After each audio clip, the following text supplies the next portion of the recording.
Okay, OBS just crashed. For future reference, chat, if my stream ever just dies, please let me know. Because nobody said anything in chat, so I'm not 1000% sure my stream died, but it said... I don't know, OBS just freaking crashed. What the heck? Did my internet go out? Like, I don't think so. Because I was able to go live again. Okay, now I know, do not unplug the capture card. Or the console capture card.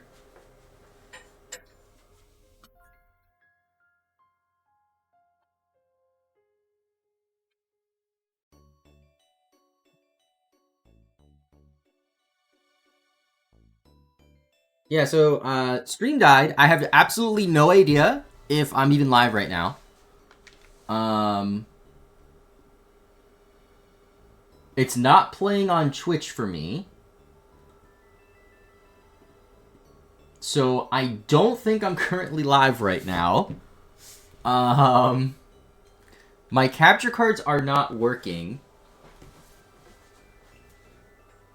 It's weird though, it says my internet's up. Oh, I am live. Thank you. Somebody finally let me know. I appreciate that. Yeah, chat, I don't mean to, like, sound, like, annoying when I say this, but, like, if I'm asking a question and I seem desperate, I would greatly appreciate a response from somebody.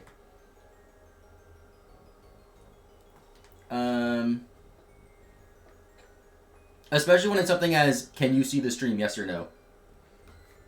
When I'm trying to work on, like, 50,000 things at once, because everything's breaking today.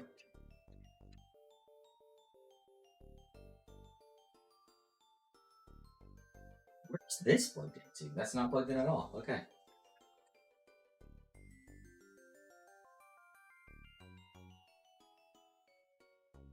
Why is it not playing for me on Twitch's website then? Okay, now it is.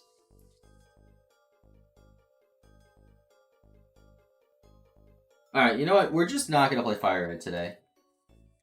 Thank you, I really appreciate that. I really, really appreciate that because I was like franticing for like 3 minutes when I was asking like, hey, am I live? And nobody said anything. So thank you. Hold on, let me just get everything back together. It could be an issue with my capture card and not the USB hub thing. I have no idea. I'm not going to play around with it too much more because I don't want OBS to crash again.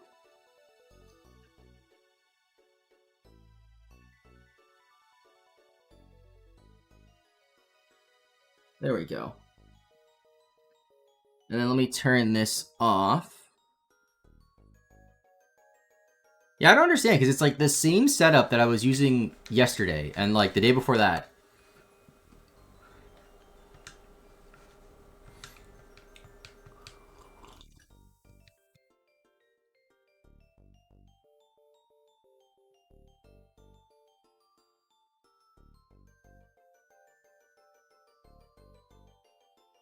I mean, I guess like we'll play slightly faster if we don't have Fire Red, but I don't think Fire Red really slowed us down at all.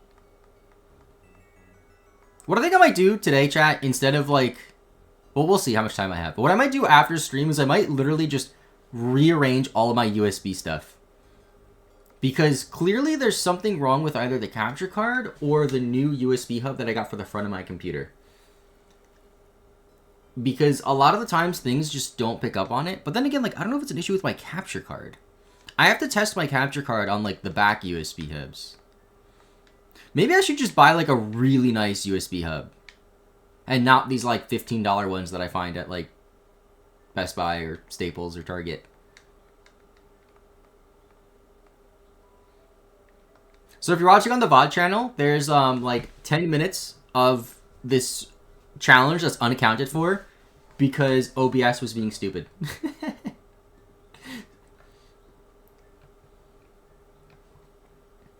And also I was being stupid, to be fair. Yeah, there's 13 minutes unaccounted for. It'll be on Twitch for about 2 weeks before it goes away forever. But I think I gained a collective like 200 EXP in that whole time.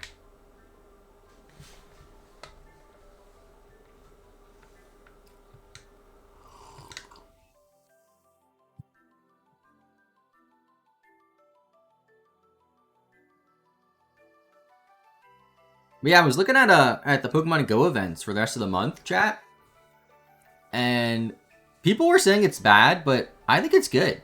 Probably because I don't play Go a lot, so I can get a lot of stuff that I missed. And I think on like the 22nd or 23rd, it was Totodile Community Day. And I know Feraligatrs are really good Pokemon in Great League. So I'm looking forward to farming that and possibly getting like a competitive shiny Feraligator, which would be awesome. I am so like Pokemon Go pilled that do you know what I did? I need to get service on my car. So I purposely scheduled service next to the mall, which at a place I've never been to. Just so I can drop my car off there and then play Pokemon Go for like an hour or two. Which I call that being efficient, chat, right? Like, I had to get my car for service anyway, also for state inspection.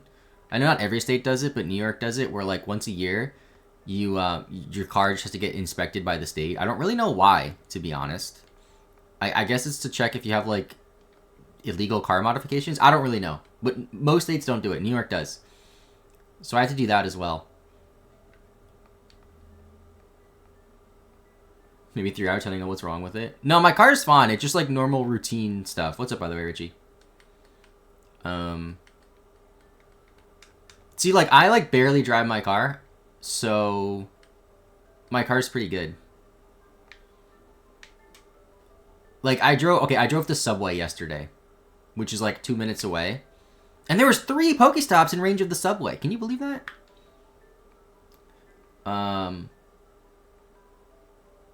But yeah, I don't really drive that much.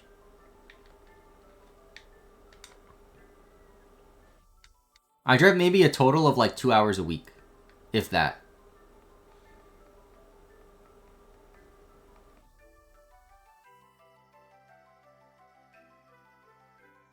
Actually, yeah, 2 hours a week sounds good.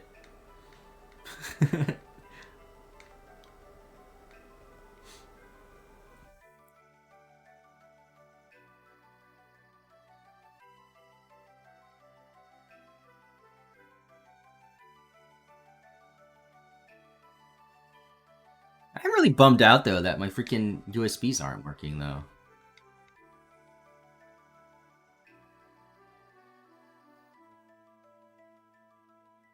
Because we probably would have hit 50 today for Fire Ed.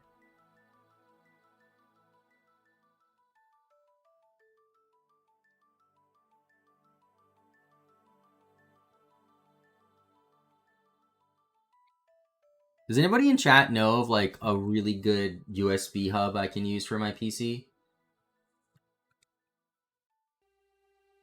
Like one with like 16 connections or something crazy.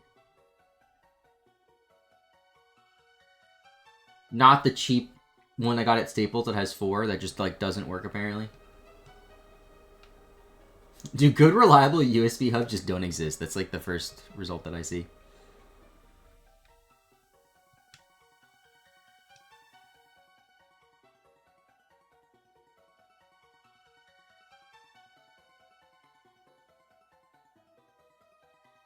Guess Google knows. Thunderbolt? That's what I'm seeing. Thunderbolt USB hub.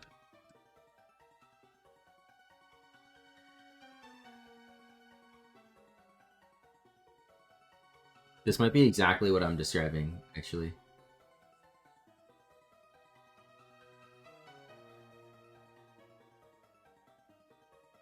Seven port, USB-C. Oh, that's USB-C mostly. I need USB-A or whatever. Yeah, this has 4 USB-C, 3 USB-A. That's not what I need, though. Alright, I can figure this out later. In the time that I don't really have to figure this out.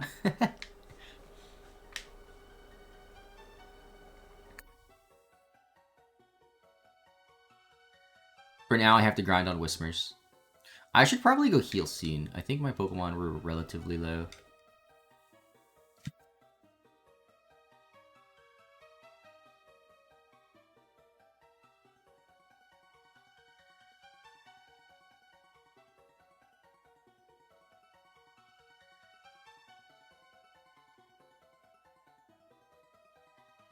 Actually, no, I shouldn't heal. I should use potions.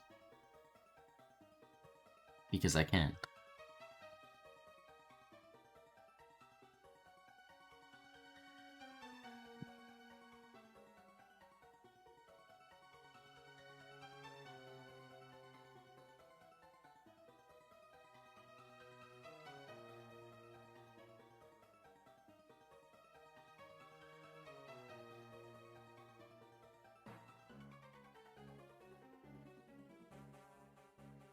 I think I even put them in the same spot. Yep. So I can be a little more efficient with them.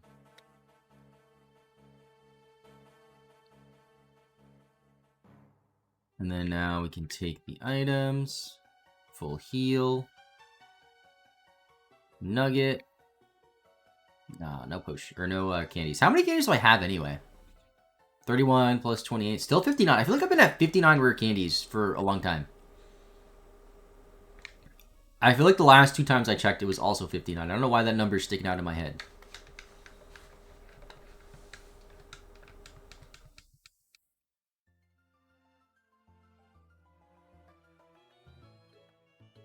You know, because it's really bothering me, I just want to verify that the capture card, like, works, and it's not the capture card that's broken. So I'm going to plug this in somewhere real quick.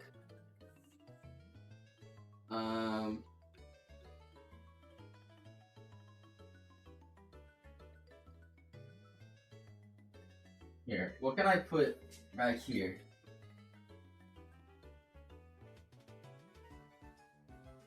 I'm going to temporarily unplug. I don't even know what any of this stuff is. Here we go. I don't need this controller plugged in. This Xbox controller.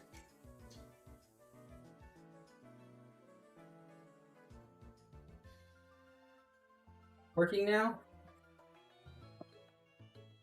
Let me see, as I almost knock over the lamp again. Okay, it might be the capture card, chat. Which is, like, super disappointing.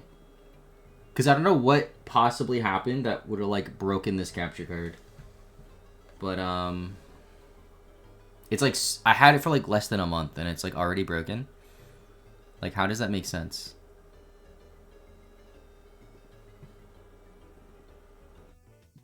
Let me restart the program, maybe? Restart the console, maybe? Didn't something happen yesterday? Yeah, yesterday. Oh my god! Now the Ruby game froze. Oh, it flashed. It was on for a second and then it turned off. Oh, it did it again. I don't know if you guys even saw that. Yep, it's flashing. Okay, so like it like maybe. Okay, here's what I'm gonna do, chat. I'm just gonna turn off the DS. So I've realized, chat. OBS might crash, by the way, and if it does crash, please let me know in chat. Please let me know in chat as soon as it crashes. I've noticed if you like unplug USB, a ton of capture stuff going on, it's not good.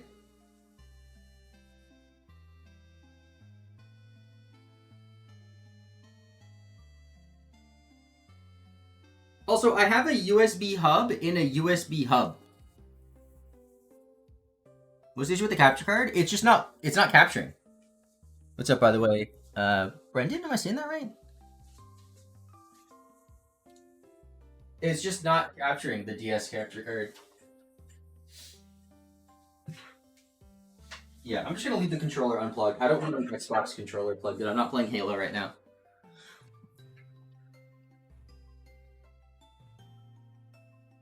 Alright, so where is the standard I keep saying capture card. I'm being like unintentionally vague. I have a DS capture card and then 2 capture cards for my GameCubes for Ruby and Sapphire. The capture cards for Ruby and Sapphire are working. Are we back? Okay, we're back. It's just the DS one that's being weird. Have you used my capture card? It won't work with USB hubs. It might be a power issue. You talking about like power issue on the PC? That's actually a really good point that I did not think of. It could be that. I was just talking about the other day on stream how I have never upgraded my power supply on my PC, even though I've upgraded every other part in this PC to the point where it's essentially a new PC from the one that I built over 10 years ago. I just feel like tear everything down. Also, one of the USB ports on the outside of my PC is literally broken, but it still kind of works. Like, it works to charge my headset, so that's good. But, like, in the back of my PC, I have a USB hub plugged into a USB hub. For, like, my keyboard, microphone... Actually, I don't think my microphone's on it. I think my keyboard's on it, my mouse is on it, my Xbox controller's on it. My teleprompter's on it. I don't know what else is on it. What's up, Steve-O? USB would not be providing enough power to my capture card to stream it. Okay, that makes sense. Works fine when I plug it directly into the CPU. Okay, I'll have to, like, play around with it. Thank you for letting me know that, because that's something I can test later.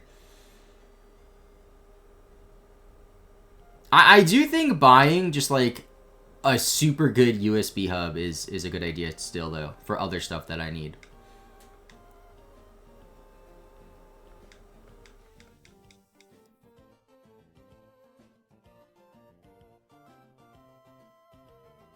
I just feel like PCs, like, just never have enough USB ports.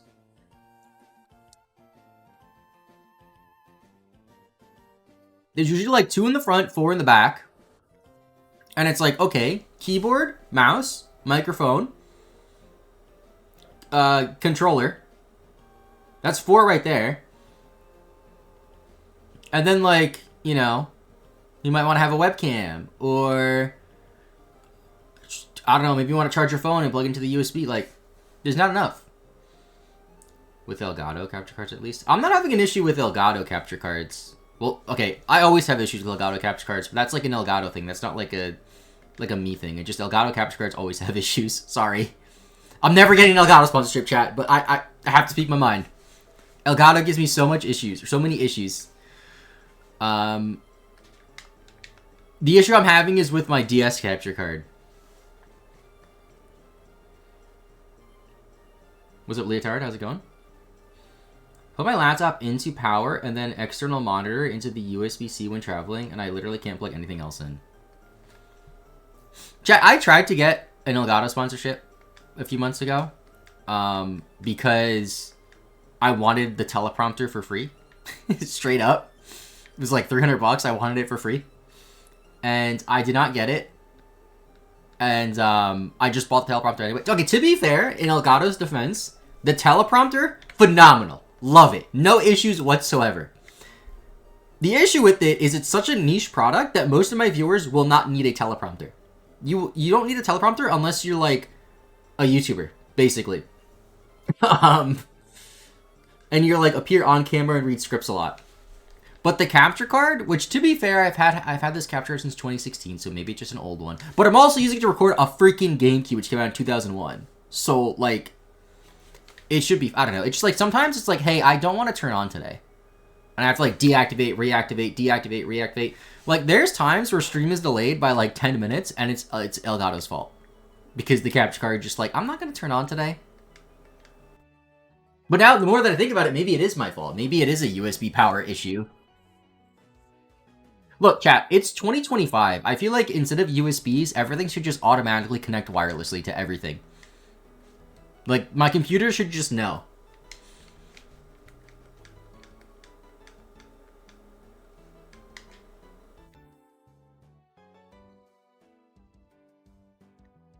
But input lag? No, it won't have input lag. Actually, I want to try Brandon's idea of plugging this directly in. I don't think I tried that yet.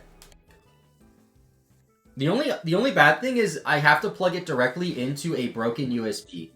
So if it doesn't work, I don't know what the actual problem is. If it doesn't tell, I don't know. I'm just gonna try it. If my stream crashes, I'm sorry.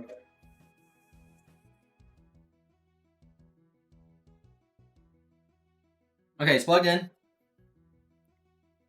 Capture cards did not freeze. The GameCube capture cards did not freeze, I should say. Let me open up the capture software. No, it's just not working.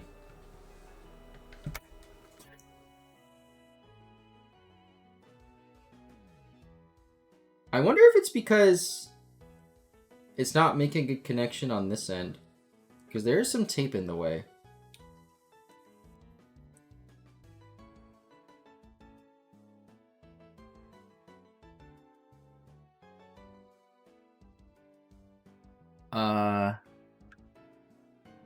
Something leveled up. What level are my guys, by the way?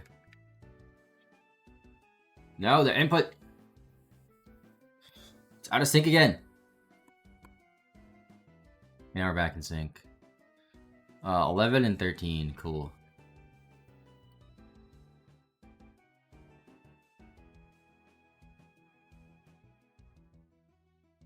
Yeah, Fire Red is just not working today. RIP Fire Red. Also, RIP my front USB port, apparently, too.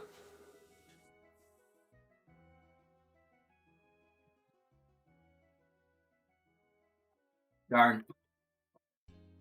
Okay, to be fair though, now that I think about it, I do know that other people have been having issues with like their capture cards when they have multiple inputs. And when I say capture cards, I mean the DS capture cards. Like especially people who have like, you know, multiple DS capture cards running. Dude, honestly, maybe just I should say screw the capture cards and just point my camera at a screen or at multiple consoles. Like who cares? Like, can you imagine if instead of having two GameCubes set up for this, I just had a camera pointed at two SPs linked up by a link cable? That would be funny.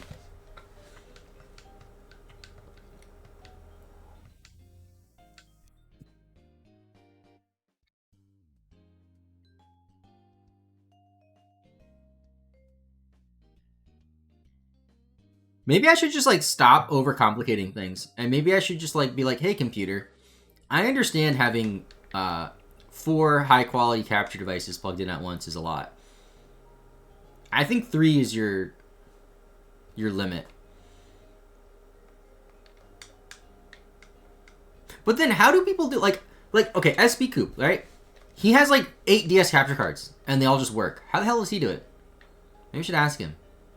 Why can't I even get like one working with my webcam and 2 console capture cards?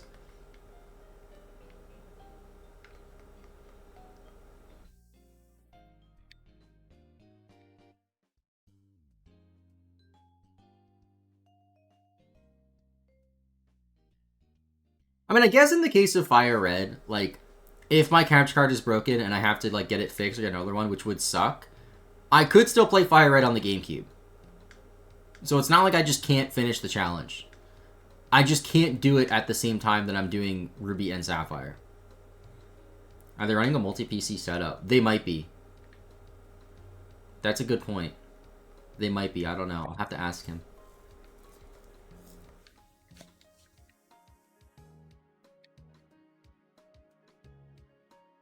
Yeah, okay, so after stream, I was going to work more on the video for transferring a Pokemon from Yellow to Scarlet. Instead, I think I'm just going to, like, fix my computer. I'm going to be like, alright, let me look at these USB ports. And then when I go to the mall Sunday to play Pokemon Go, maybe I could find, like, a good USB hub that isn't terrible. And spend, like, I don't even know, like $100 on one, because I have no idea how much they cost. But I clearly need a good one. Sorry I'm complaining so much, chat.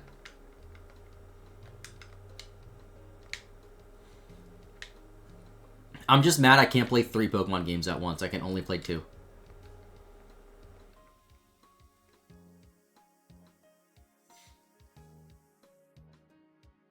Ooh, actually, I just had an idea, chat. What I could do is I could play Fire Red through the GB operator. Technically. I just don't like using the GB operator because it's not like technically official hardware. I really just use it to back up save files nowadays. But I did use it to stream Fire Red when I beat Fire Red, which was actually the same copy of Fire Red that I'm doing the challenge on anyway.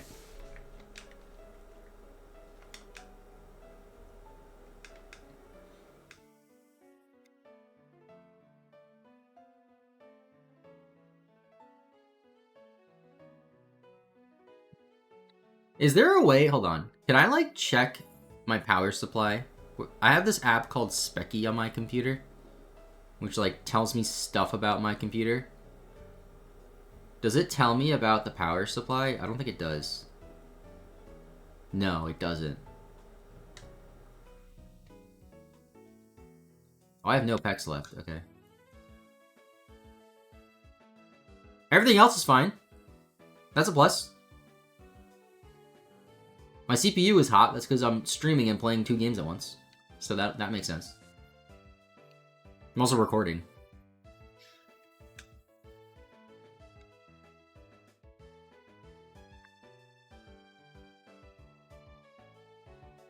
Yeah, so I'm gonna end stream sometime between 2 and 3. And then take some time to just, like, fix my computer.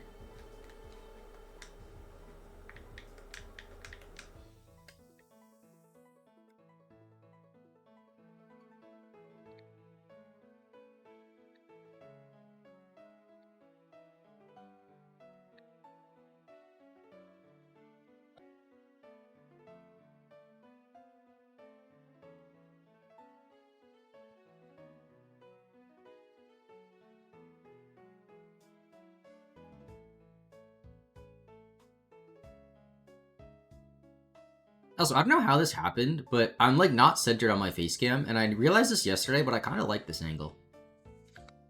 I think it looks kind of cool. I need the root controller so I can switch moves. Oh, I have no scratches left either. Oops, that's wrong button.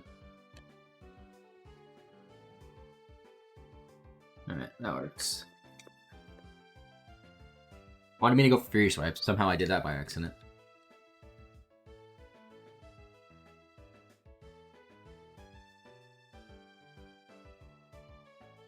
I'm gonna use my potions.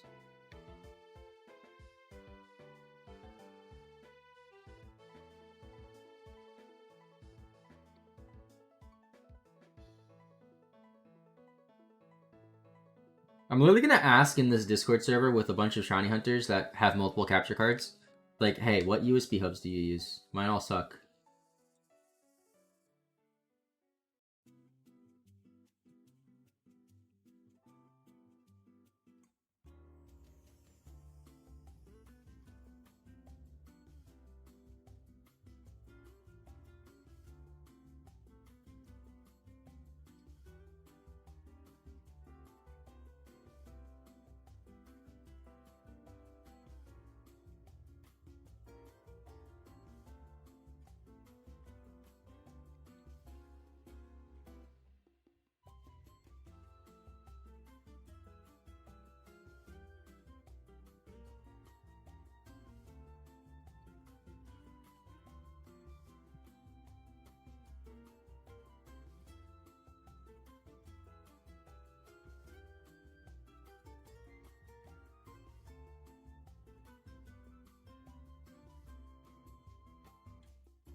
I forgot I tweeted a picture yesterday of my 16 and a half hours of playtime and no badges.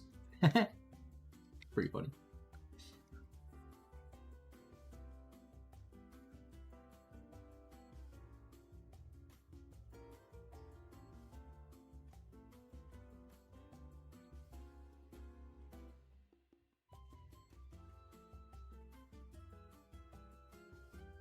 I want to see if ooh,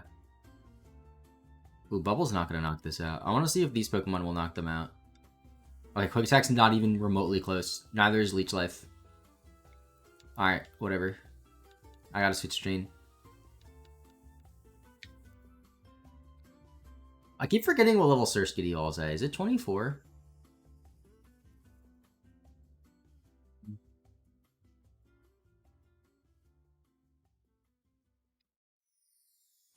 Where's Surskity? It should be here with C-Dot and stuff. It's on the same route.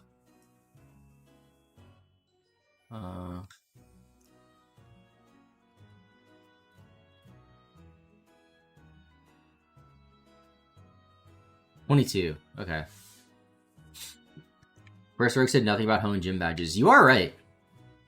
First Rogue never told me to collect gym badges. Just to catch Pokemon. Well, I guess in this game, Professor Oak never told me anything, because he's just not in this game. It's really Professor Birch. Why is it called a Professor Oak's Challenge? Why didn't they just call it a Professor's Challenge? Because, like, every professor tells you to come with the Pokedex, right? So, like, why Oak? I guess he was the first one, so, like, that kind of makes sense, but... You know, Birch told me to catch them all, too.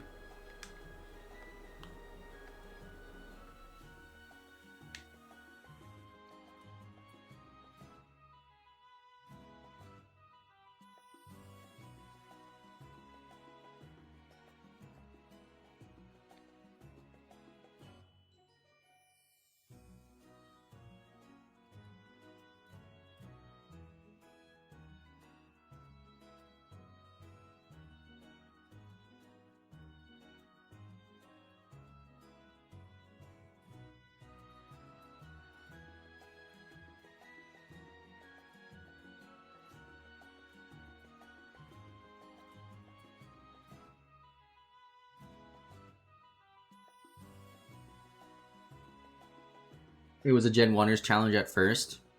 That's probably why.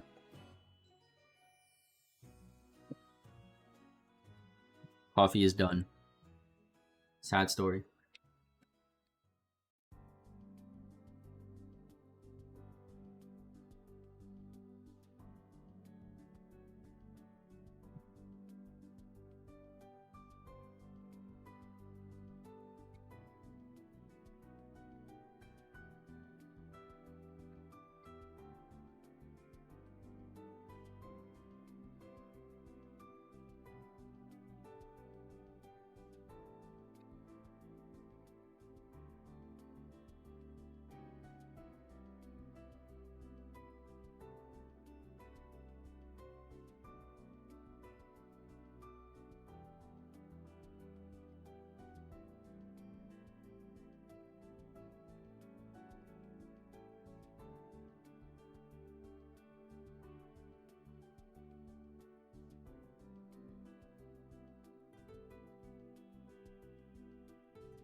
How much PP do I have left?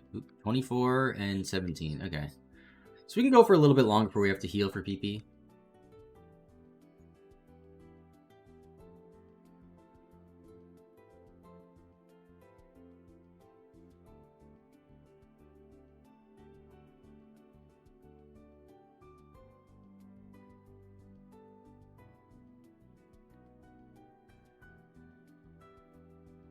We call the professor, insert name here, challenge whatever gen you're doing, an engagement farm. I think that would be less engagement farming, honestly.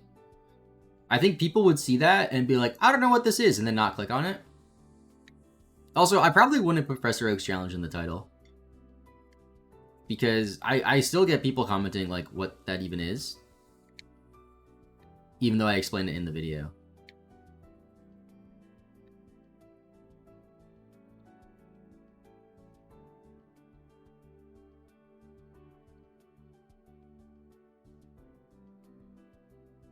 Are you leveling stuff on the earlier routes? Still like yellow? Yeah. Pre-badge 1 is where you have most of the grinding. For like every game. We're like pretty close to the end though. Because we can use rare candies that Zigzagoons pick up. And that's gonna help us a lot. It's honest commonly known like a Nuzlocke. You would be surprised actually.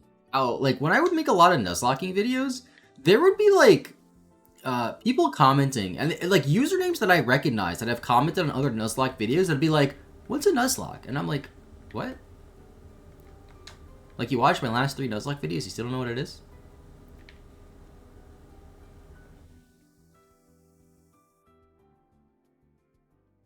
I remember back when like the hardcore Nuzlocke trend like really picked up, like 2021. People would be mad if I would upload a video and it wasn't a Nuzlocke. Like, I remember uploading Nintendo-intended videos. People would be like, why aren't you Nuzlocking it? And I'm like, brother, did you read the title? Like, now we know that Nintendo really does not intend for you to do Nuzlocks. As, what, did I miscut? I did miscut. There was, like, a clip, like, what, a year or 2 ago? Of, like, former Nintendo employees who were like, yeah, we suggested doing a Nuzlocke on a Pokemon Treehouse event, and Nintendo was like, no Nuzlocks.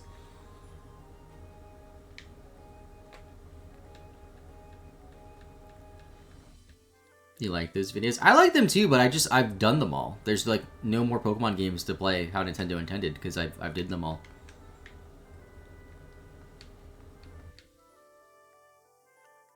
I have thought of redoing the first one at the end of this year. Because it'll be the 5-year anniversary of that video, which is crazy.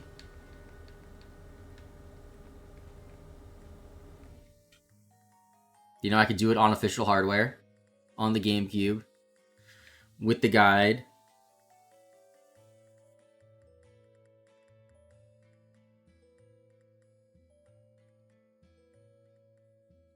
I am still really concerned about my, like, USB situation, though. I just don't understand. Why don't they make a device, right? that's just like a stick. Like a really long stick with like 16 USBs. Why does that not exist? Maybe it does. And then if it needs power, just give it its own power source. So you can just plug it into the wall. An awful Prima guide, yeah. Are there any other Pokemon guides out there? I know it wouldn't be intended though. What do you mean, other Pokemon guides? Like guides that aren't about beating the game? I've done game facts guides. I've done like 2 or 3 of them and they've done like decently well. Do you do all the Mystery Dungeon games? I did not. Welcome to the stream, by the way, Prometheus. I did the first one, and the video did really, really well. And then I did Explorers of Time or Darkness. I forget which one I played. I think I played Darkness. And it did not do, like, that well. I don't know. I've talked about this in other streams. So, like, side Pokemon games or, like, spin-off Pokemon games are, like, super, super hit or miss on YouTube. Like, the first Mystery Dungeon, How Nintendo Intended video did really well. But then, like, the Coliseum Professor Oaks challenge, which, like, so many people commented that they wanted to see and some people voted for it, did not do that well. Like, spin-off Pokemon games are, like, such, like, a weird thing on YouTube. Where it's, like, they have such this really, like, tight, niche, hardcore community that loves it, but it's not, like, that big of a community. It's just, like, a small amount of people that always talk about it.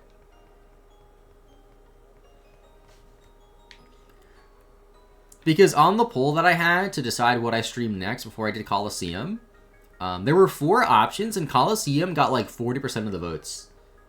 So when you consider the fact that there's 4 options and one thing got 40%, like that's like a significant margin of victory. Like the next closest thing was like 25%. And one of the things that was on it was like this, the Ruby and Sapphire one. So like I'm very curious to see like if I upload this and it does better, then it's like, all right, well, I can actually check right now. I'm pretty sure that Ruby and Sapphire wasn't even the second place thing. I think it was 3rd. So, like, if I upload this and it does better than the Coliseum, then I could just be like, alright, I guess I'm not listening to polls ever again. Where is it? Hold on, let me keep moving. Yeah, Coliseum had 42% of the vote. And then the next thing was a Pokemon Black Heart Chronos, like with 23% of the vote. So it had like nearly double of the next thing. And then Ruby and Sapphire was just behind it at 22%, so it was 3rd. But like I'm very like optimistic or confident, I guess is the right word, that this one, the Ruby and Sapphire Oak Challenge video, when it's done, will do better than the Coliseum one. Mostly because this is a main series game. And main series games just always get more attention than spin-off games. With, like, some exceptions.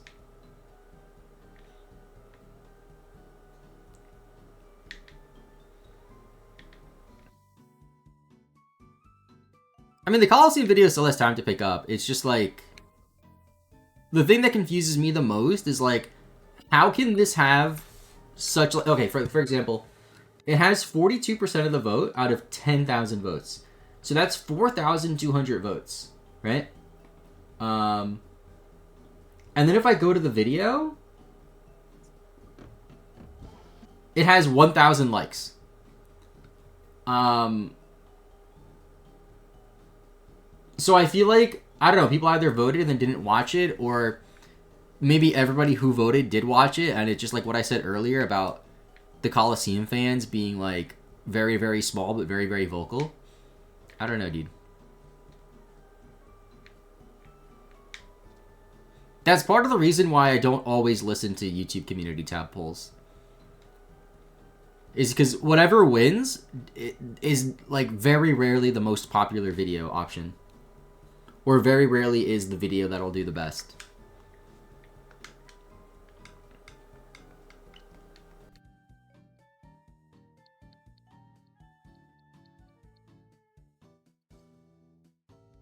Think that main series games are generally just better? Like, is it the algorithm not promoting it? I think it's just that main series games are more recognizable. I think when it comes to a more casual audience who play Pokemon, but Pokemon's not like their main game. They know the main series games, but they don't know Coliseum. Also, Coliseum is a 20-plus-year-old game that has never been re-released. And the chances are most of my audience, and most of the YouTube audience in general, has never played it. Because you could have been born after Coliseum came out, and you'd be 22 right now.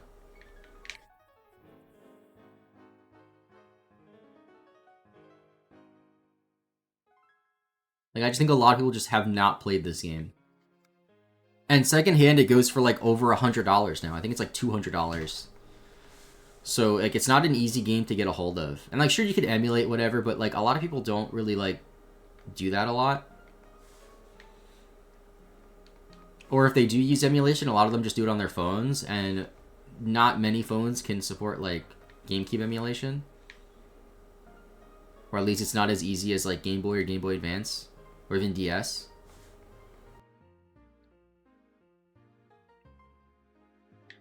It could also be that the video was terrible. That is also, like, a factor. But the thing with that, like, I don't know how to, like, properly say this. Like, I feel like even if the video is bad, people don't know that until they click on it. Does that make sense? Seen the game back then, I just ignored it. Yeah. The GameCube also wasn't, like, a super popular console. Like, compared to the Xbox and PS2, it did not sell as well. It was pretty popular among kids. Like, I remember, like, I had it, all my friends had it. But in the grand scheme of things, like, the original Xbox and PS2 were just better. I wanted the next Pokemon Stadium and I was disappointed. It has some elements of Stadium, but it's, like, not quite there.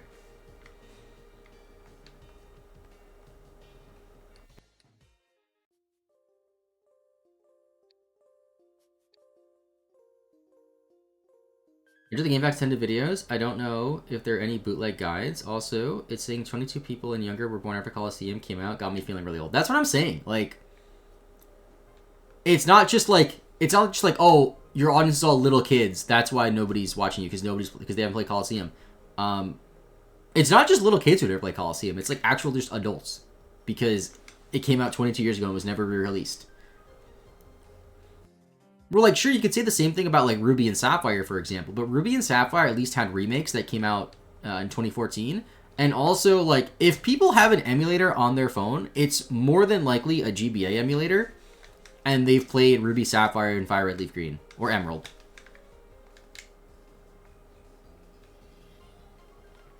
Doesn't catch the same feeling as mainline Pokemon games. That's a good point.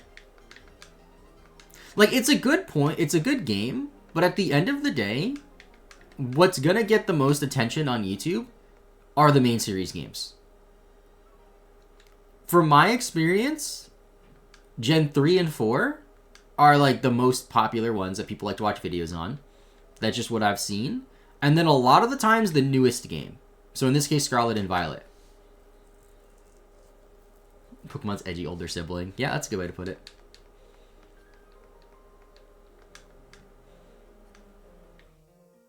Because there's a lot of channels that just like focus on the newest game, just doing challenges and that. And it's because it's the newest game. Like, people are going to want to see that. But then people are also going to want to see the older games because they have nostalgia for it, they grew up for it, or like Gen 3 and 4 are regarded as some of like the best ones in the series.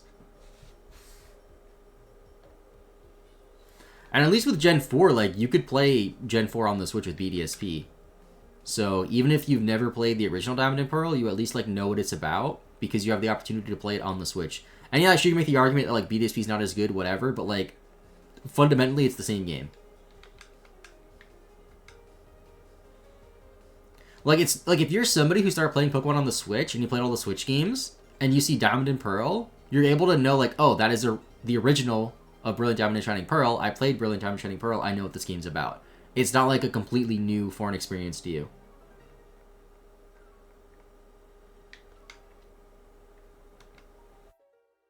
That's why with Legends EA, I want to focus on playing that game a lot and making videos on it when it comes out.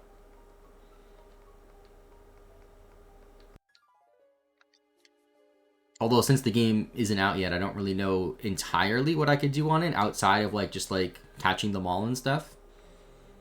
And then just like what I'd probably end up doing is I'd probably do a video of like my first playthrough, and then after I finish my first playthrough, do like something where I complete the decks. I think that'll be fun.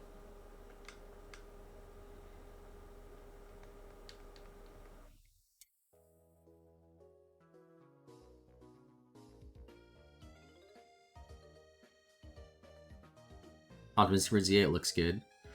I mean, assuming it's like Legends Arceus, I think people will like it. Because the majority of people love Legends Arceus.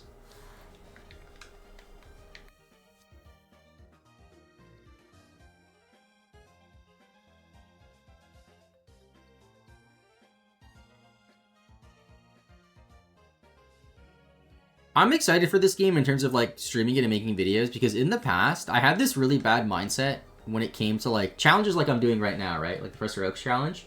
I had this really bad mindset of thinking like, oh, it'll take too long, I'm not gonna do it.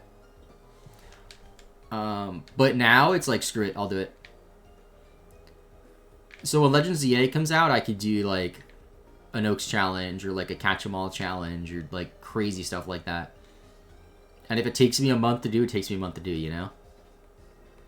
Like, I don't want to be in a position where I'm like, oh, that takes too long, so I'm not going to do it. And that's kind of what I've been thinking a lot going into this year. Which is why, like, every video that I've made this year has required, like, more time than any video I made last year, pretty much. Even, like, the grinding to level 100 video, right? That took 10 hours of just gameplay, and then, I don't know, maybe another 10 hours of, like, making the actual video. That's more time than it would take me to make most videos that I made in 2024.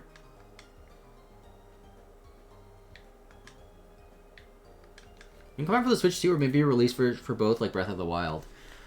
I don't know. I could see it being like Breath of the Wild. I could also just see it being a Switch game. You know, like just a Switch game. Like, Pokemon has done that before. Where like a new console comes out, but they release something on the previous console. Thank you, Papa Diener, for the follow. Did I miss two cuts again, by the way? Like, Ultra Sun, Ultra Moon came out after the Switch came out. Emerald came out after the DS came out. Black and White 2 came out after the 3DS came out. Like, they've done stuff like that in the past. So I don't know.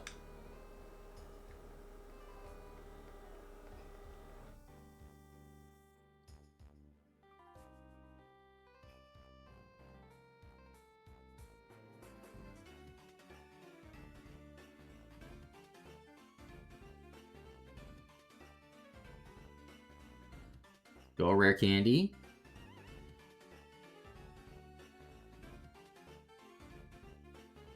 What are we at now? 62.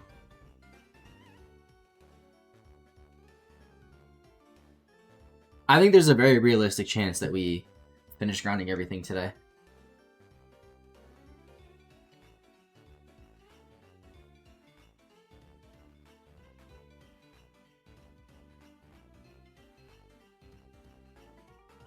You have both a Switch and an OLED Switch? I just have the original Switch. I never got the OLED.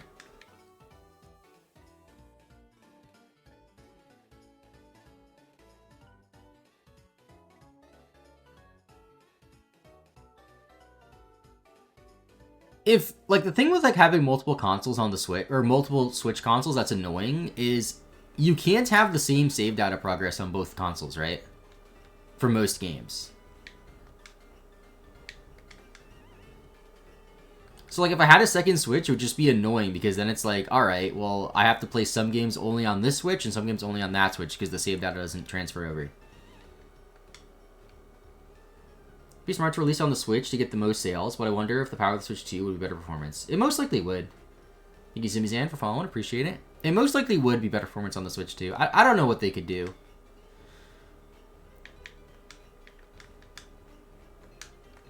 I mean, maybe what they'll do is they'll release it on the Switch this year, and then next year there's like an enhanced version. that's on the Switch too. Like, maybe instead of DLC, it's like, hey... Or maybe they do DLC for Switch 1, but then they release one on Switch 2 that's, like, enhanced and has the DLC and, like, maybe something else. That would be... I mean, I don't know if that would be a good or bad thing now that I think about it.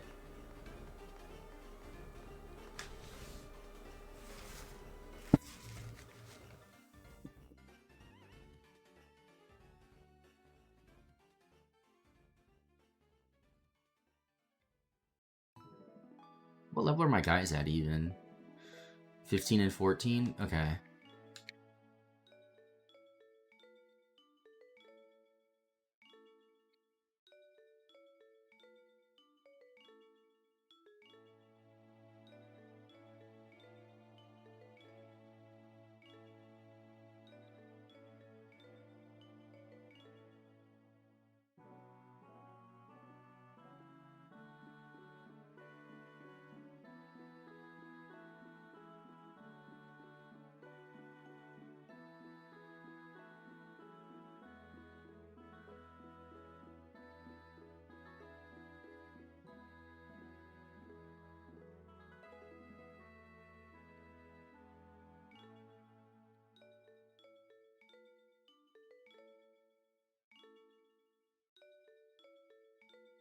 Because I feel like Gen 10's not gonna come out next year. I feel like next year on Pokemon Day they'll probably tease Gen 10, and then it'll come out the following year.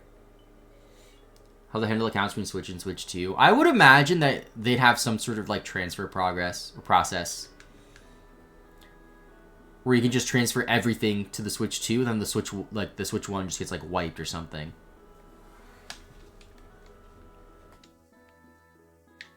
I feel like Nintendo on the Switch has, like, they didn't really handle save data and transferring save data very well.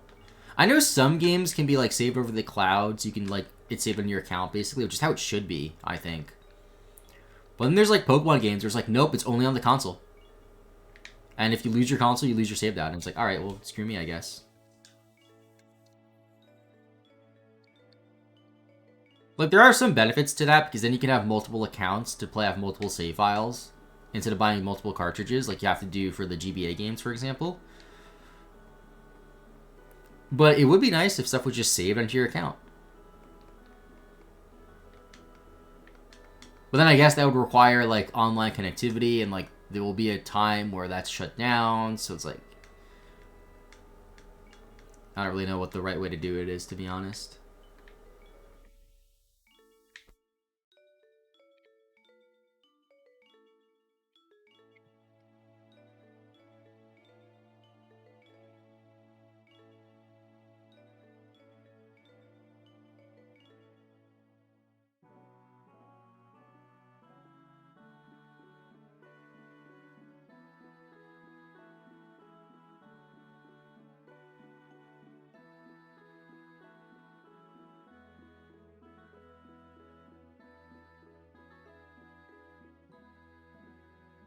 What's up, young Syndical?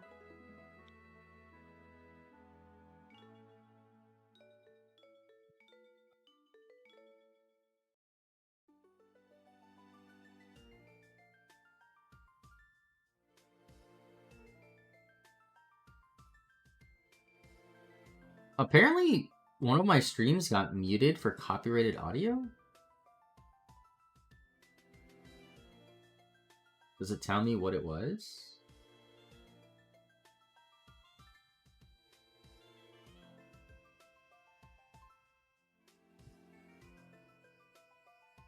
Muted audio. Why is there muted audio on the stream from the 4th? This is yesterday's early stream.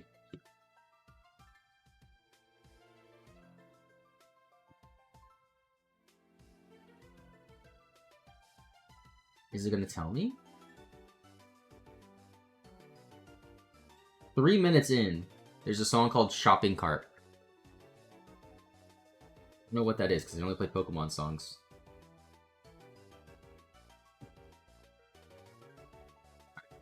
No big deal, I guess. I'm gonna go back to heal now, because I'm low on PP.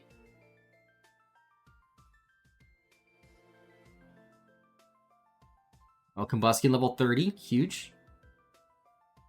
Might also be beneficial to deposit Combuskin for now. Although I don't know if there's anything else I can switch train into, which is the annoying thing.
Actually, I want to see if they can hold their own now. No. Quick Attack's a 2-shot. Scratch is not even a 2-shot.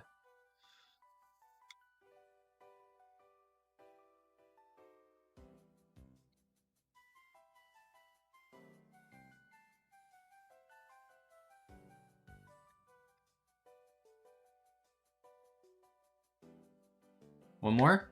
Let's go.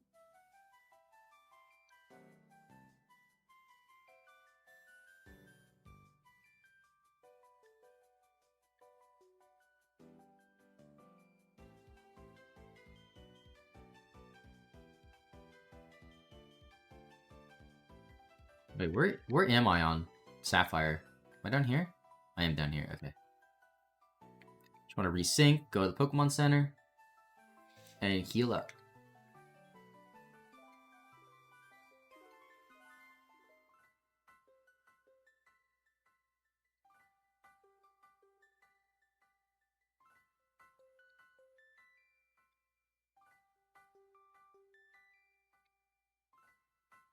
Okay, so I could use Curlia.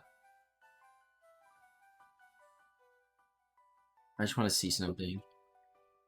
So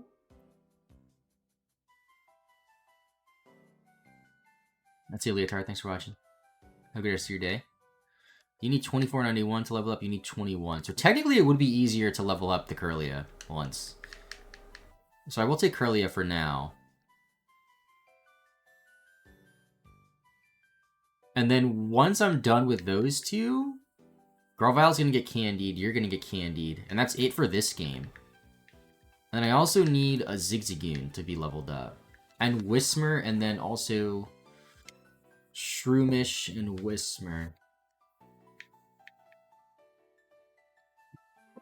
Excuse me.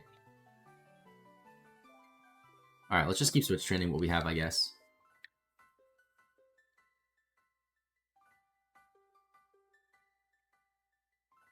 Let's go, Rare Candy.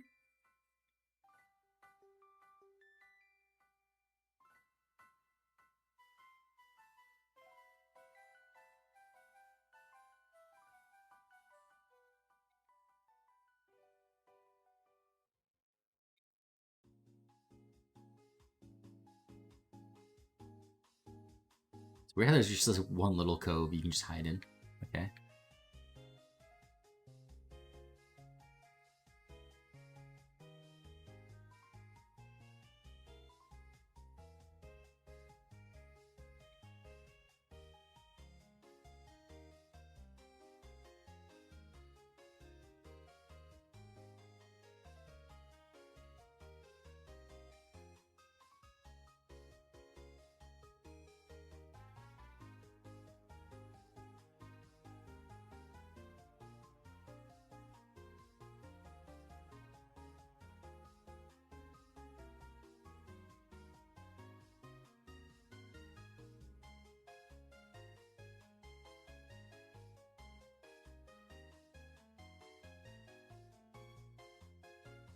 How many candies do we have? I'll have to check. I think it's like low 60s, like 62 or something.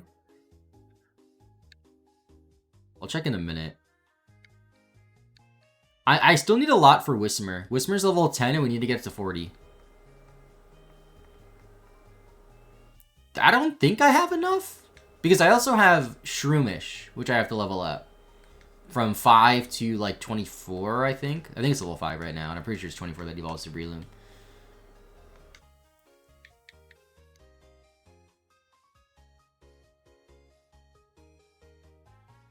I have 32 plus 31, so 63.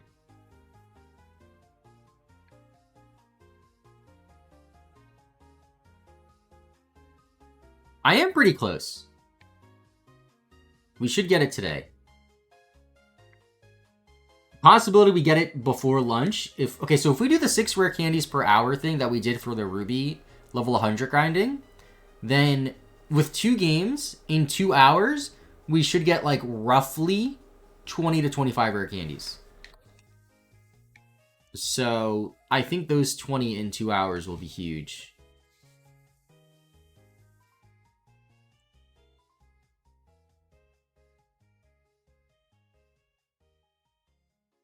I'll write something in my notes. I want to put that in the actual video. So it's day 6. 1 hour, 2 mins in.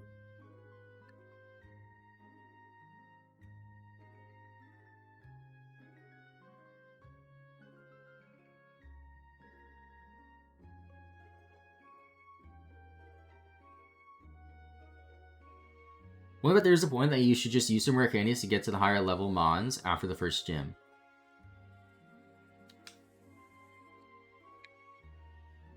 Wait, what do you mean? What do you mean higher level mons after the first gym?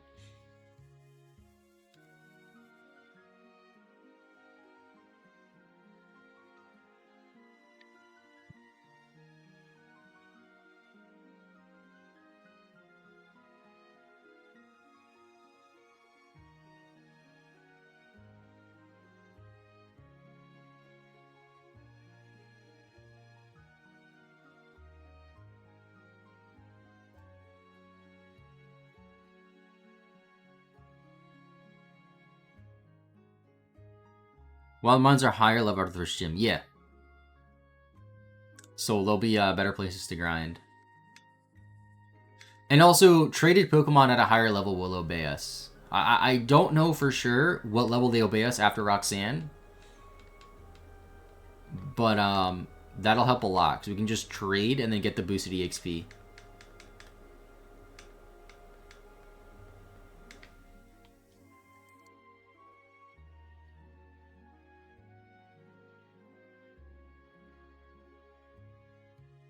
They got a rare candy that pull, which is nice.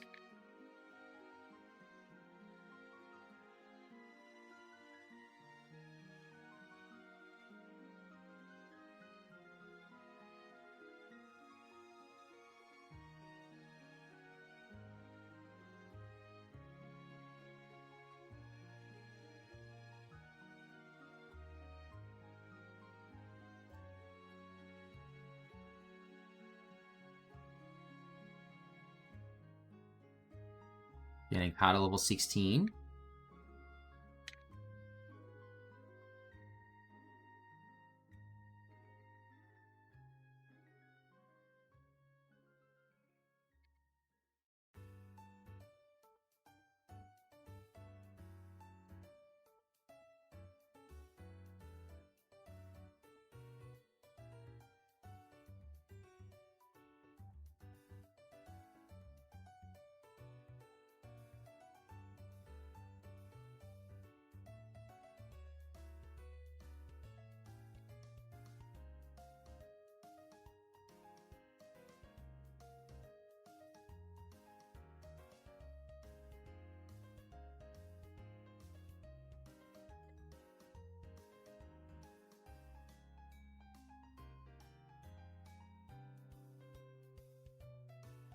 Really is not really taking hits too well from these low-level Whispers.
feel like getting barely any items lately. I'll try to use potions here.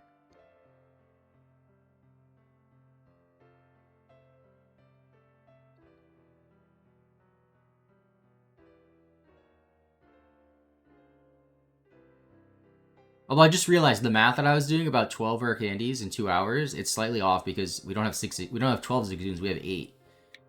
So it'll be 33% less.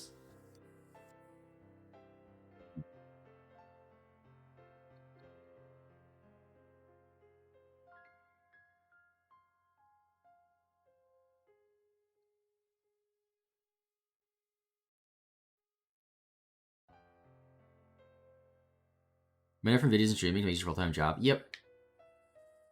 That's what I've been doing for the last few years.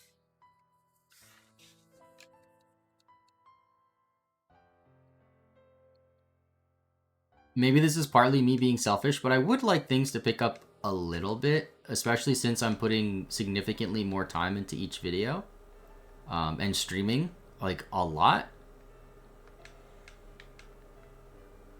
I talked about this a bit yesterday, I think, but, like, one of the biggest goals with me streaming basically all of my videos is to get more people to watch the streams, so that way the streams do well enough for me to, like, feel more comfortable uploading less, if that makes sense.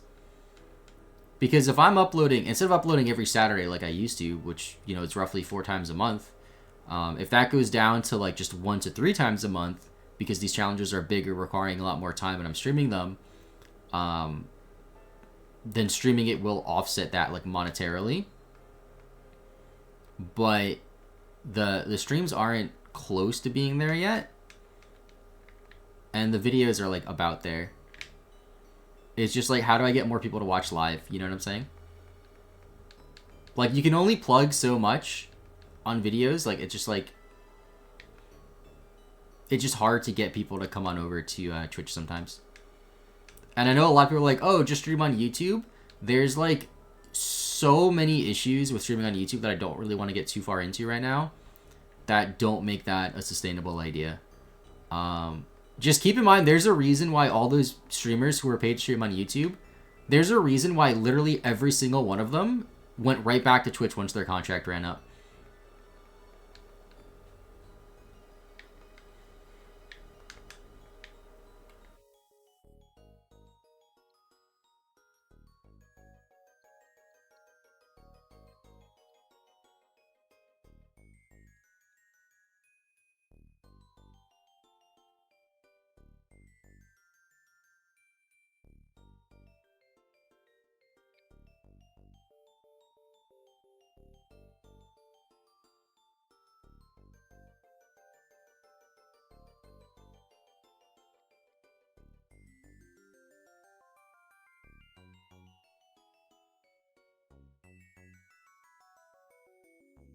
Yeah, this Curly is, like, taking so much damage. She has, like, no defenses.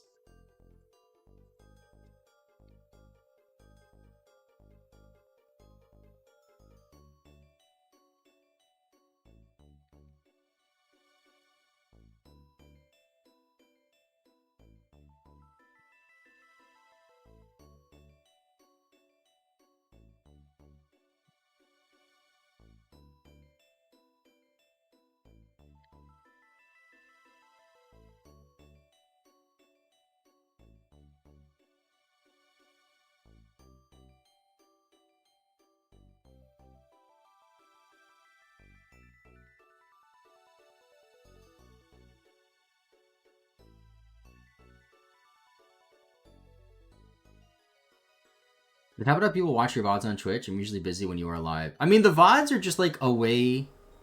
Oh, VODs on Twitch? I don't think it really matters too much. I have the VODs on YouTube, though.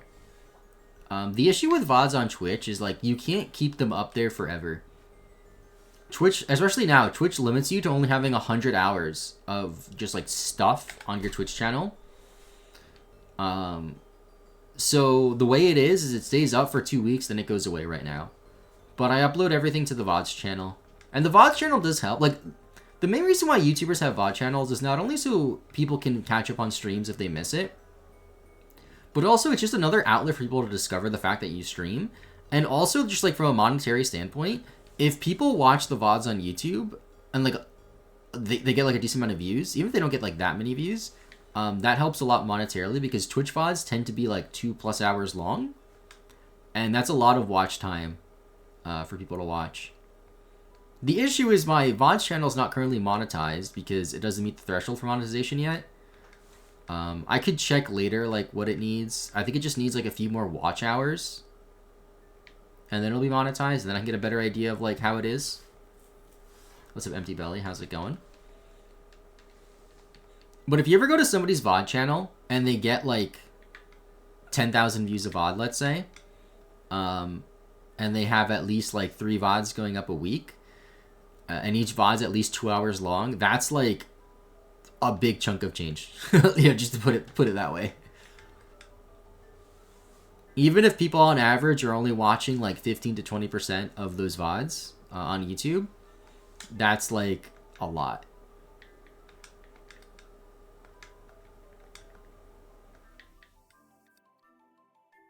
Let's go rare candy. I want to save again to be safe.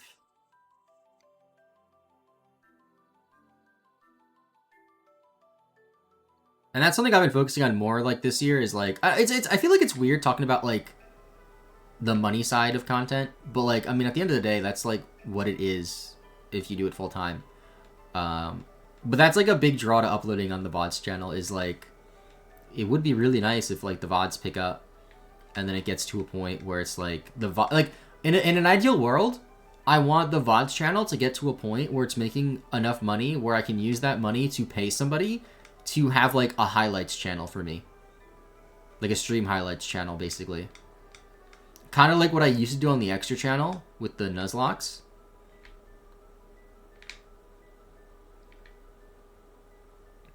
But at the moment, I can't justify spending, I don't even know how much it would cost per month when the VOD channel's like not making money and the stream's not making that much money, you know what I mean?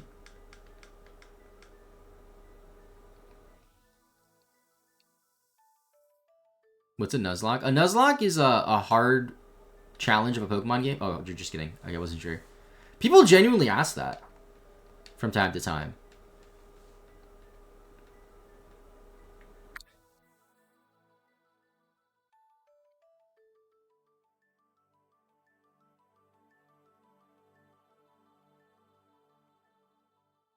I still think there's like a pretty sizable audience on YouTube that watch Nuzlocke videos but still don't fully know what it is.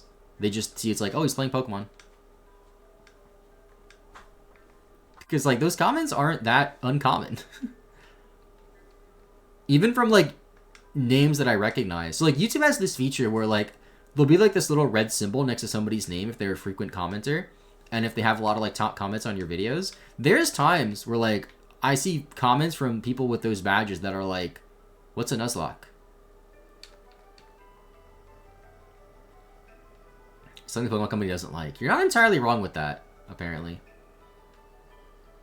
Sorry, dude, I should have had that in one line. Wait, what do you mean? Oh, it's fine, Richie. You were just joking. It's all good. I just wasn't sure if you were serious. Like, I don't get mad if people don't know what a Nuzlocke is. It's just, I find the situations where if top commenters don't know what it is, I think it's, like, weird. Because it's like, have you been paying attention to the videos, you know? But if it's just, like, some, like, casual YouTuber doesn't know, like, I don't get mad. That's one thing that I've learned, especially with streaming, is, like, you can't get mad at people asking questions. Like, there are some situations where I understand people would get mad, but, like, there's times where, like, I've seen streamers get mad because people are asking, like, the same questions over and over again. And, like, sure, like, okay, if it's in, like, if somebody asks a question, I answer it. A minute later, same question, I answer it. A minute later, same question, I answer it. That gets annoying. But, like, I've seen people get mad because, like, over the course of a 6-hour stream, different people would ask the same question 3 times. And it's like, you know, people aren't going to always be in your stream from start to finish. And if they are in your stream, they're not going to be paying attention to every little thing you say. Like, I'm sure some people in stream right now, they're doing homework, they're at work and have me in their other monitor. Maybe they have me muted right now because they're in a meeting at work or something, you know, like, people that watch your content aren't always going to hear every single thing you say at every time.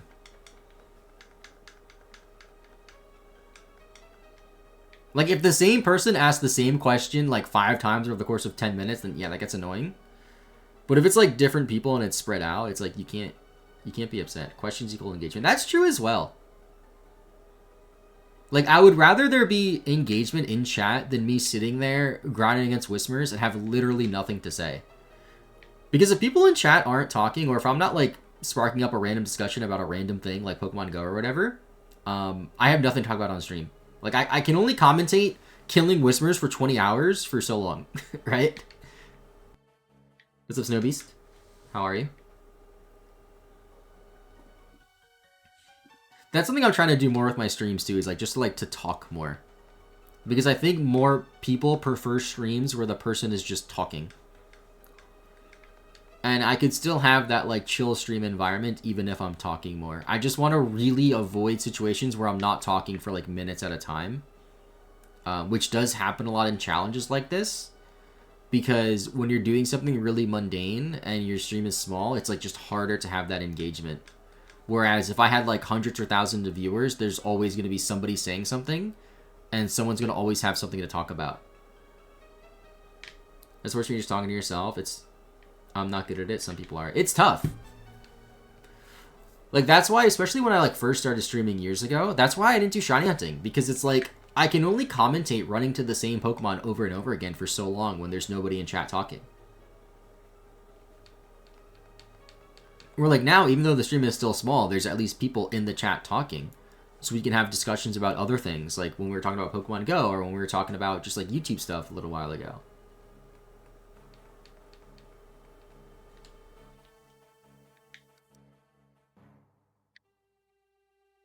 I just really want this year to be a focus on like the stream.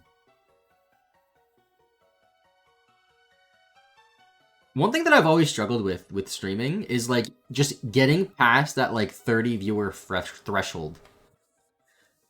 Like, I know I start stream and like where I stream consistently a lot, then I go away for months, stream like a year, then I stream consistently, go away. Getting to that like 30 or so viewer point has always been like I can always get there, but just like getting past there is what's so difficult. Like, I can plug my stream in my videos, I can tweet about it, I can have, like, videos of my streams do well, but it's like getting people over is so difficult.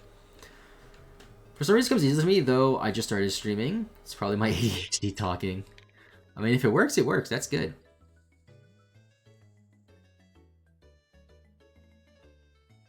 I mean, for me, like, lately I've been having, like, Pokemon Go to talk about, so that helps. And my random computer issues today. Even though they were frustrating, at least it gave me a talking point.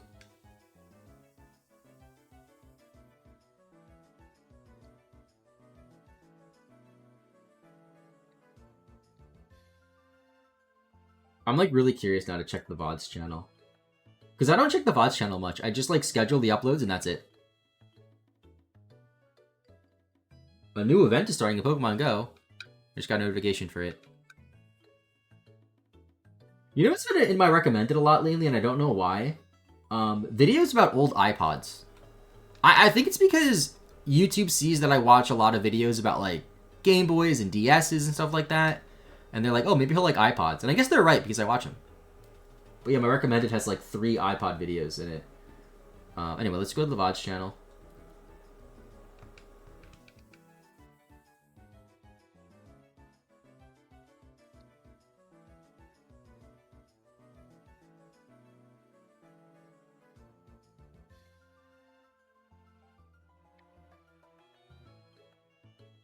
After I get these items.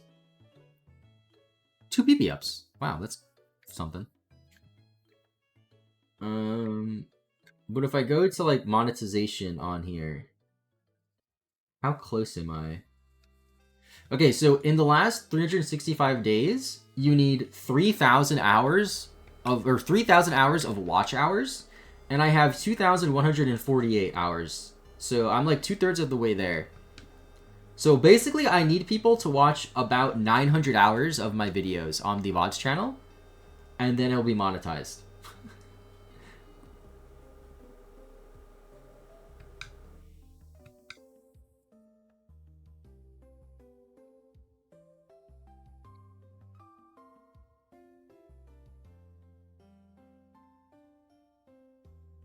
and do.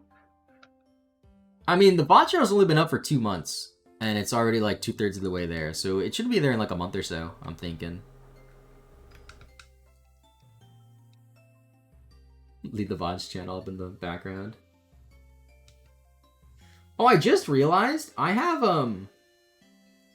I never scheduled this VOD. This is from the 20th of when I did just a Fire Red solo stream. I should public that soon. But yeah, the streams are so, or the VOD channel is so inconsistent with views. Like, for example, my most viewed VODs are the grindy level 100 ones with Zigzagoon. I don't know why. The Coliseum VODs are, I think, the least viewed ones. Which probably should have been an indicator for the video not doing so well. Although the yellow ones aren't that well either. I don't know.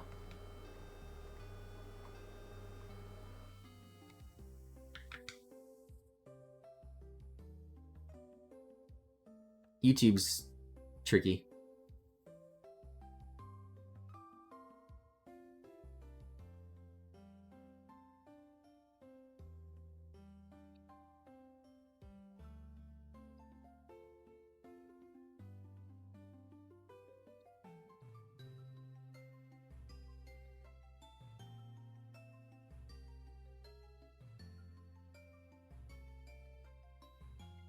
Was it 16 and 17? Okay.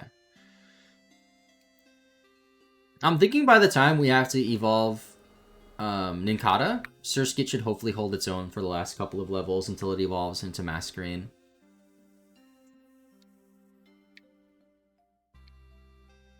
I'm just going to get Ninkata to 19, then use a rare candy. Actually, no, that's probably a waste.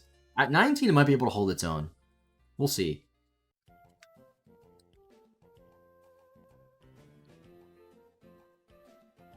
Let me recycle my recording here.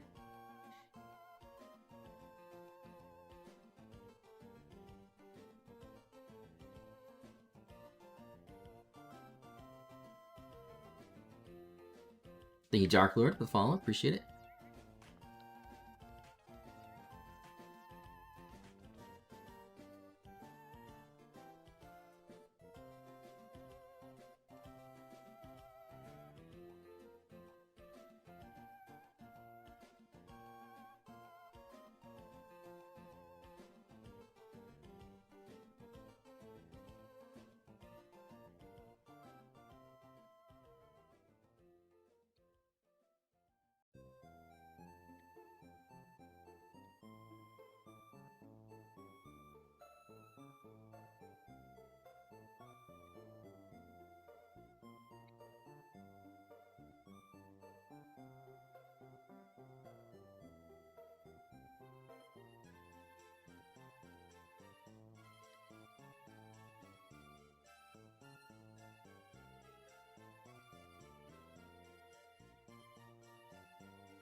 Maybe I'm just checking it too soon, but I feel like I'm getting way less items than I was before.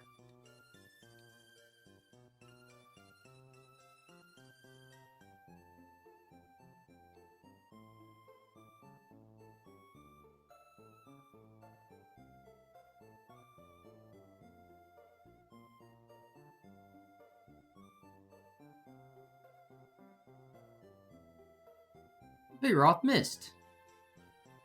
Nobody misses 95 accurate moves like Vigoroth.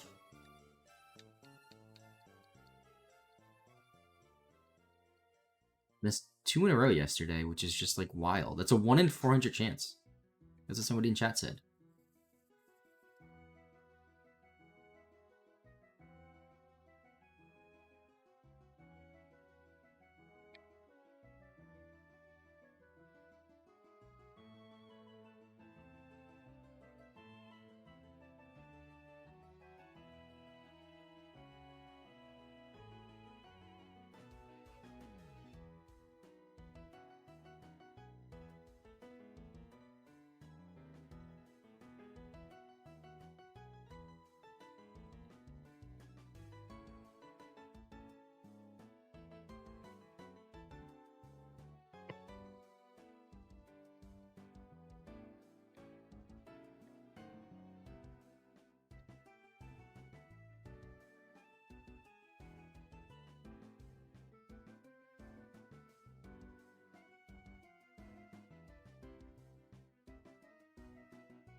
Good heal after this.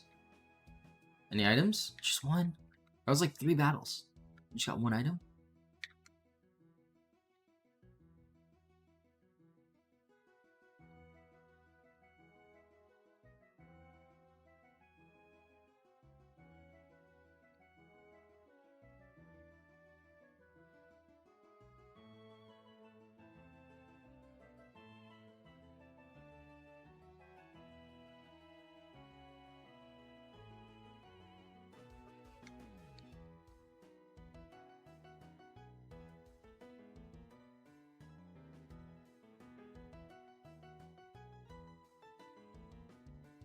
Dude, I missed another cut.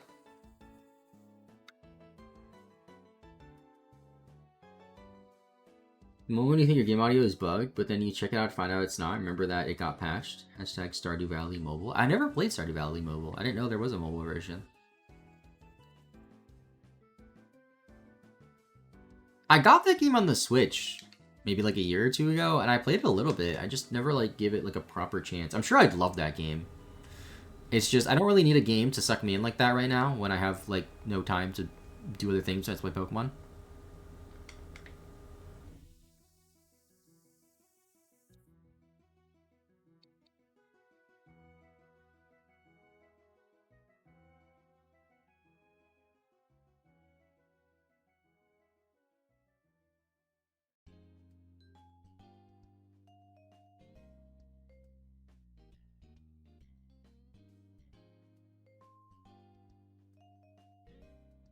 Like, the Gemino card minigame on it. I don't know what that is. Start at the beginning of a Pokemon White Hardcore Nuzlocke. Good luck. I might do a black and white. Like, I think, okay, what I want to do, chat, once I'm done with this Oak Challenge, I'm going to take a small break from these, like, insane challenges that require me to play, like, every day for 6+ hours a day. I'm going to do, like, I'm still going to do, like, the Fire Red thing, you know? And then I'm going to stream, like, a Pokemon Black Nuzlocke. And then make a video on it for the 15th anniversary. Or something like that. My first 100 of hours in Stardew, it's a good game, but I probably got like 50-ish. Yeah, I love games like that. So I'm sure I like it. Yeah, I need an extra party slot for Shedinja. It's only level 17. I didn't mean to cancel. What did I do there? Full heal. That's all the items. Since Ninkata's traded from Sapphire, I think I actually am going to level it up to 19 and use a rare candy. Just so I don't have to trade it to Sapphire and then trade 2 things back. So once it gets to 19, I'll just use a candy and have an open slot.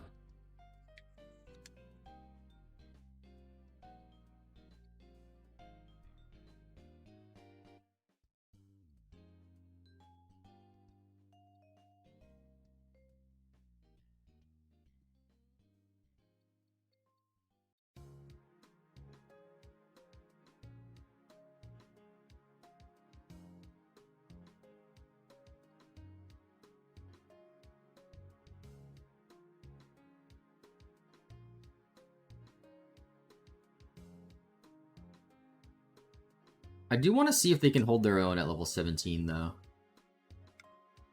Yeah, they're not paying attention. How to begin to nap. Are you kidding me? That's so annoying.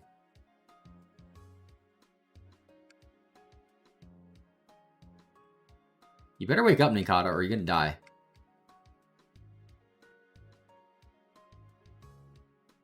I got a crit and it killed. Okay, Leech Life. Over half. Yeah, they can't hold their own yet. Now, variants of these Professor Oak challenges could be a Professor Oak Nuzlocke challenge, where you catch every Pokemon before a gym instead of evolving them all the way. You level up to the Pokemon as either full evolution or at the cap. I got a comment like that on the other one, I think. And I think that's an interesting idea. Is to catch the Pokemon and then just go to the level cap. The issue with that, though, is I feel like it takes too much away from both challenges rather than combining both. Because the whole, like, part of the point of a Nuzlocke is the limited encounter pool.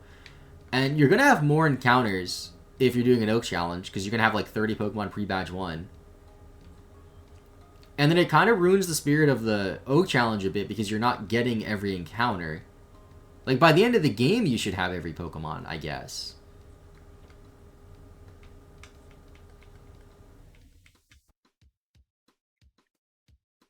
There's something there, I just don't know exactly how to do it.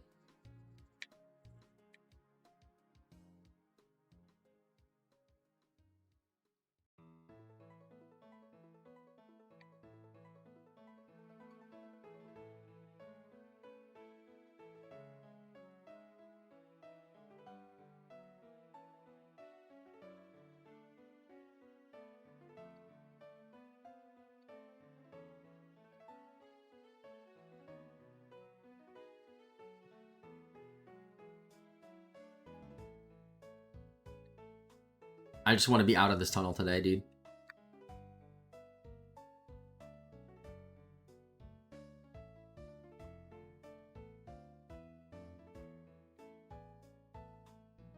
And I also want my DS capture card to work again.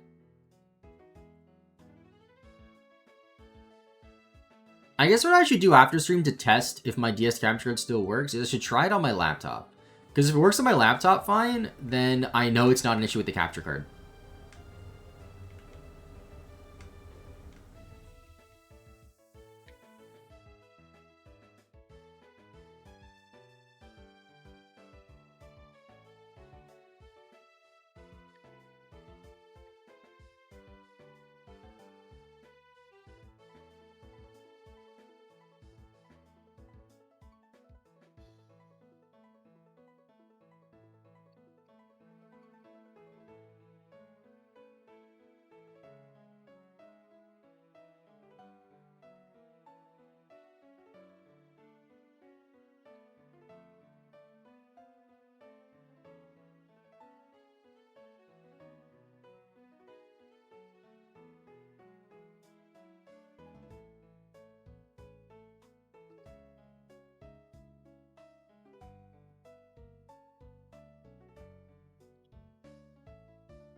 I want to see what this event is in Pokemon Go that started not too long ago.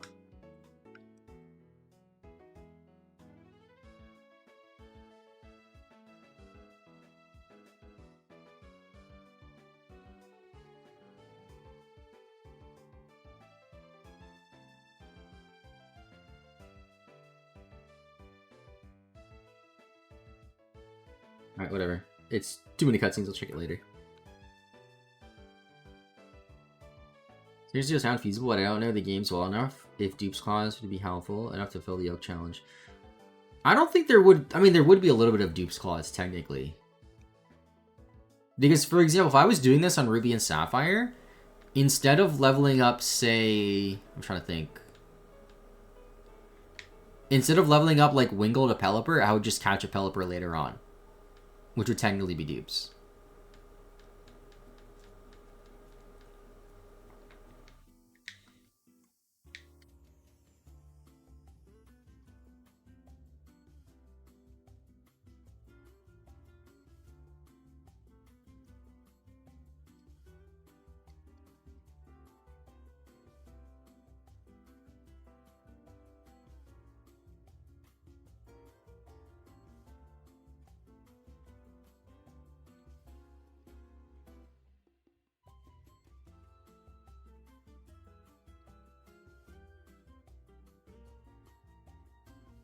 Let's see how much more XP we need. Oh, I didn't mean a sweet scent. Oops.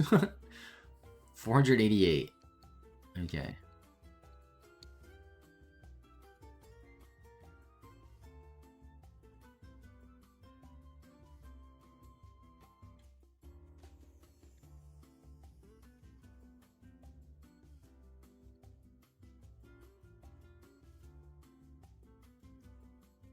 Oh, Curly's gonna die.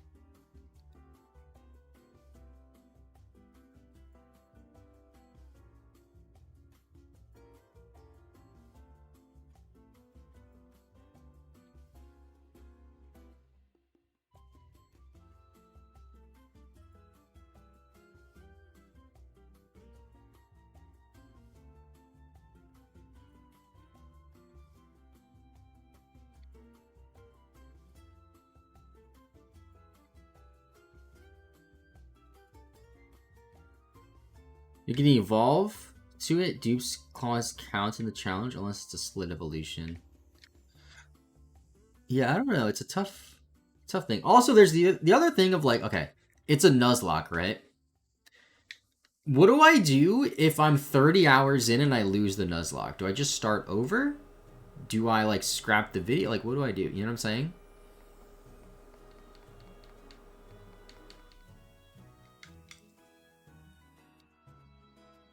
Out of PP. That's the wrong controller.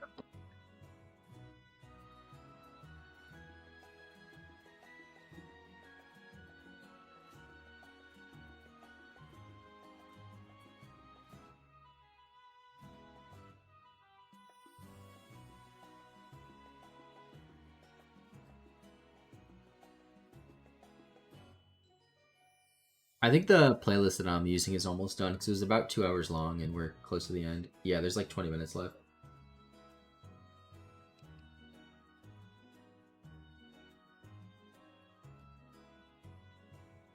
My thing where you wait until the VOD channel is monetized. See, I want my content to get to a point where it's like I don't freak out if I go 3 weeks without uploading. Like, I would love to have that luxury to just like solely focus on whatever challenge that I'm doing and be in a position where I upload when a video is done. That's like my biggest goal for this year. Is like, because like right now, like I do genuinely enjoy doing these challenges. I do feel less burnout, but there's definitely still that like stress of like, wow, if I go 2 weeks without uploading, that's gonna really hurt the channel. And I just don't want to be in that position. And I understand like this is like probably a bad mindset.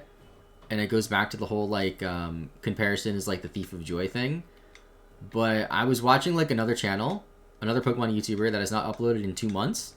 And I have this plugin that shows like analytics. And I didn't like intentionally look at it, it just sort of like popped up.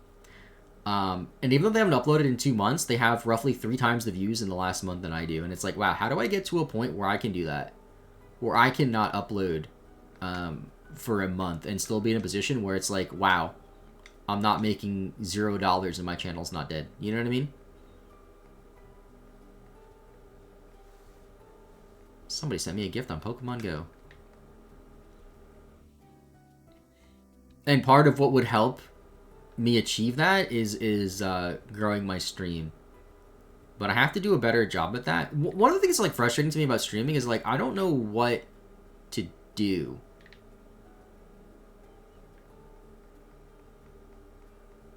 Like, what is it that I could do with these streams that would get more people to want to watch it outside of just having the videos do well on the main channel and getting people over from there?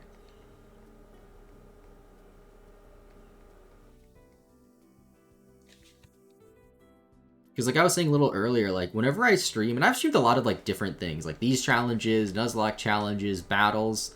One thing that I always struggled with was like just getting past that 30 viewer threshold, like 30 viewer barrier.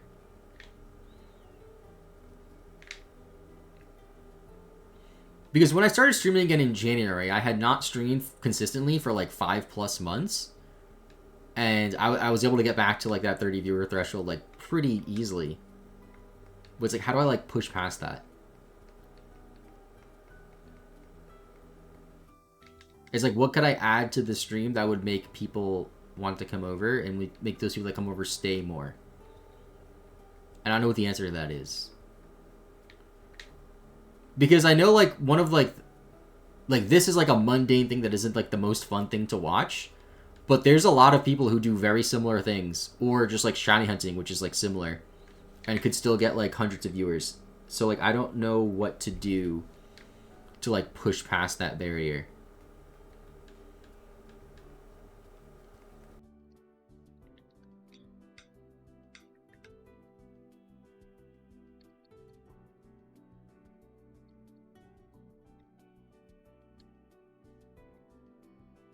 I think in the past, part of my issue with it was just like how long that I streamed. Because in the past, it was rare for my streams to be like longer than 2 hours. Whereas now my streams are like more like proper full streams where they're at least 3 hours each. With like some exceptions. Like last night's bonus stream was only 2 hours, but like, you know. I also streamed for like 4.5 hours earlier in the day. Shining also has the moment of excitement for when a shiny does pop up. That's true.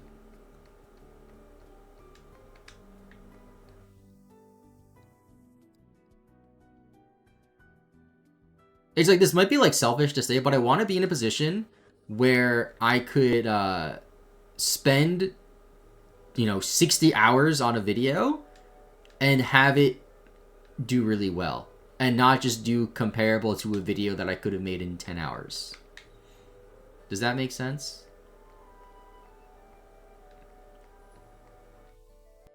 Dude, Curly is gonna die again.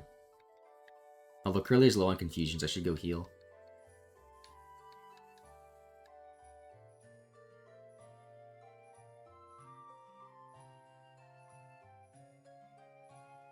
And like, maybe this is just me being doom and gloom because I had one video in the Coliseum video that didn't do that well. Well, I guess 2 videos. The Zigzagoon solo video didn't do well. But to be fair, I didn't expect that to do too well. That was more of like a experiment thing to see. Nothing wrong with wanting to feel comfortable monetarily. Yeah. I guess that's fair. It's just weird to talk about it when it's like content creation, you know? Actually, I should just switch because you should level up here. Like, I want to be one of those channels where it's like, hey, I cannot upload for 2 months, and my channel won't make $0.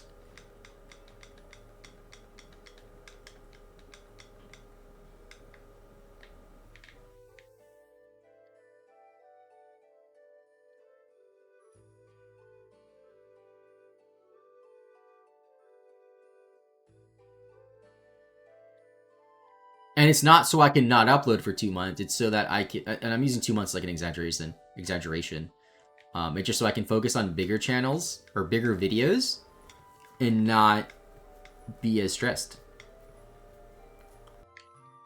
Because like, if I upload this video, right, this Ruby and Sapphire Oak Challenge video, and it doesn't do particularly well, I might like just change up the type of content that I make again.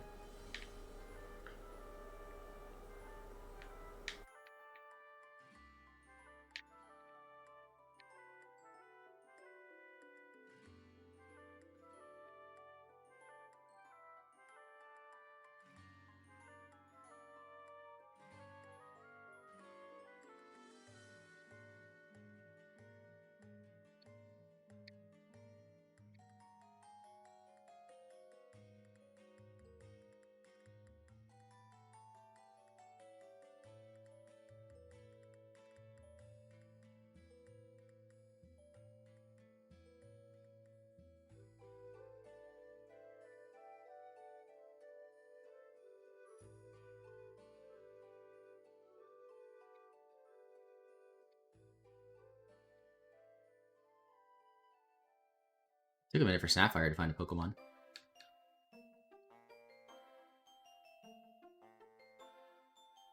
Oh, I never played a new playlist, by the way. Let's play this one. There might be an ad. There is an ad. There's always an ad. I saw YouTube was like, I didn't read too much into it, but they're changing their ad policy somehow. And I think it basically just means like more ads. Let me start this over from the beginning. Dude, I hate that. I went to start over from the beginning and then another ad played. There we go.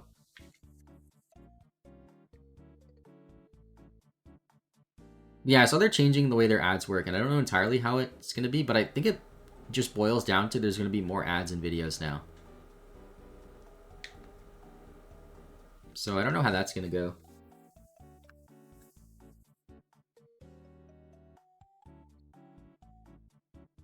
What's up, Ollie?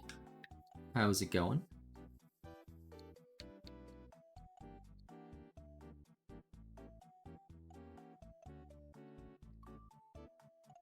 Oh, Stark just didn't work on Ruby there.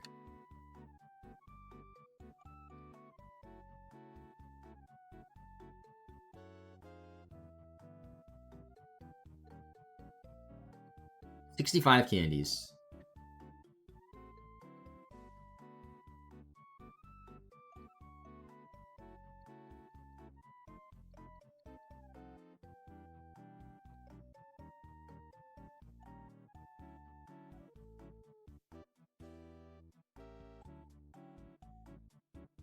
Is there a way to change ad frequency placement as videos in a creator? There is. I could be wrong on this. I think no matter what, even if the creator doesn't put ads, sometimes YouTube will still show ads. And those ads won't go to the creator. They'll just go entirely to YouTube. I could be wrong on that, but I think that's how that works. But yeah, the creator can put as many ads as they want or as few ads as they want. If their channel is monetized by default, there's always going to be one at the start before you watch the video, one somewhere in the middle, and one at the end. And then you can put more, you can change the frequency.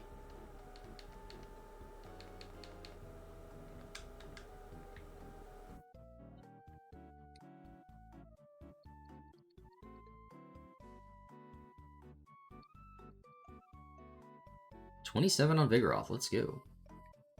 So Vigoroth needs 9 more levels. Curlia needs... I forgot what level Curlia was. Was Curlia 27? Or 26? 24. Okay. Curlia needs 6 more levels.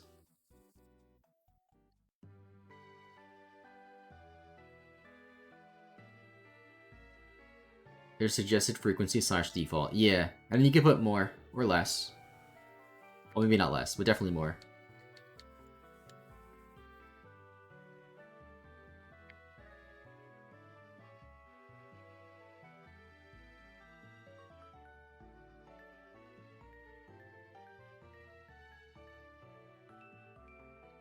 Wait, how much XP does Nikata need to get to 19? 1250. That is a lot more Whismers. That's like at least 25 Whismers, I think, right? If it's like roughly 50 per, or 50 EXP per.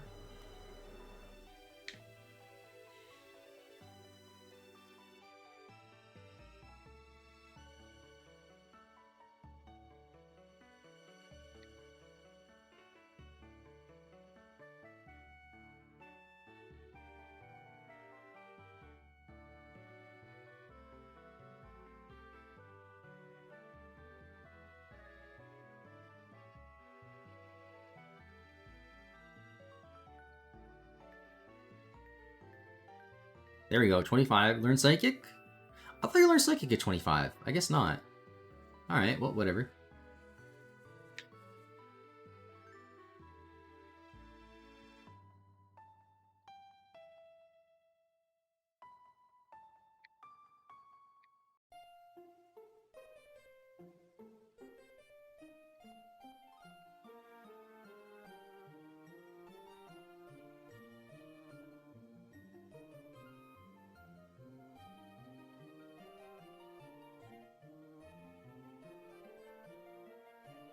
He starts gets 19.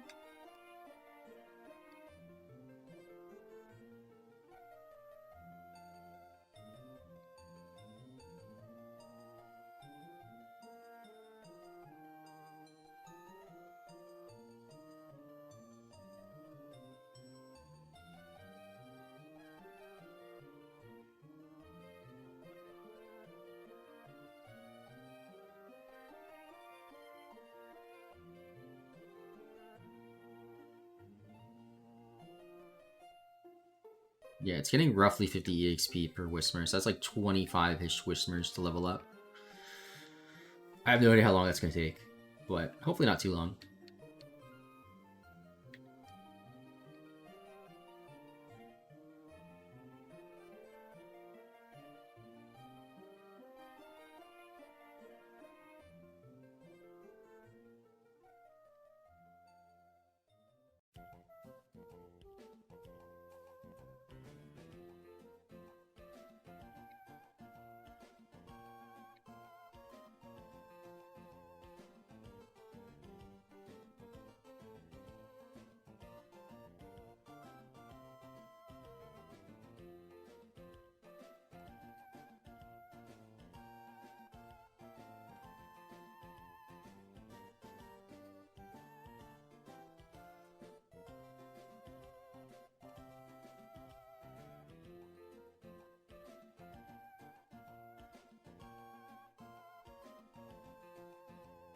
I like went to check items in the middle of that battle. I got confused for a second.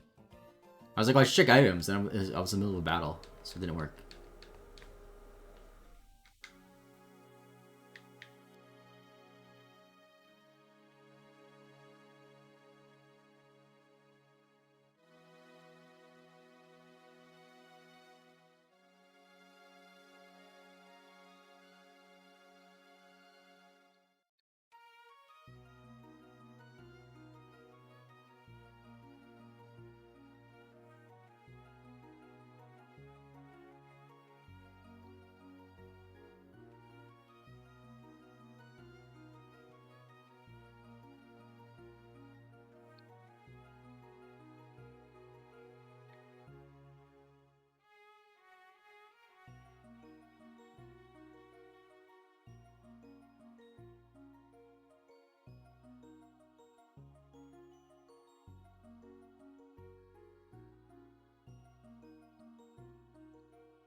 Let's see how much more EXP Ninkata needs.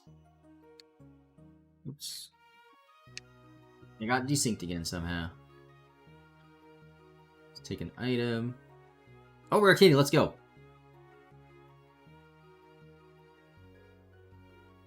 You need 962 EXP. Monster check. I was a little slouched there.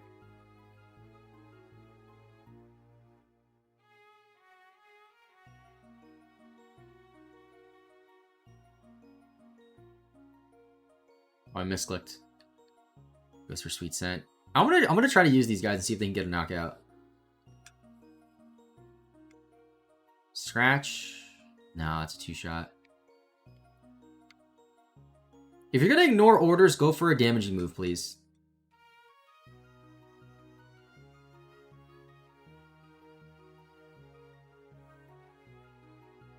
So shit's way too weak.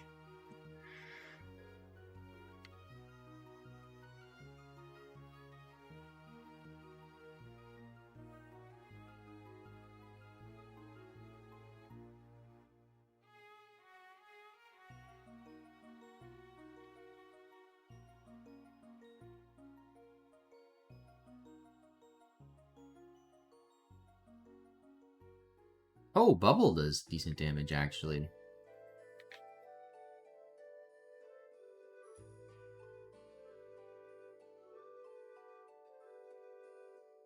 Every time, how come whenever a Pokemon ignores orders, they always go for the worst possible move?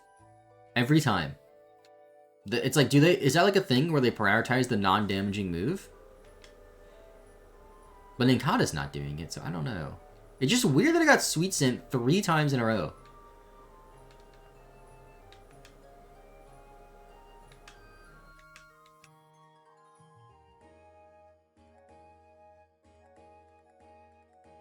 I'll just switch. It's wasting so much time probably trying to attack with the traded Pokemon.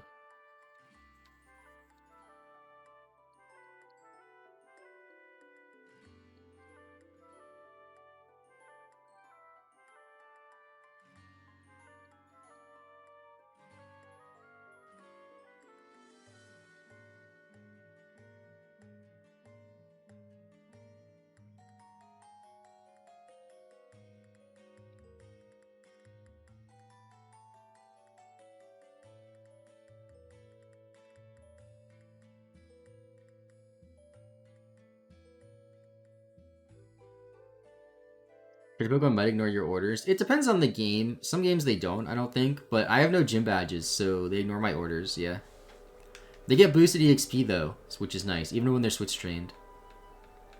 So that's why I have them traded.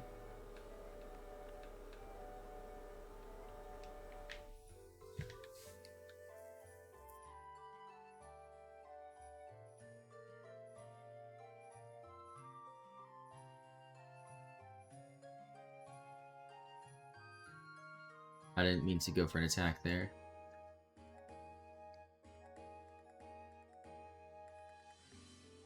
Two critical hits, that's kind of nice.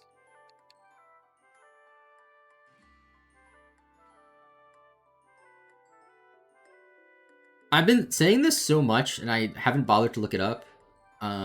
But I want to see what levels they obey you based on your gym badges.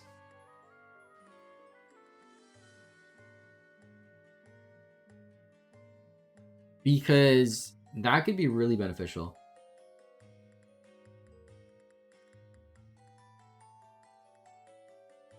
Okay, the first badge is none, but second badge, Pokemon up to level 30 that are traded to obey you, which is huge. And then third badge is nothing. Fourth badge is 50. So by the time we get the fourth badge, we could just, like, trade Pokemon and then train them without having to switch train, most likely. That's what I'm thinking.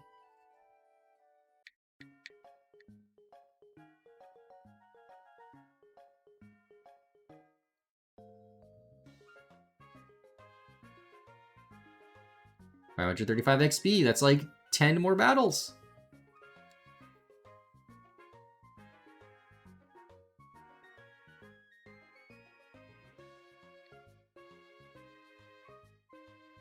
Easy peasy, yep.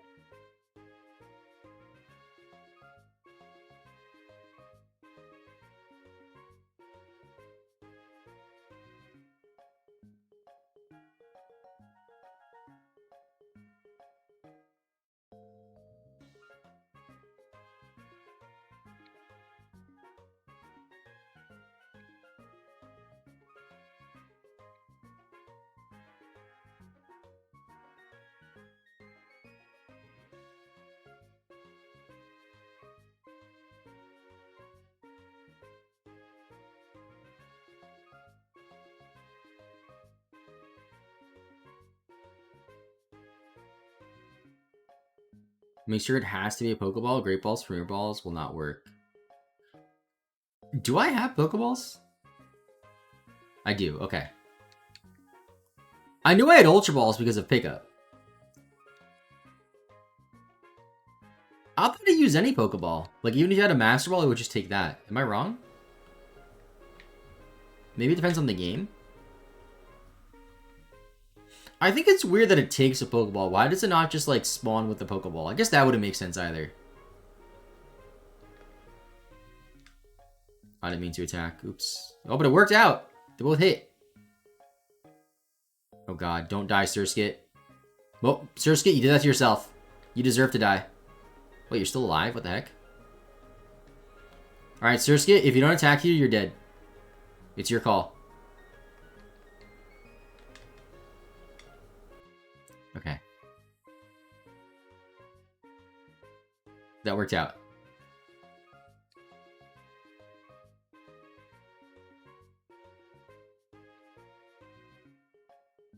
Oh, rare candy!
I want to see how much XP it needs. 154. It's like 3 more battles. Let's go.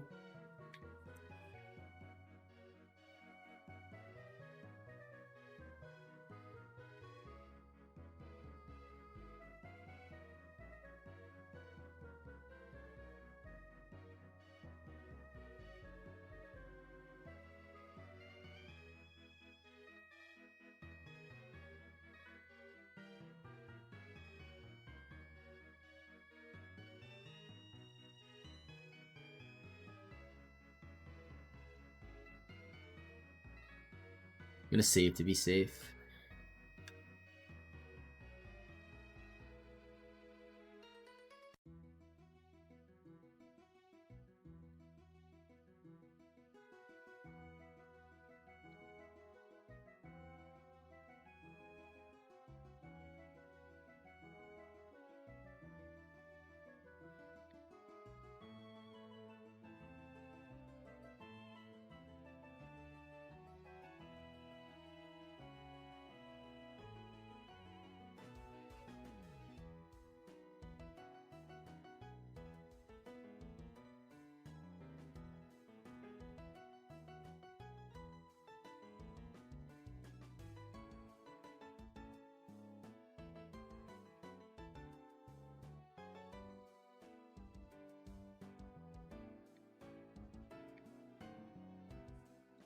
This one might do it.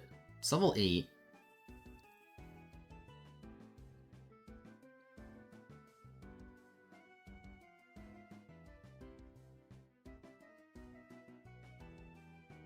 No. Okay, next one. Next one. I should make my way to the Pokemon Center then. Because I'll have to deposit one of the Pokemon in the party, have an open slot, and then level it up once. Can I get an encounter, though? There we go. This should do it. I don't think it'll do it for Surskit, though. That'd be great if they both leveled up to 20 at the same time.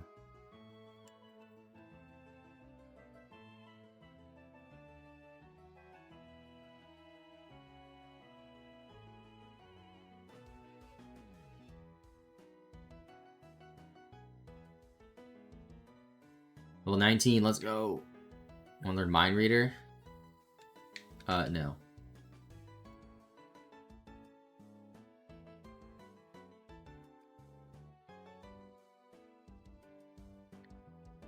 I mean, I guess I'll just do this one battle on Sapphire because this should get Surskit to 20.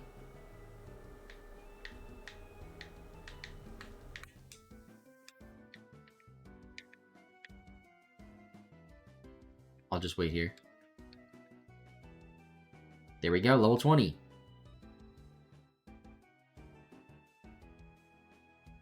I think I'll trade Surskit back, because I think the last 2 levels it should be able to do on its own.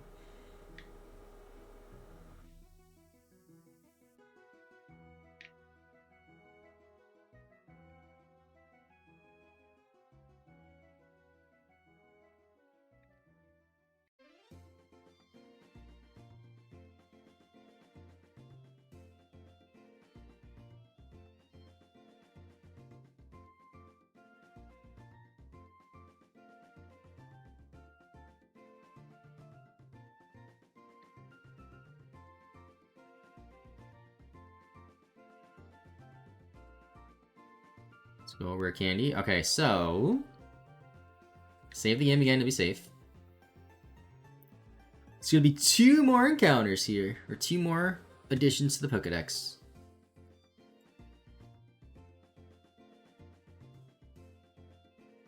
I guess I can go full screen Ruby here. Alright.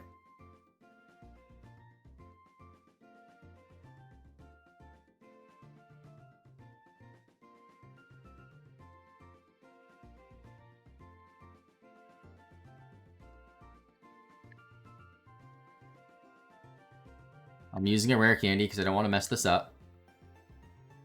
Nincada, level 20. There we go, Nincada's evolving. So that's 34 for Ninjask.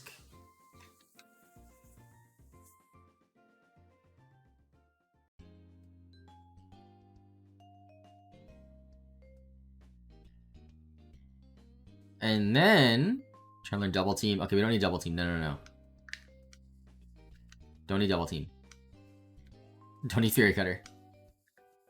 You don't evolve, so we don't need you to learn moves. You don't need Screech. And then now... There's Shedinja. For 35.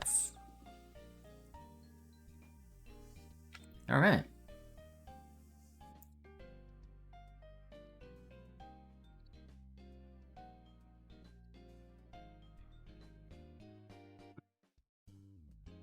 Now let's go back to the PC.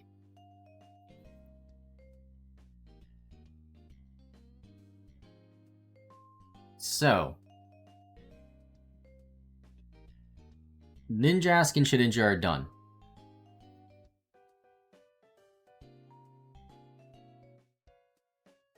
We still need Surskit, so I'm going to trade the Surskit back. I can trade the Surskit for... What do I just, like, not need in here? I'm not going to need Hariyama. Okay, actually, wait, what's Curlia? Curlia's in this game, okay. And then...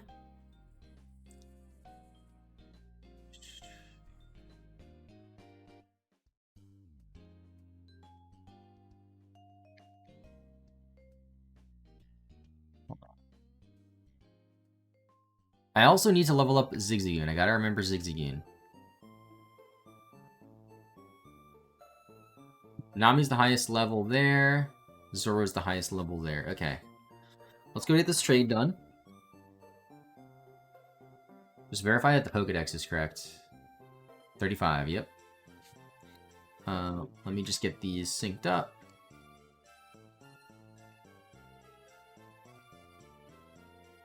How many total levels do you need? I can check after this trade. I'm not 100% sure. I know I need a 19 on Shroomish, 30 on Whismur, and then like 14 on Zigzagoon. Then I think 14 on Grovyle. Like 6 or 7 on Combuskin.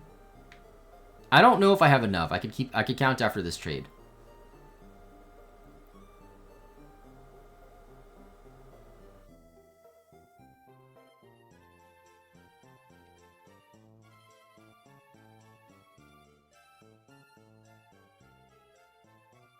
So I'm trading Surskit back so I can finish grinding it without having to switch train in Ruby.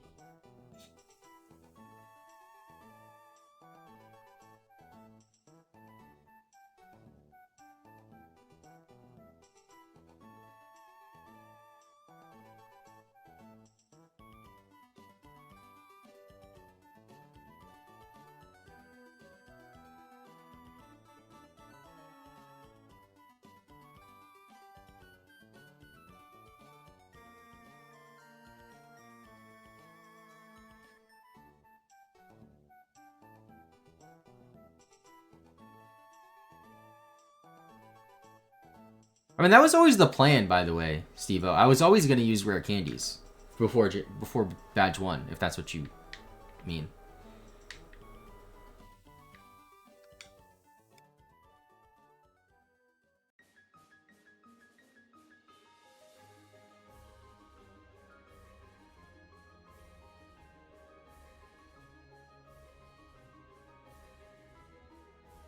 Alright. So Sapphire, don't need Hariyama. Ruby, we can just put you away.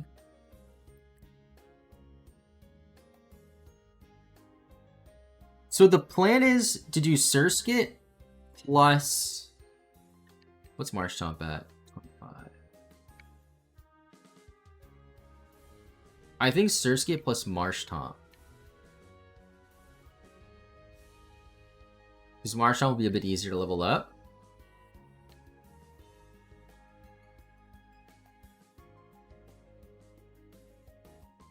And then,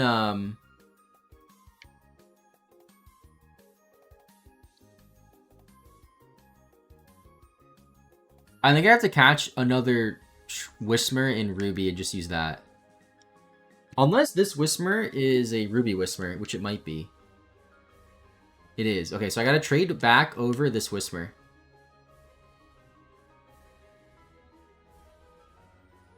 And then we'll do Whismer plus Shroomish grinding.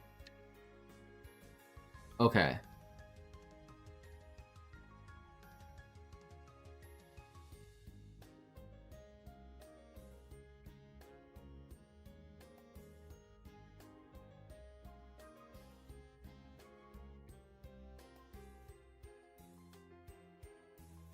Ah, I'm getting desynced. Alright, that's resynced.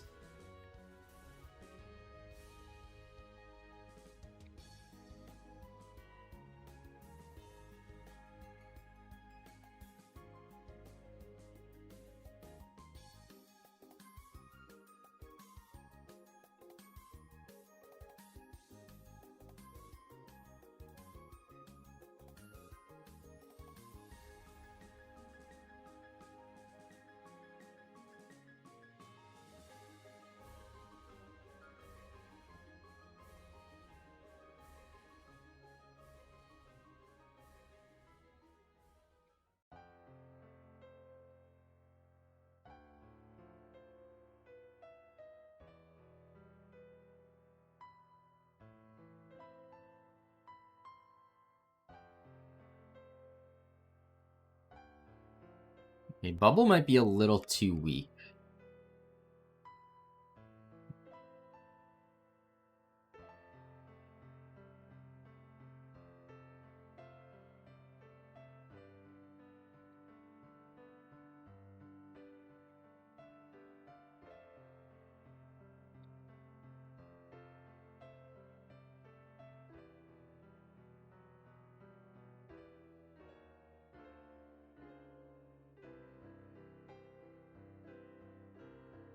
So in that case, I'm gonna switch Quick Attack over.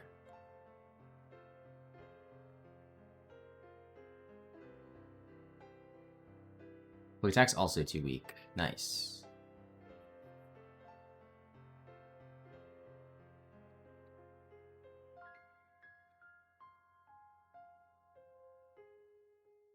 It's also getting 40 EXP. Wasn't it getting more when I switch trained it? I think it was. It was getting like 50. Hold on. How much is it gonna get here? Oh my gosh, if it's gonna...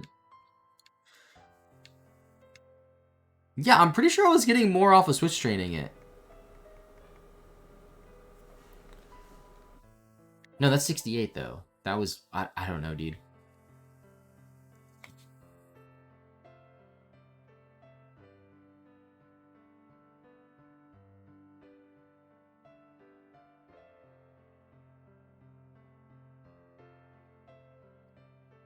I'm gonna give it proteins and see if that helps it.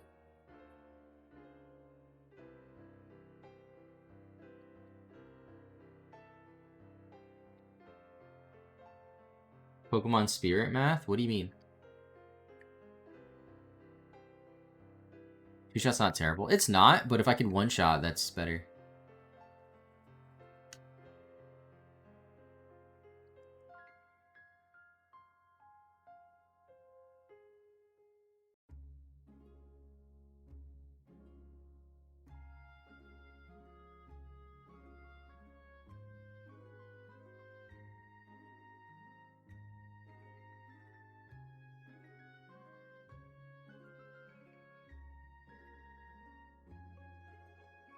I have so many proteins. It's one of the pickup items. Can it learn cut? No.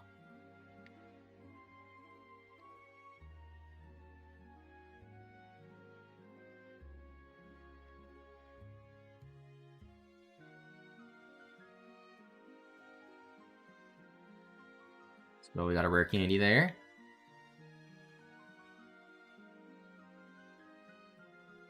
Okay, now I wonder if quick attack's enough to one-shot after all those proteins.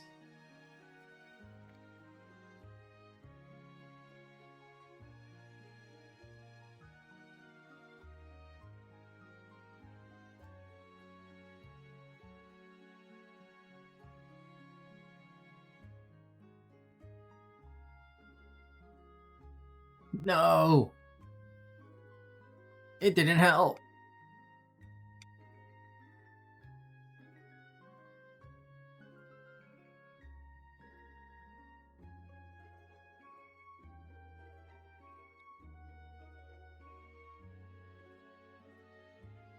I'm gonna give it a King's Rock too, because the flinching would help a little bit.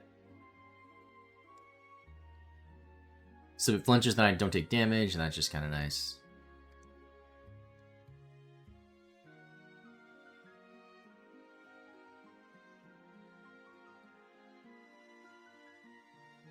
If I have a King's Rock.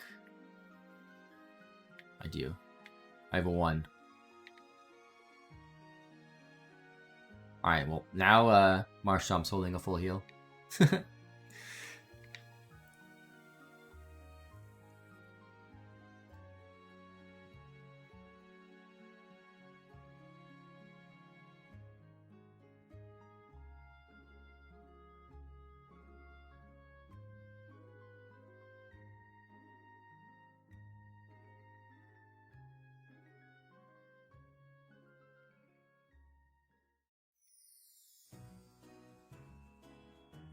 70 XP is kind of nice.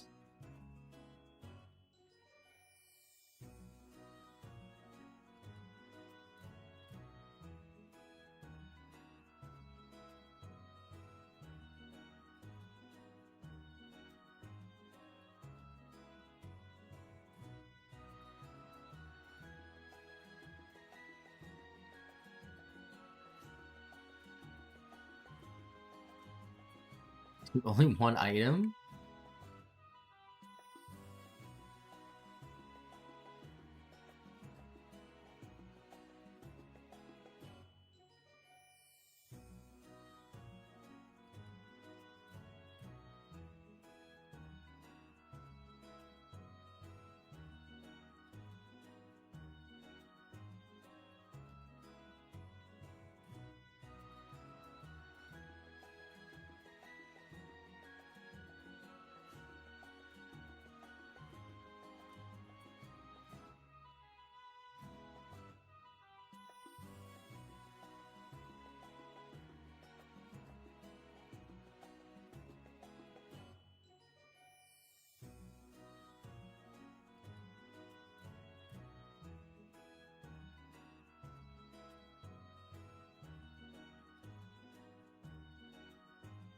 Critical hit, let's go. I'm hoping at 21 Surskit will get more consistent one-shots.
How do you live with 1 HP?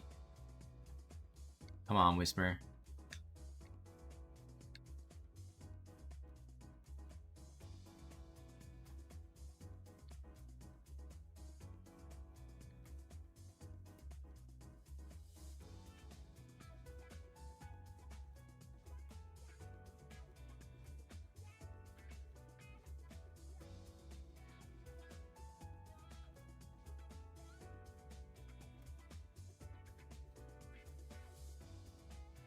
Running low on quick attacks. I think I'm going to make my way back to the Pokemon Center now.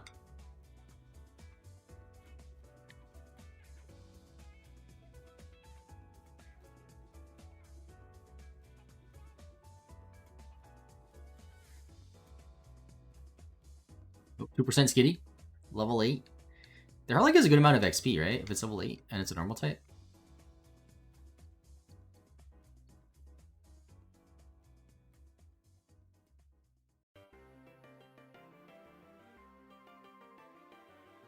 $74. It's about the same as a Whisper. Maybe a little less.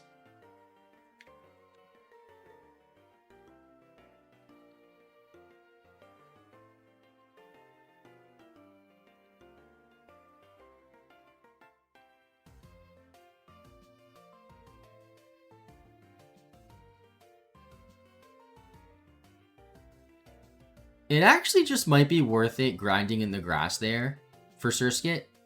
Just because I think you can get more consistent one-shots there. Because I can one-shot the Ninkatas. It might be worth it. And I don't think it's like that much less EXP. There's also Whismers there anyway. Use this Tanny Bed for the first time this weekend. Very weird. Tanny Beds scare me. Just like being enclosed in this like tube. And there's just heat.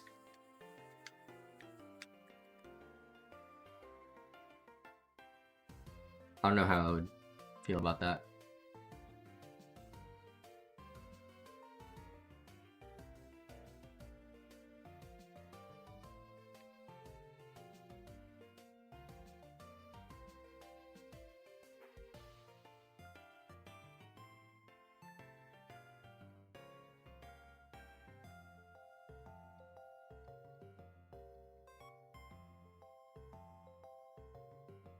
I'll just go back to the tunnel then. Because in order to one-shot the Ninkatas, I need to go for Bubble, but then I need to go for Quick Attack on everything else. It's just easier to go to the Whisper Tunnel.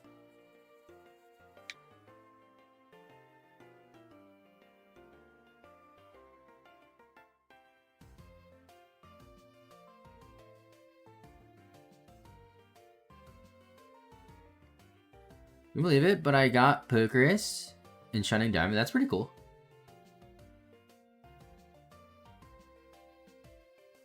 Can you confirm the Omega Research Challenge is the easiest one that you've done? Are you almost done with it?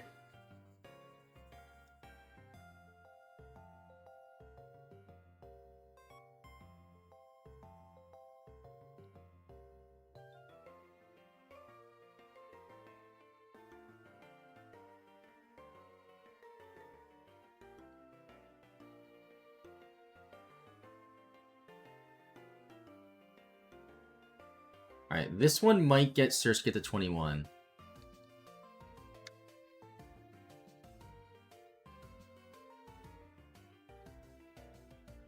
Yes. Before I got a shiny, I just don't remember how it works. I don't know which one's rarer, Pokerus or Shinies. I feel like I've gotten Pokerus more often than Shinies. Especially in older games, like when the shiny odds were 81.92. I remember getting it coincidentally in the Gold and Silver Nintendo Intended video. And like, I didn't really like, I don't even think I realized it until after like the video went up. I remember people accused me of cheating. They're like, oh, you cheated to get Pokerus. And I'm like, what? Why? Why would I do that? Like, why would I cheat to get Pokerus in a casual playthrough?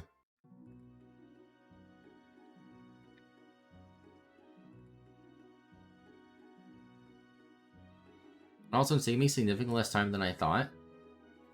Or battles keep running VXP. Oh yeah, especially with spread moves, right? Oh, could you cheat for that? I'm sure there's probably like an action replay code you can do to like get Pokerus, right? There has to be. I don't know, YouTube's weird. Like, YouTube viewers will accuse you of cheating when like there's no possible way you could cheat.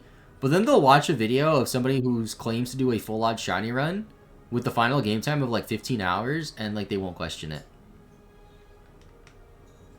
But I get Pokerus in a casual playthrough, and I'm a cheater. How many levels do we have left to go? I'm not sure. 1 on Whismer. We have 1 on Whismer, 10 on Marshtomp, 14 for a Linoon. I believe 10. No, it was 14 for Grovyle. 30 for Whismer. 19 for Shroomish. I think 9 for Vigoroth into Slackoth. That might be it. However much that is. I don't know if you were keeping count. It's because you're elite hacker, dude. I mean, there's been times in Nuzlocke and stuff and like other videos where I've like spawned in rare candies just to save time on grinding. But I'm usually very transparent on that. And most people don't care.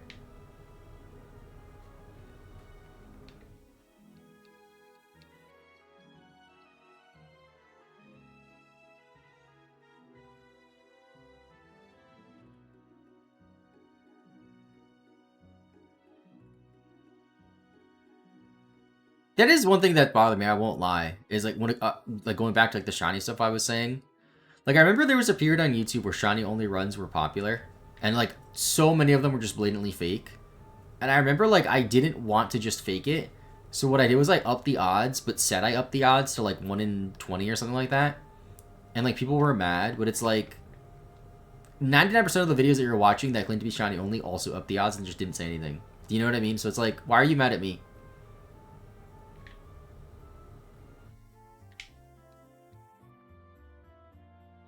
Cheese-based grinding is cringe. It depends on the cheating. Like, spawning in rare candies for, like, a Nuzlocke, sure, why not? I mean, spawning in Nuzlocks for, like, this challenge would be blatantly cheating. Because it's just a different type of challenge.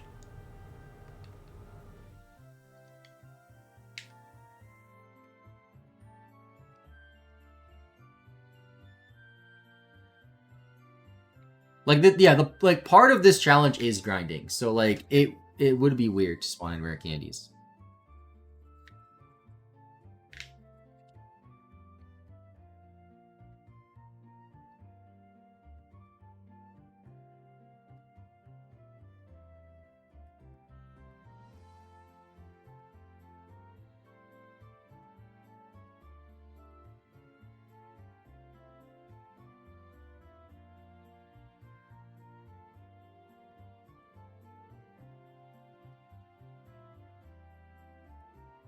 That's why I have the Goon Squad do it for you. Yeah, pretty much.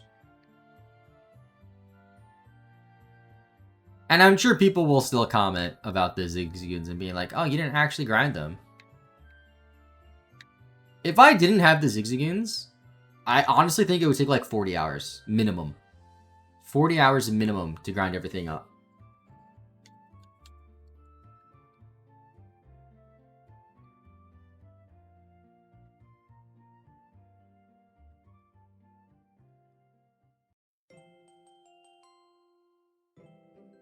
Gotta heal my Surge Skit.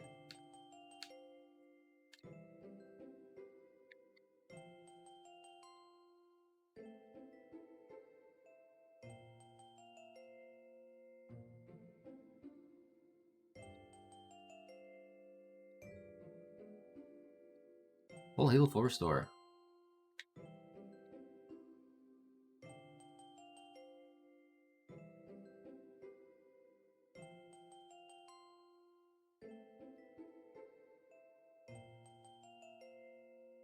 This one's level 6, so Surge Skit might knock it out. Yep, that's good.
Yeah, Zigzagoons aren't cheating. It's like literally part of the game, but I know people will comment and be like, it's kind of cheating because you're not actually grinding. And it's like, well, yeah.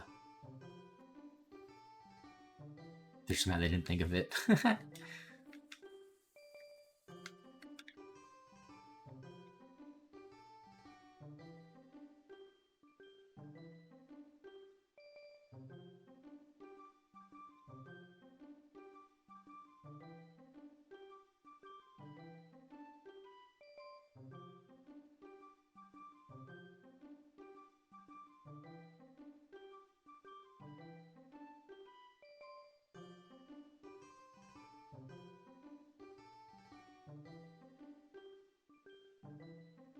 Using the game to play the game isn't cheating. Yeah, that's true.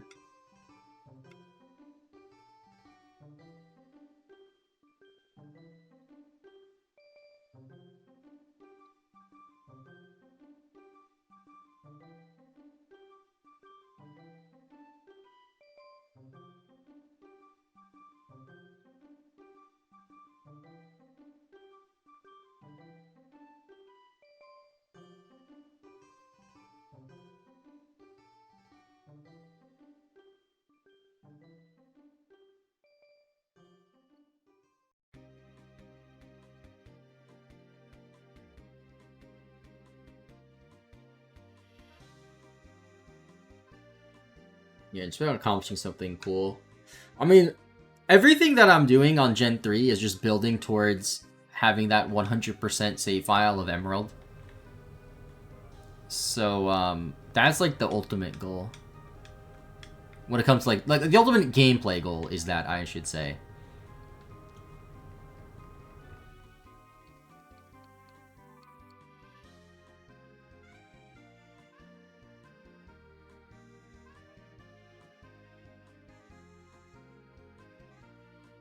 I'm out of PP. That was fast, I feel like. Since I last healed? I gotta go back and heal now. Sorry, people do Press Rogue Challenge, that's cool. Yeah, I mean, I am a little surprised that Press Rogue Challenges aren't that common on YouTube. But then again, like, am I really surprised? Because, like, and again, like, I don't know how to say this without sounding like a complete jerk. A lot of the times, if a YouTuber sees a video that'll take them more than, like, 5 hours to make, they just won't make it. And, like, that's just the way it is. Like, a lot of people just are not willing to put in the time it takes to do this type of challenge. Which is, like, you know, 40, 50, 60, maybe even more hours.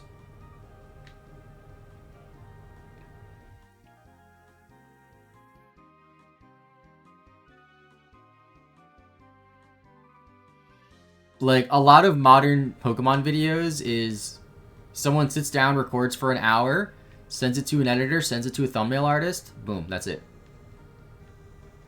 The effort is what makes it so interesting and fun to watch. I agree.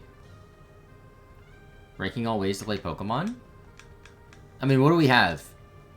Shiny Badge Quest, regular playthrough, Shiny Badge Quest, Nuzlocke, Press Rogue Challenge. What else is there? Speedrun. I guess Nuzlocke and Hardcore Nuzlocke are different. Solo Run.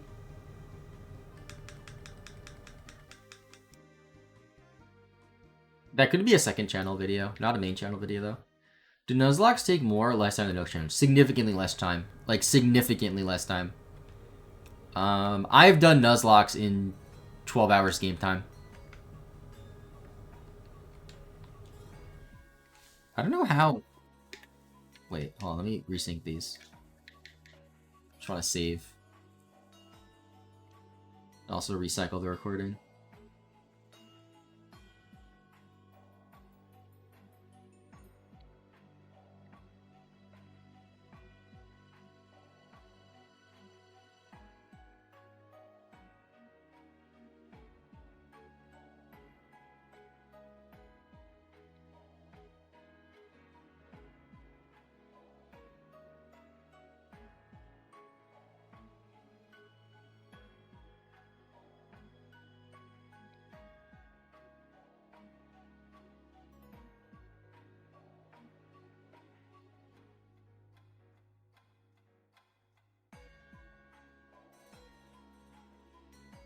Oh, the Taylor lived.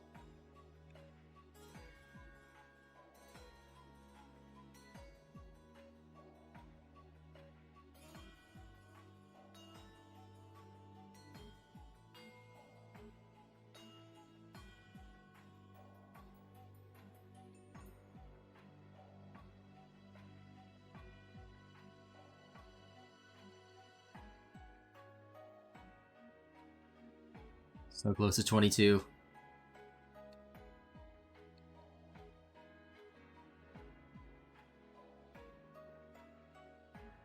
I guess what I should do on turns that I have to go for 2 moves is go for Bubble on the second attack, just to save PP on quick attack.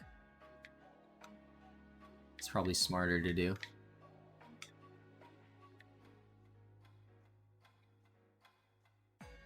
Let's try to play with authentic hardware. It feels more authentic. Yeah, I agree.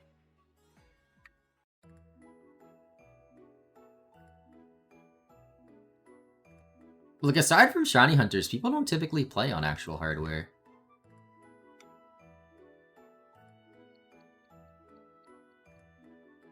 Like, it is easier for setting up the recording, typically. I guess it depends on what you're doing. Well, like, something like an Oaks Challenge, I feel like part of, like, the draw to it is, like, having the actual Pokemon on an actual cartridge. Because if it's on an emulator, it's like, are you ever going to use that again? Like, you can't trade those Pokemon out. Like, what do you do?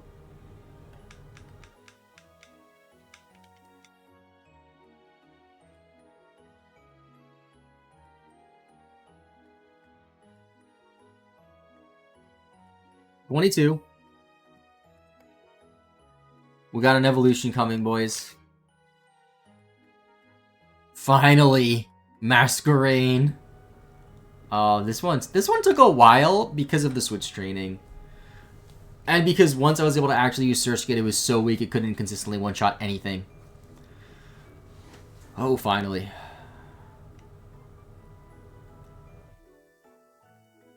So, where you suggest buying Pokemon games, or should I find a copy of Black and White too? This isn't the best suggestion, but I think in person is the best way to buy Pokemon games. You guarantee they work, they're clean. You just gotta, like, find a right deal. I recommend checking pricecharting.com, or maybe it's .net, just price charting something, to see, like, what the games go for. And then, like, eBay is pretty good, too. I haven't bought a Pokemon game online in a while, though. I'm trying to think, when was the last time I bought a Pokemon game online? I can't remember. Usually I'm real. Oh, there's Masquerain, by the way. Usually I'm really stubborn, and I try to find them in person for good deals. Like the Platinum, I got at a card show. I spent $80 cash. It goes for like a little over 100 if I were to buy it on eBay. Yeah, the thing with retro game stores is you're usually gonna have to pay a premium because, one, they're like a brick and mortar store. They have overhead employees to pay, whatever. I get that. But on the bright side of that, you're like, it's guaranteed to work. And if something happens, you could probably bring it back to the game store and they'll fix it for you or give you a refund or something. Whereas if you bought it on eBay, it's like, oh, sorry. I haven't done this, but I've heard Facebook Marketplace is pretty good. Just be careful for fakes. Like, a lot of times on Facebook Marketplace, you'll just see some, like, random dude be like, hey, I want to sell my Pokemon games. And you might be able to find, like, I don't know, Pokemon Sapphire for $20. That's one way to do it.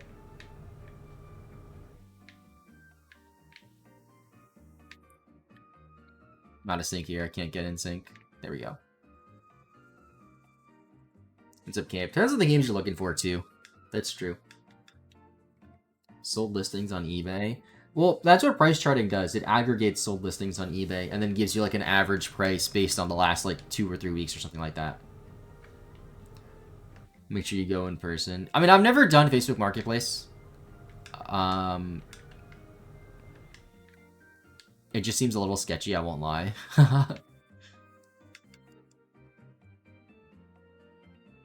You just gotta be really careful. It seems like a really easy way to get scammed. Okay, so, Masquerain, you're done. Next. I need Whismur.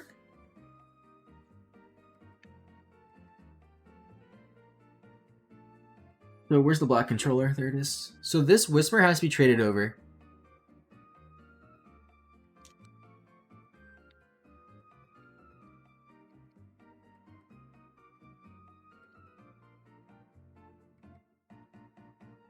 And then on Ruby, I can trade over The mask screen, I won't need it anymore.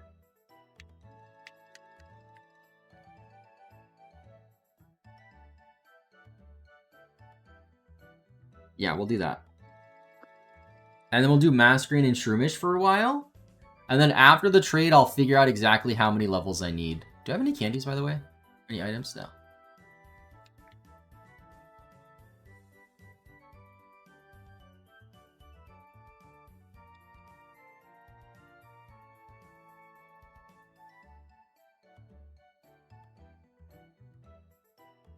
What are videos showing fakes versus real games? I have some shorts like that.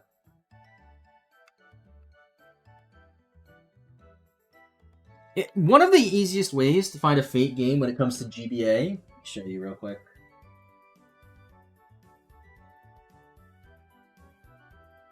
Okay, so let me go full cam for this. This is like the easiest way to tell for GBA games. For DS games, it's trickier. Hey, where's my face? There's my face. All right, so 2 copies Pokemon Ruby. Chat, which one's fake, top or bottom? Can you tell? To be fair, it is really hard to tell from this angle which one's fake. I will move it around a bit. Maybe that'll help.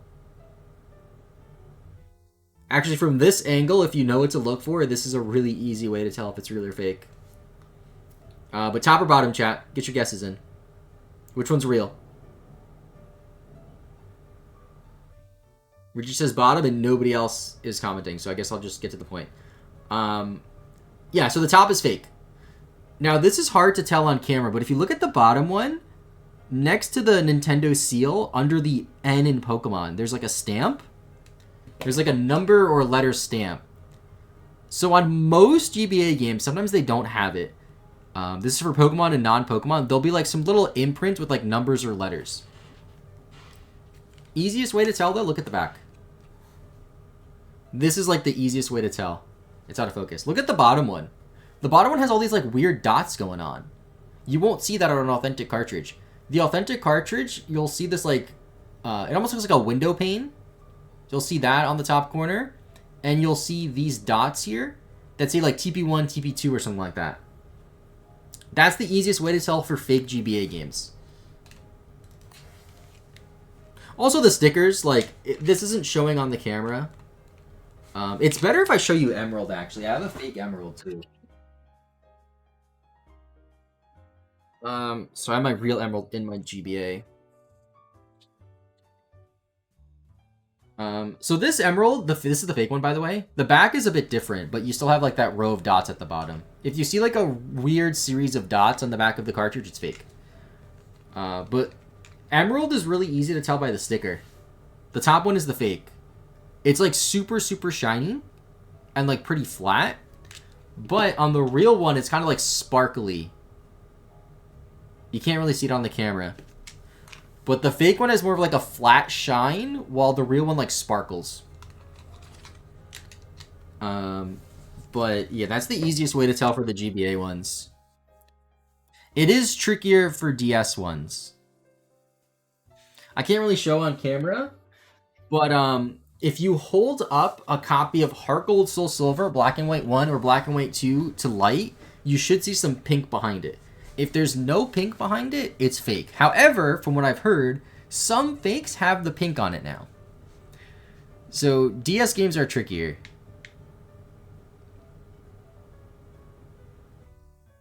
Like, for example, the Ruby that I have in the GameCube has no sticker. So that one, I remember sitting at the store. This is before I knew too much about fakes.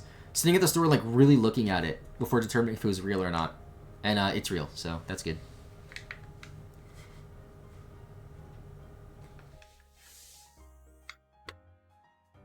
The Sapphire I have doesn't have foil on the sticker. There's also an indent circle on the back that is different size. And the Nintendo font is slightly off. Oh, that's a fake Sapphire. I'm sorry about that. Yeah, my English Sapphire's in the GameCube, so I can't show it. But Japanese ones are the same, by the way. They look the same. They have the same imprint. This is a Japanese Sapphire here. Yeah, there's like many factors to tell. Fire Red and Leaf Green's a bit harder to tell because it's harder to see through the cartridge. But It's the same thing, basically, as Ruby, Sapphire, Emerald, in terms of what to look for.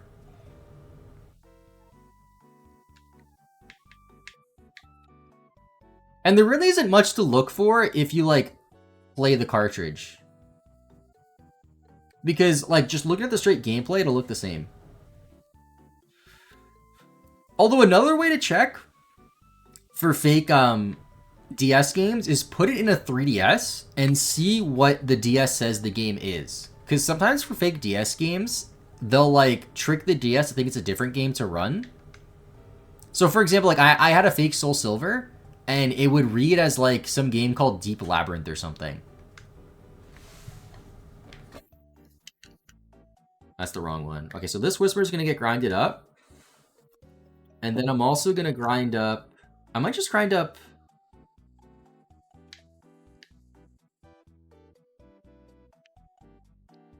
I guess Shroomish. I want to try to not switch train them, though, if I can. You gotta be careful for retro game stores, too. Sometimes retro game stores have fakes and they don't know it. Or maybe they do know it and they're just shady retro game stores.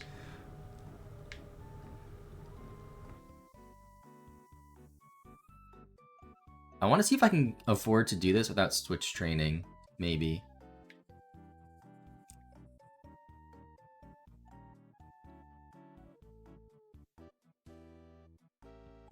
I went to a few retro game stores when I was in Greece over the summer.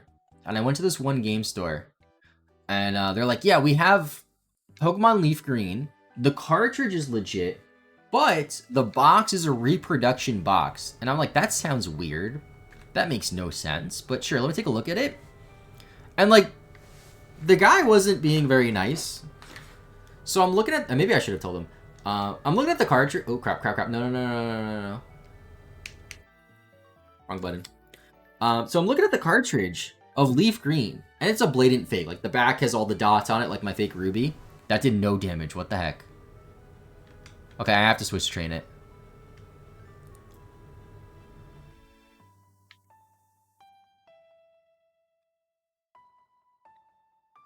Okay, so I have to switch train the Shroomish, but I don't think I have to switch train the Whisper.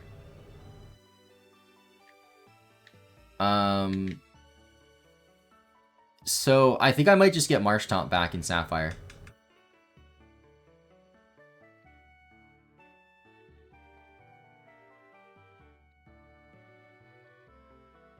Or Vikroth. Which one's lower? I guess Marshtomp's slightly lower.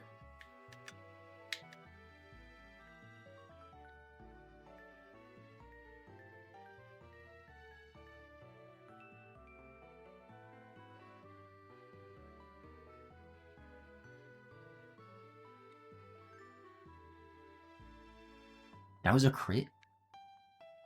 I mean, I misclicked. So they're watching this without the Pokemon music on the route. Yeah, I didn't play the game sound because I have 2 games going, so I couldn't easily switch between the 2 game sounds. So I'm just going with, like, whatever music I'm playing. The Game Store Code is very reliable. They are very good at spotting fakes and are very honest. Yeah, most game stores will be. But there's some that they just, like, straight up don't know.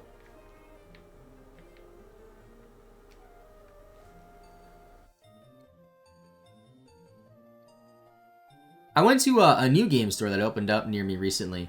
I went there, it was like 2 months ago maybe.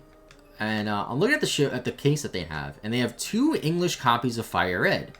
One was like $100, the other one was like about $70. I'm like, that's weird. And I'm looking at them through the glass, and I couldn't tell like why there was a different price. And I asked to look at it, and the girl goes, oh, that's fake. And I'm like, what? And the reason why they were selling it for $70 is because they bought it for $70. So they're selling it so they don't lose money. And I'm like, that's kind of weird, but okay. Like, I don't know who's going to pay $70 for a fake copy of Fire Red. Like, oh, what's going to happen is somebody's going to ask to see it. The employee's not going to realize it's the fake one, and they're going to sell them the fake one. That's probably what's going to happen.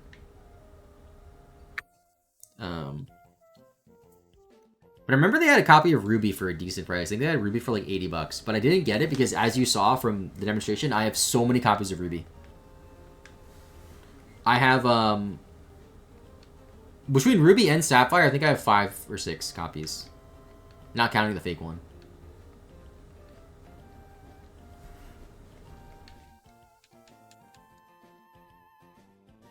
It's not that hard to test for a real Pokemon game. It's not, but if you don't know what you're looking for, it's easy to get duped. Like, a couple years ago, if you handed me the fake Ruby that I have, I would have been none the wiser. Like, the sticker looks pretty good that I have on this fake. I wouldn't have, like, known. And we'll connect or trade to a real game. That's not always the case. That is not always the case. Check this out. I've shown this before. See this? This is a bootleg copy of Fire Red I got in 2004. Before it came out in North America.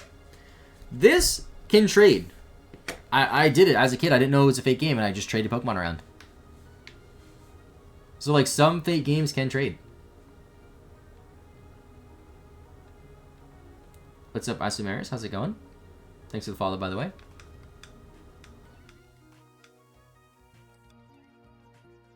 I didn't realize it was 11:30. I'm not hungry at all. Usually I have lunch around this time.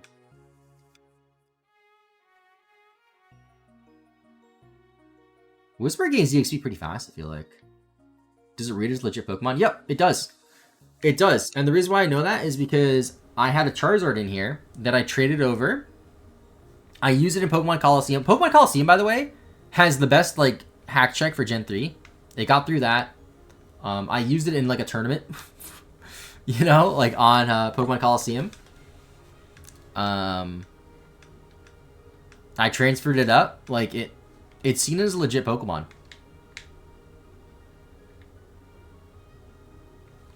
This is like an old school bootleg. Like, not even red cartridge, like... It's really cool, though. It's, like, loosely translated from Japanese to English. I've showed it off before. It's really neat. Also, if you have a GB operator, you can test it that way. GB operator is pretty good at detecting if a cartridge is legitimate or not. So, like, if I were to put in that copy of Fire Red, the fake one, the GB operator will tell me this is Fire Red, however, the cartridge is not legitimate.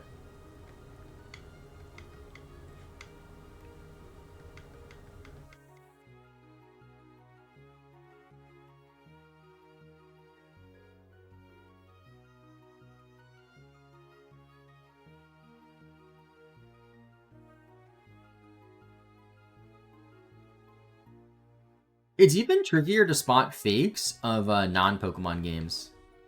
They're not as common, but since the cartridges aren't transparent, you have to, like, open them up. Which is just more tedious than just looking through them. Although they should still have the sticker imprint on the front. Every GBA game has that.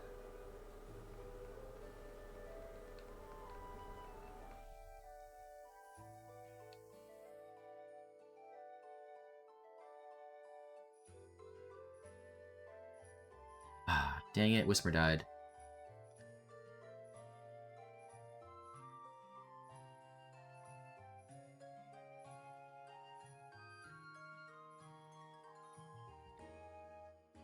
Can't escape. Dude, come on, don't do this to me.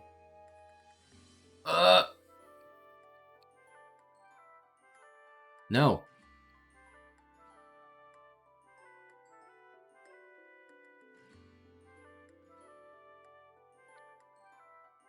There we go.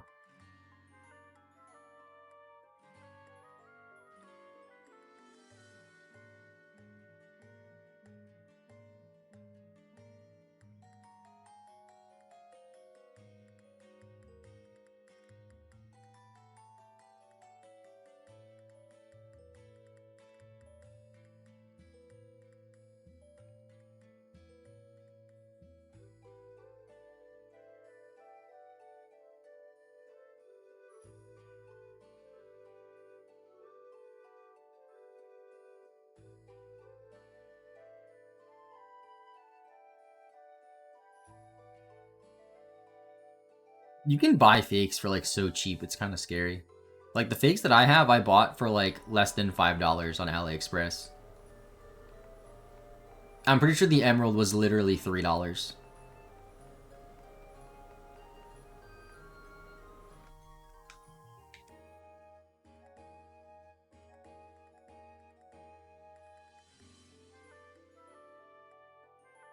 And I'm sure there's people out there who like buy them with the intention of like trade them into a game store, trying to like scam them basically.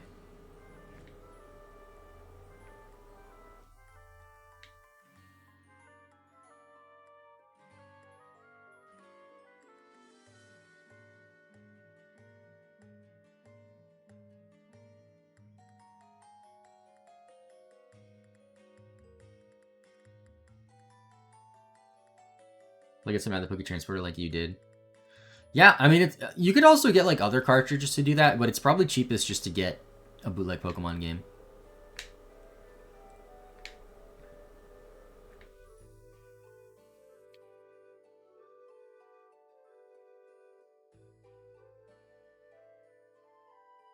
Buy a bunch and resell the cards? No, don't do it.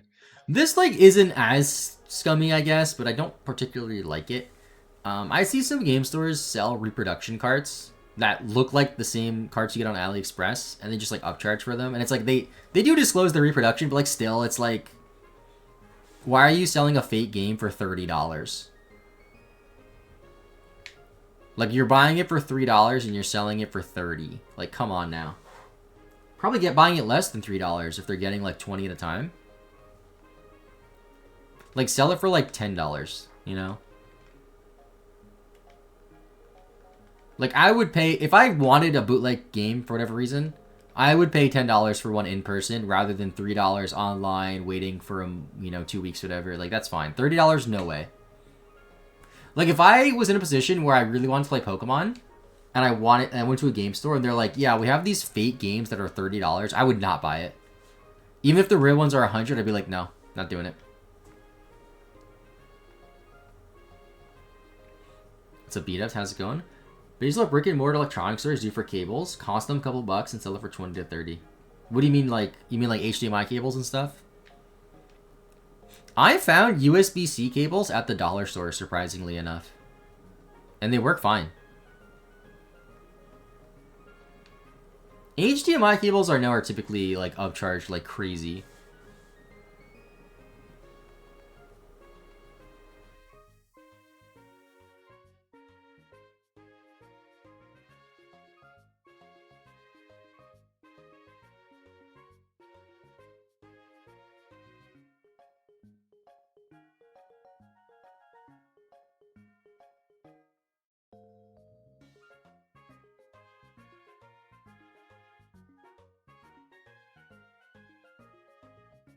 Hopefully at 15, Whisper can one-shot these things. Also, is Uproar just stronger than Pound? Should I be going for Uproar instead, maybe?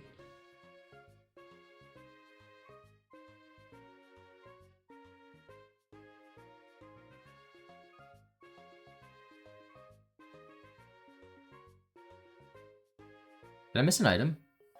I don't know why I thought I saw an item at the very end there. But I do want to see your summary. So Pound is 40, Uproar... Oh, Uproar is stronger! But it's only 10... Whatever. I mean, I'll still go for it, but...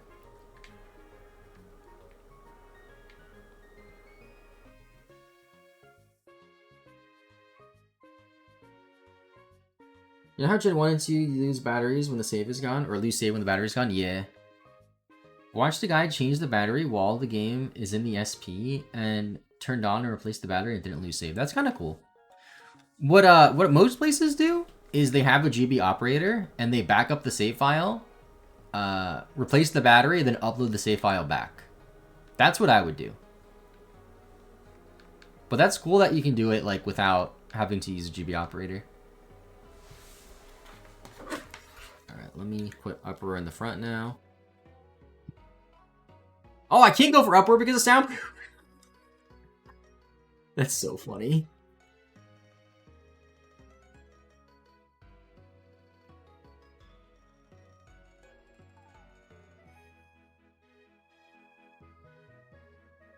I have to put that in my notes.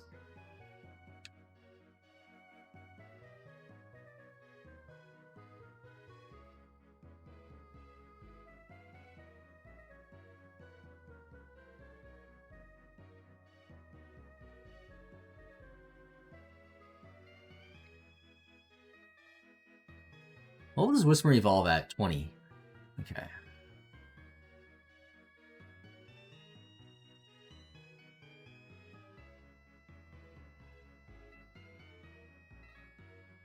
That's not a Whisper, so I can knock it out.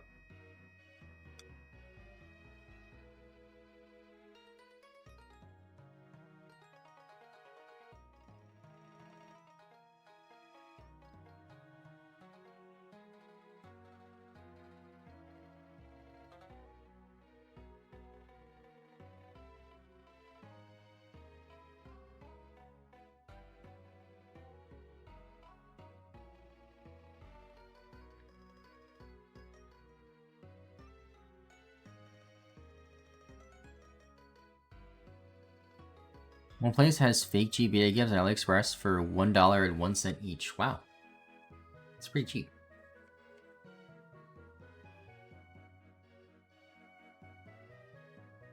Dude, this Nikata is bulky. What the heck?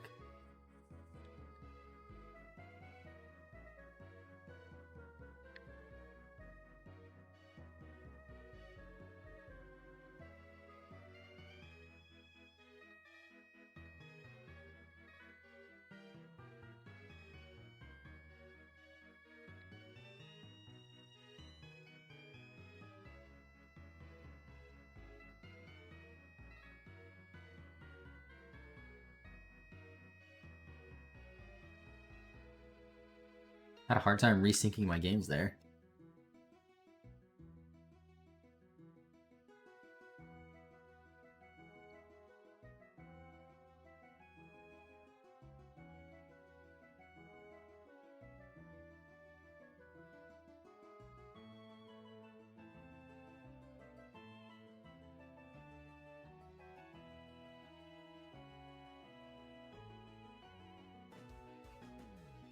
Okay, so we are at 35. We're at 70 rare candies.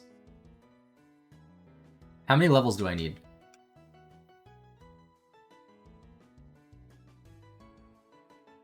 $70 rare candies. So I need math. Calculator app, save me. So I need 26 on Whismer.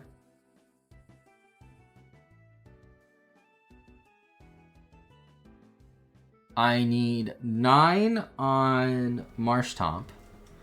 I need 14 on a Zigzagoon. I need 9 on Vigoroth. I need 14 on you. I need 6 on Combustion. And then I need 19 on you. That equals 97. We need... Okay, so basically we need... Ooh, I just, like, broke my chair. Oops. Basically, we need 27 more levels before we can use our rare candies. So, what are the easiest ways to get those levels? It's definitely not on Marshtomp. Definitely not on Marshtomp. Is there something else I can use over Marshtomp? A Zigzagoon would be great. This Zoro's level 6. You're the highest level Zigzagoon. I think I'm going to just do Zigzagoon. And I'm going to catch another Zigzagoon. So I have 6. Yes. And then we're going to get slightly more candies. Let's do that. Zigzagoon learns Headbutt pretty early. So that's good.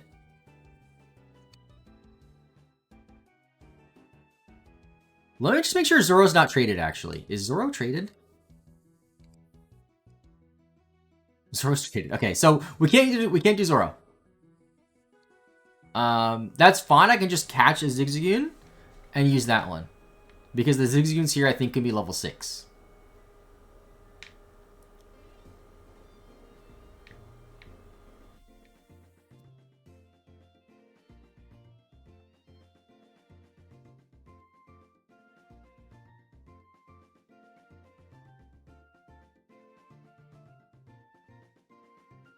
There are Zigzagoons here, right, Chad? I feel like I've encountered them. Yep, there's one. Level 7! Oh. Well, I guess I just need the Sapphire one to do this.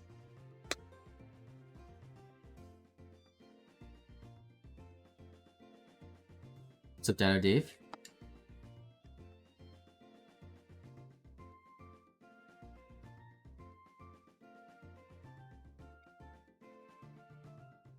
Oh, this one's not nicknamed. That's boring. But this is the one that's being leveled up now.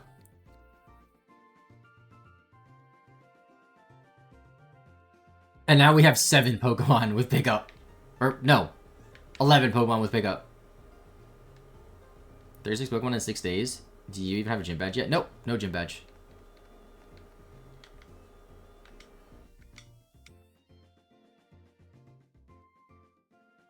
Oh, I gotta run. Crap, I'm gonna die. Let me run, let me run.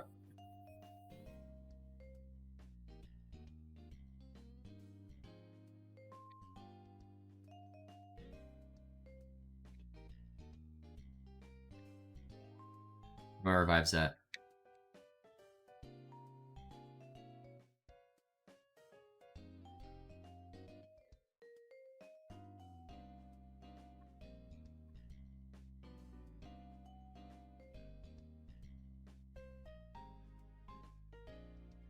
Okay, hold on. We got some items.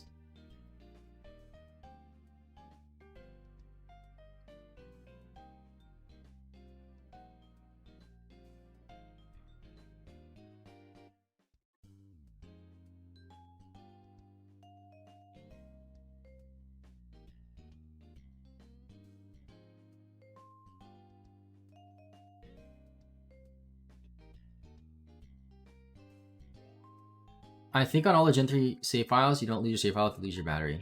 Yeah, you don't. That's the good thing about them. You can replace the batteries. I mean, the battery dying doesn't really matter too much on Gen 3. So that's good.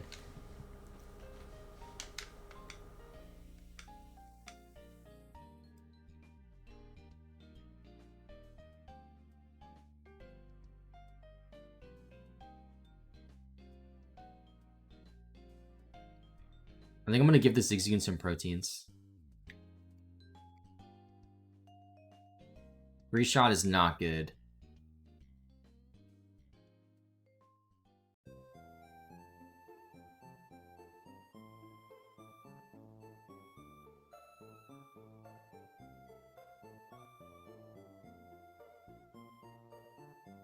So Titan, how's it going? Doesn't die, it runs dry. Yeah, same thing. Basically.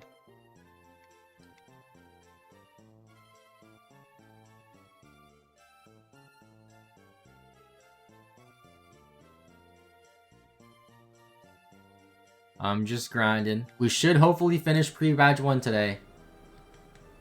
Tomorrow I'm not going to stream. Tomorrow I'm going to work on video stuff.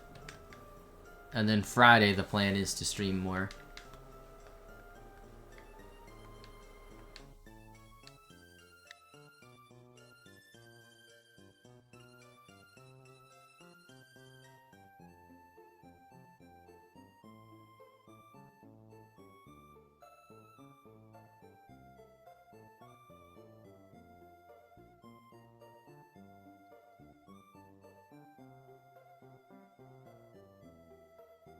Why is that doing no... Wait, that's ridiculous. That did that little damage? Huh?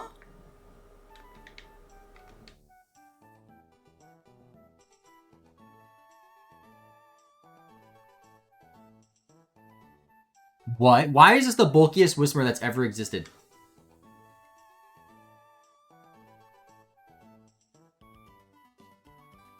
Alright, Zigzagoon's not it, apparently.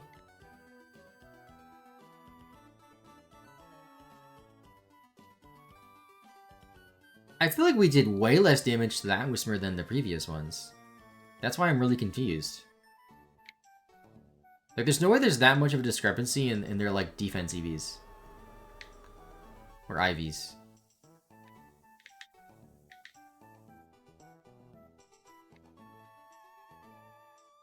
I think I might go into the forest, maybe, to grind a little bit. Up until Zigzagoon, like, learns Headbutt and can hold its own against, Whismurs.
Maybe over here we get too.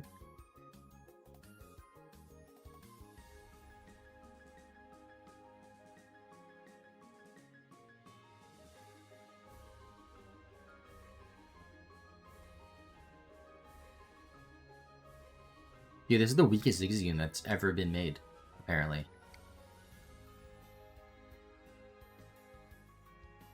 Reshotting level 4 Wurmple? Come on, dude. Be better.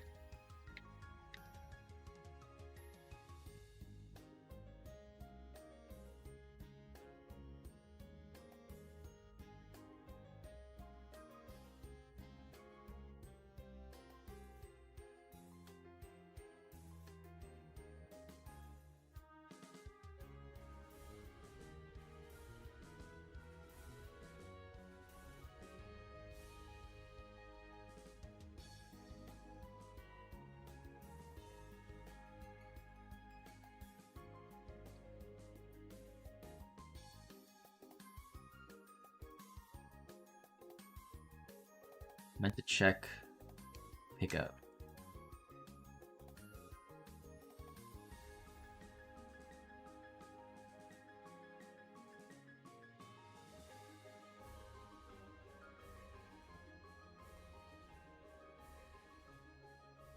Okay, critical hit, one shot. Cool. I think we get Headbutt at 9. I hope. Headbutt will help tremendously.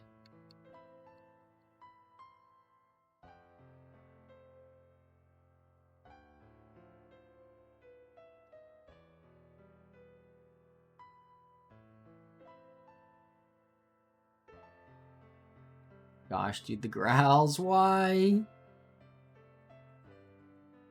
That might not even kill. Okay, it did. Can I get a level up here, please? Cool, level 8.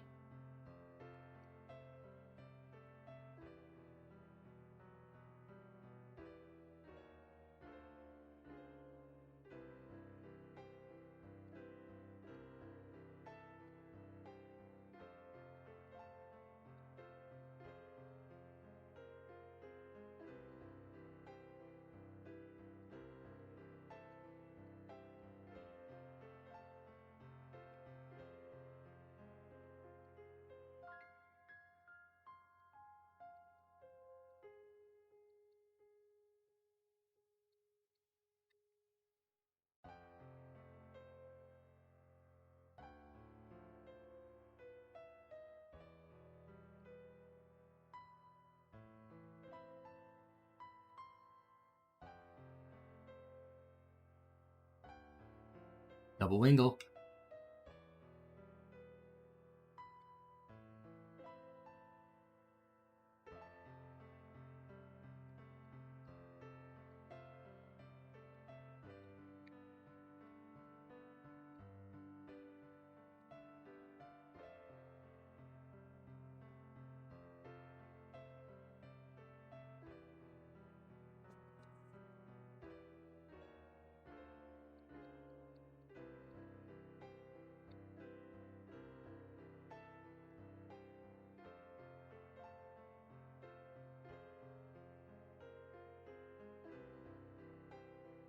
Dude. This Zigzagoon's struggling.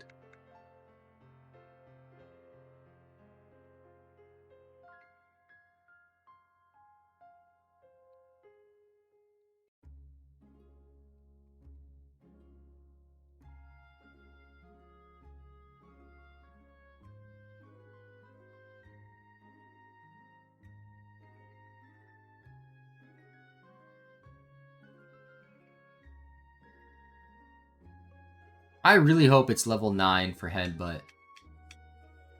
That'll help so much.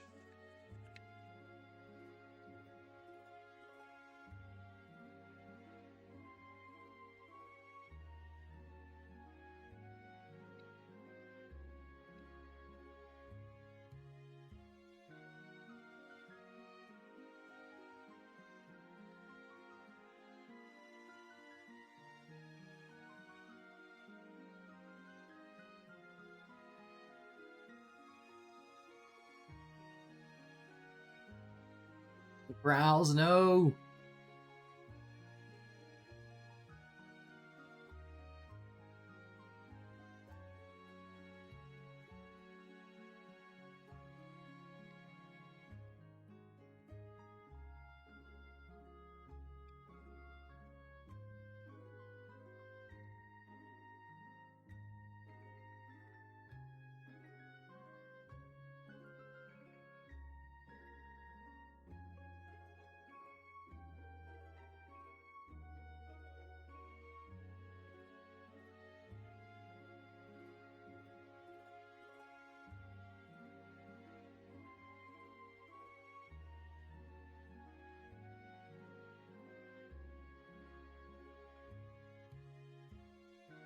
There we go. There's Headbutt. There's my answer, finally. Alright, so we can forget Growl. That's the wrong controller. Wait, what? That's still the wrong controller.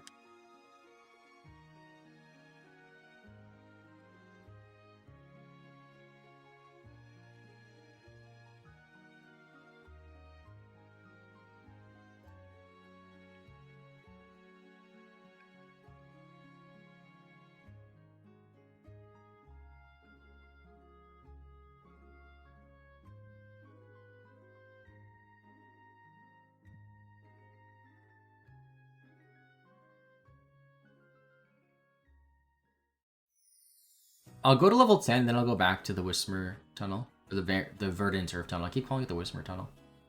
Or the Rest Turf Tunnel, that's what it really is.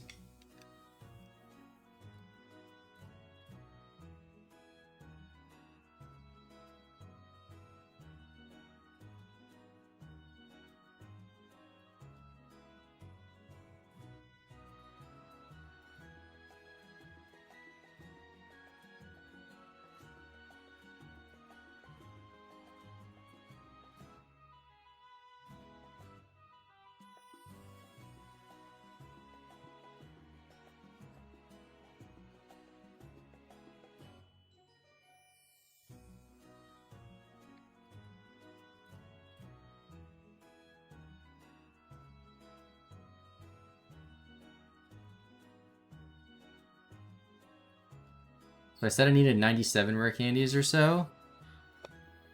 And we have 36 plus 35, so we have 71.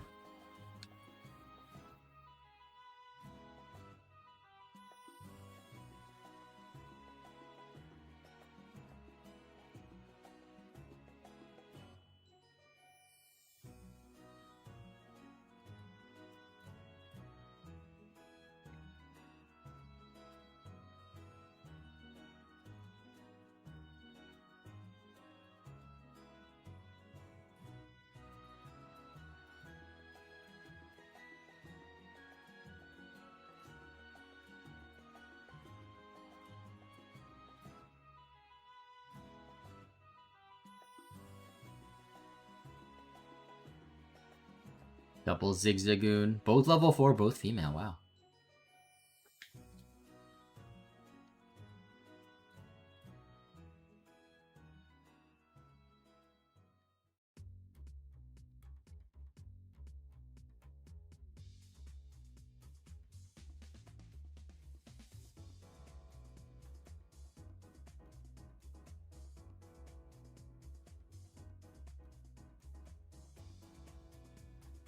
Yeah, level 10. Let's go heal and then try on... Oh, let's try on the route outside the tunnel first. And then maybe I'll go in when I'm like level 11 or 12. Hopefully... Ooh, that's the mark.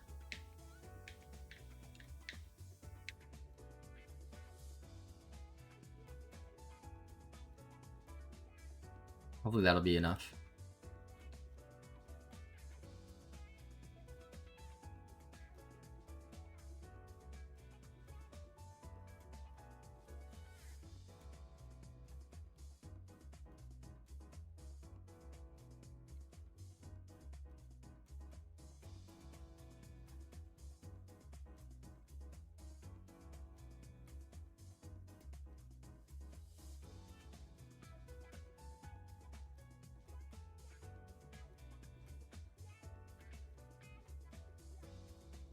I just went right into the tunnel. I realized that I wasn't going to do that. Oh well.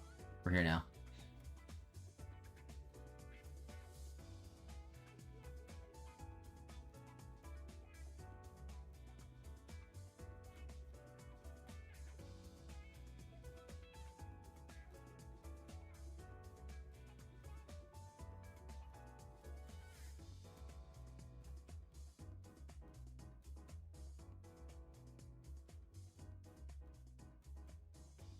Okay, Whismer's 20 when it evolves into Loudred, so that's not too bad. We're pretty close to that.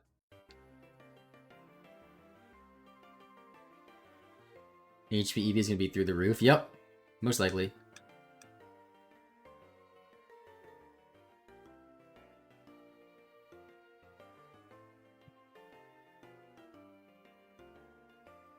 That might be level 17 there? Yep.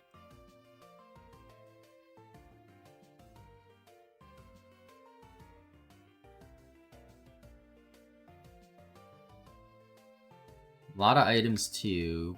But, okay, one rare candy and just one rare candy. Oh, wait, the lead Zigzagoon has an item too. Forgot about that.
I think possibly by the time that I finish leveling up Zigzagoon, we might have enough candies.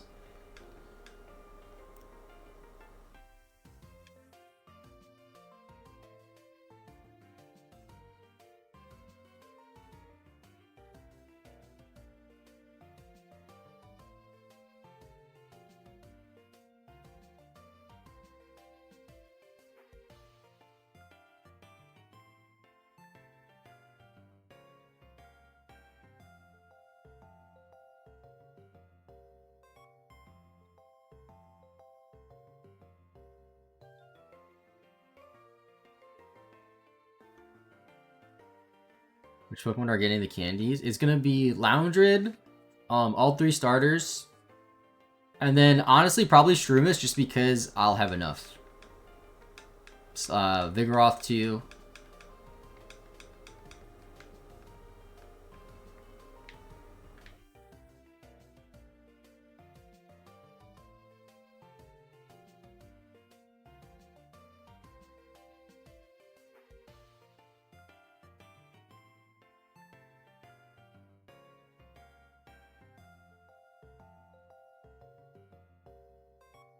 Nine Whispers on the route to battle. Yep. Probably a lot more than 98. But we're doing it.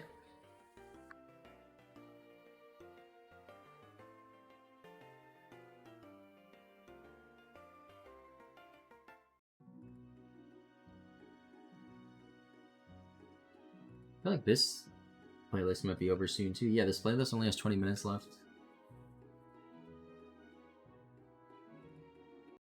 And this one. There might be an ad. There is an ad. Yay.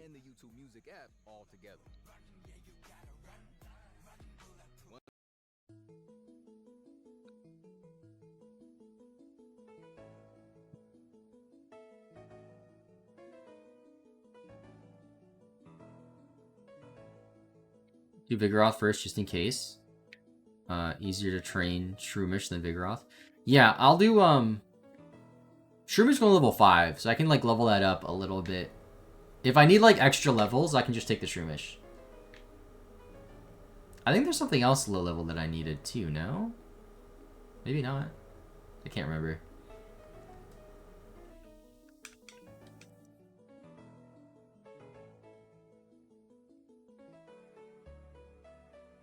I got to heal my Zigzagoon here too.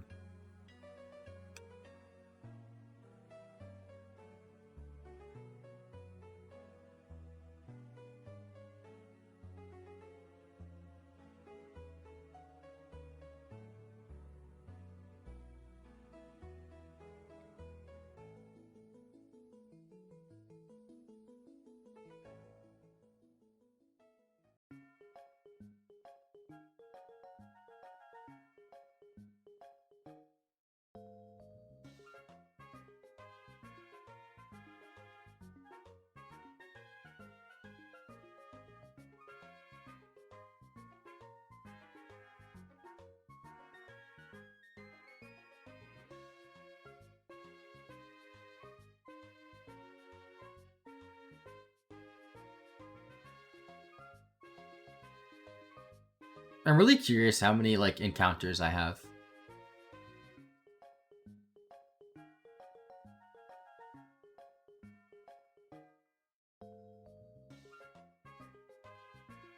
Level 12, that's good. Get some more attack.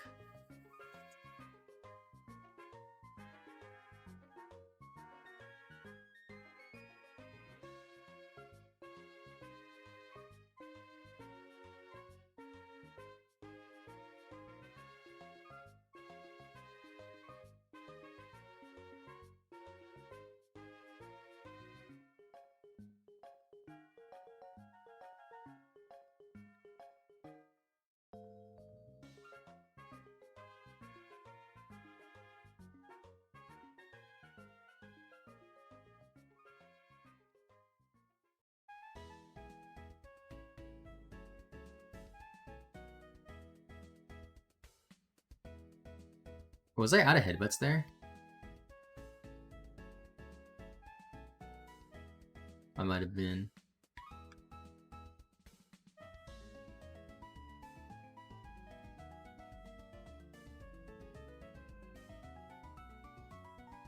Another rare candy.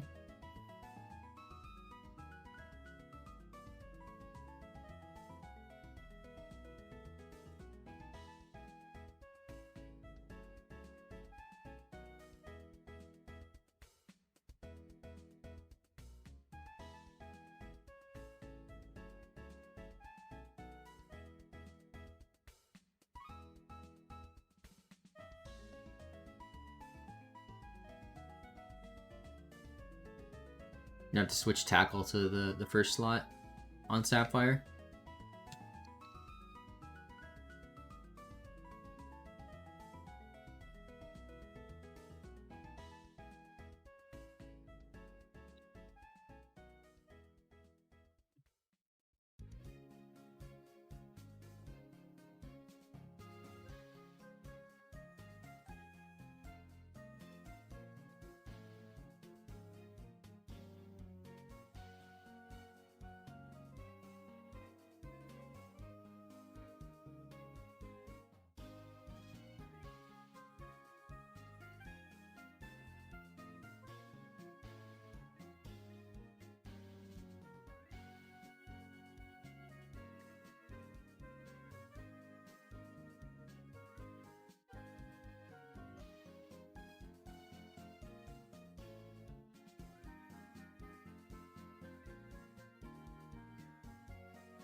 That's not even a two-shot. Dang.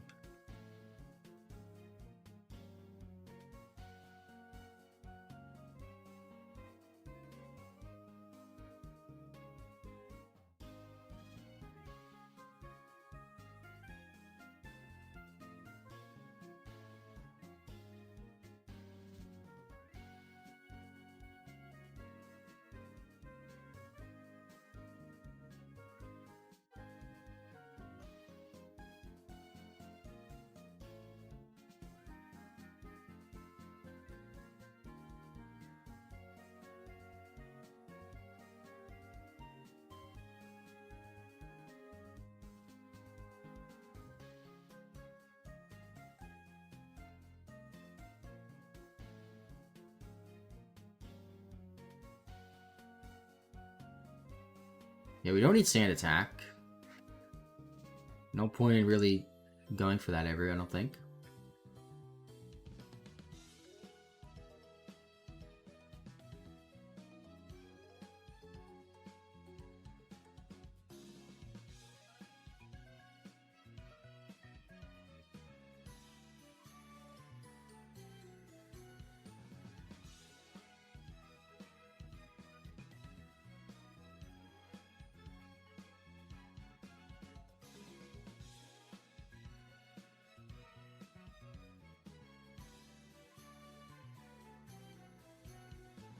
No, I missed. No. Oh, 1 HP.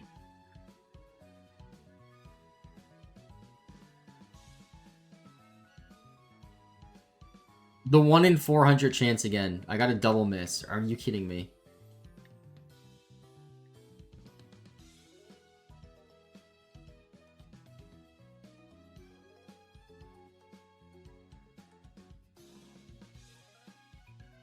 .95 accurate move missing twice in a row is just terrible.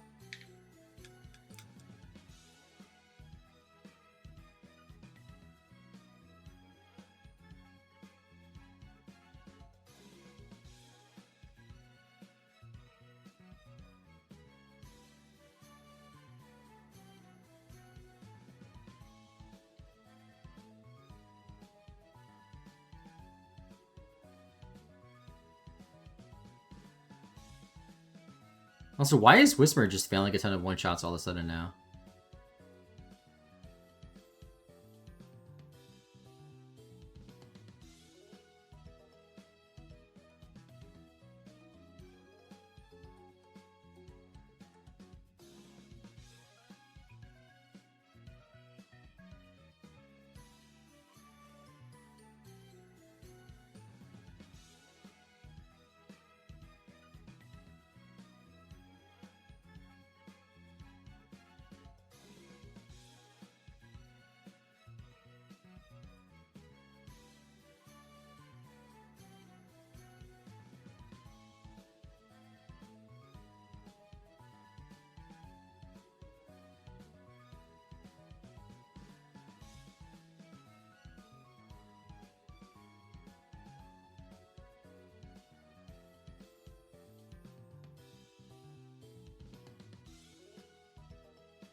Trying to think. I'll be live for at least another hour and a half or so.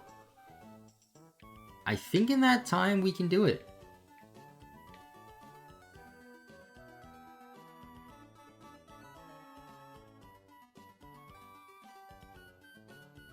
We can also switch headbutt again.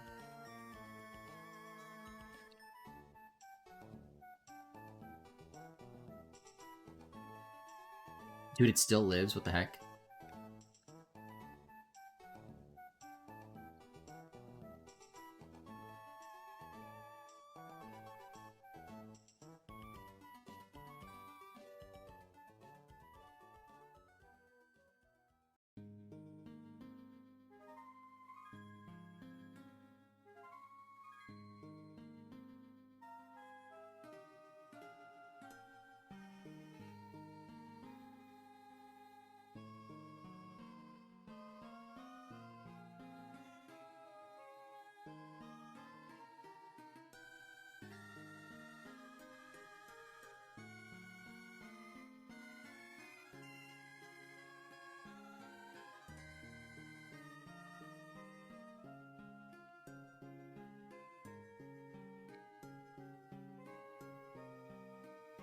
Come on, Sapphire, find a Whisper. There we go.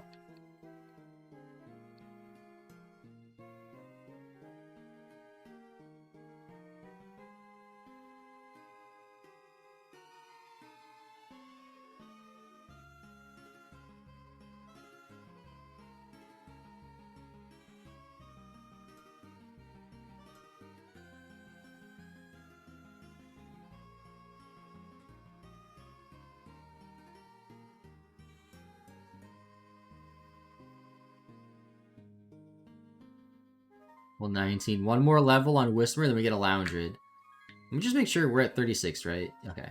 Just making sure I don't have to, like, trade anything over.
We'll keen on Zigzagoon. Hopefully we get more consistent one-shots now. We're at minimum 2 shots with tackle.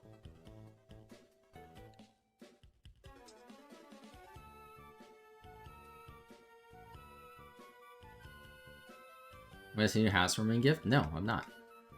Congrats on a new house, though. I think you mentioned that a while ago, right? That you bought a house. Did you move in yet?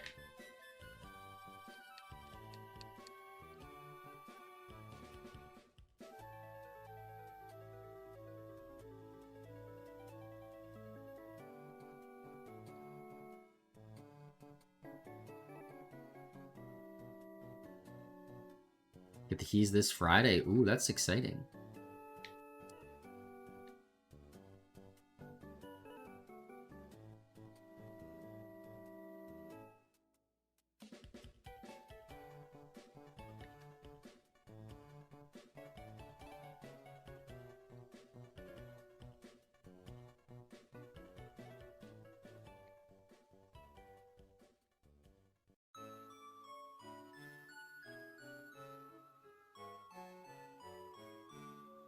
What else can you bring in a 3-month span? So there's a lot going on. Damn. That's awesome, though. Congratulations.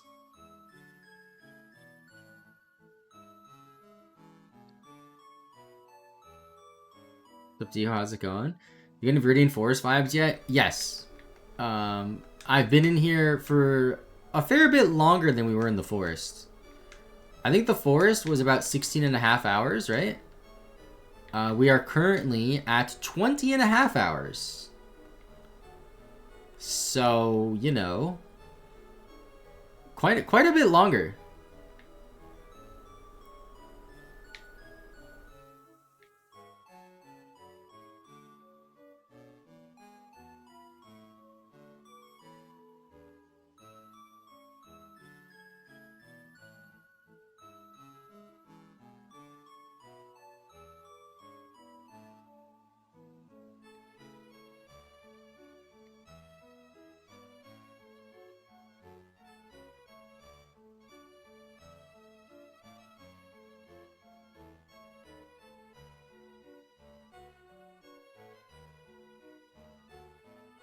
The grind don't stop. Ain't that the truth? Whisper's about to level up to 20 though, and it's gonna evolve.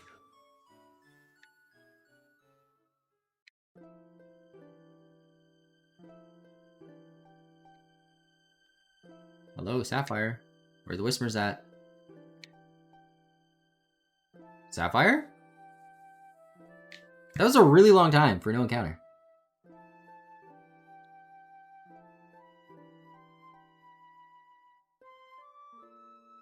Oh, I'm out of PP. Well, that's annoying. Can tackle one shot? No, can't. And then I get hit by a crit. That's so rude.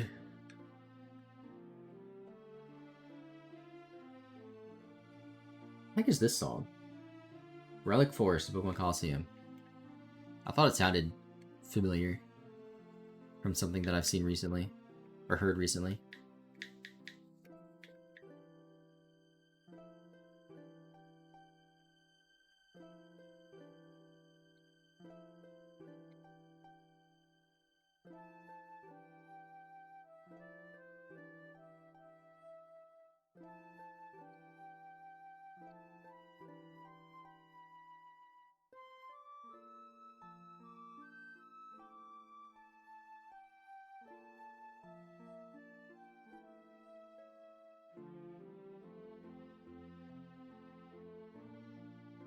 Maybe at 15, Zigzagoon can one-shot Whismers with Tackle. Who knows?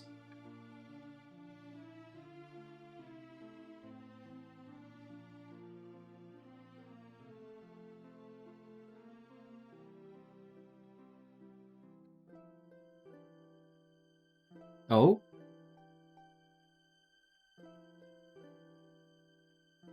Whismers level 20, chat.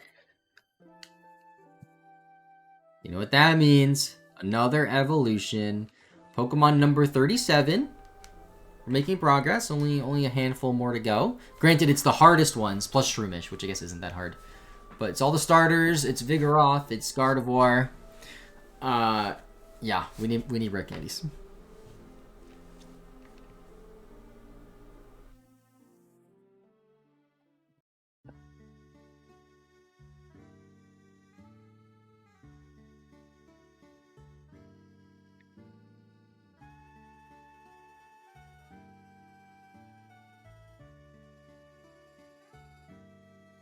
So we have 38 plus 35, that's 73.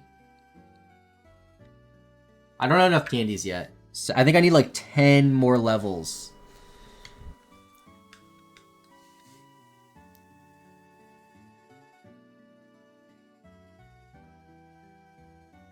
Actually, if I need 10 levels, then I might as well just get the Shroomish.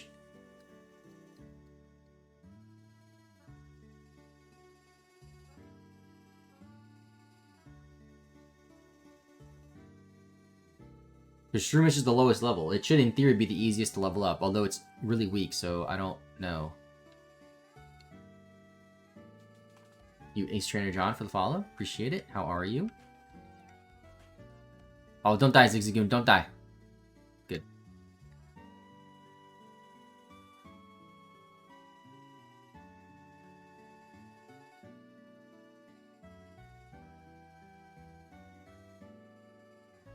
We'll just start running.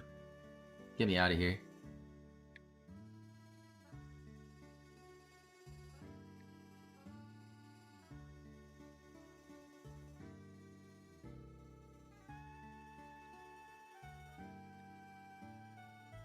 No encounters. Ah, damn it. As soon as I say it.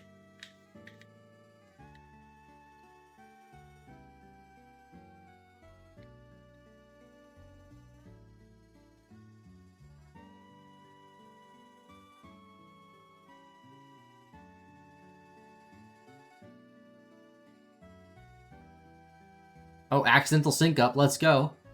That worked perfectly. Didn't even intend to do that.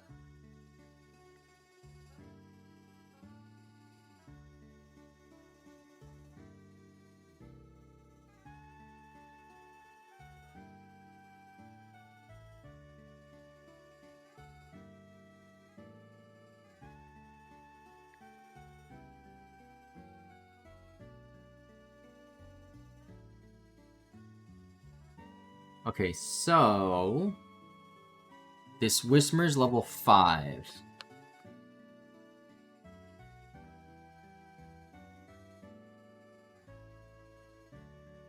This is going to be a pain to level up.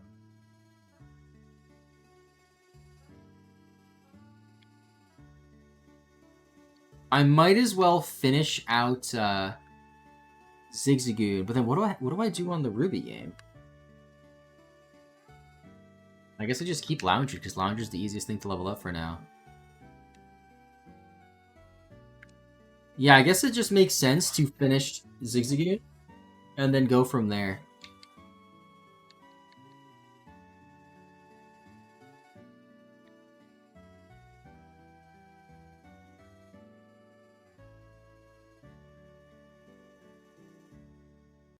Another rare candy. I healed, right? Yeah.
Tackle's enough on the level 5s, which is cool.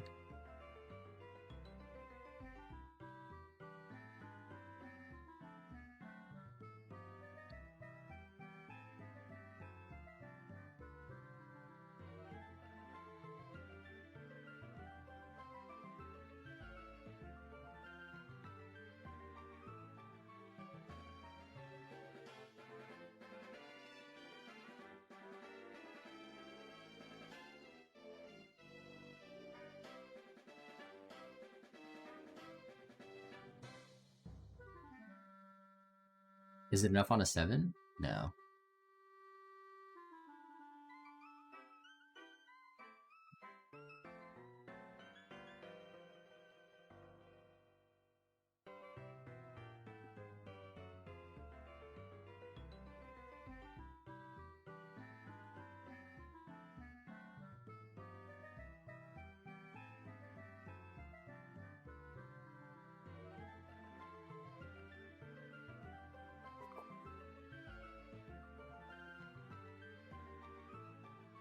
I don't know why I keep tackling when it's a 2-shot. I should just switch headbutt back into the first slot.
Getting really close to being able to fight the first gym leader.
The rare candy there.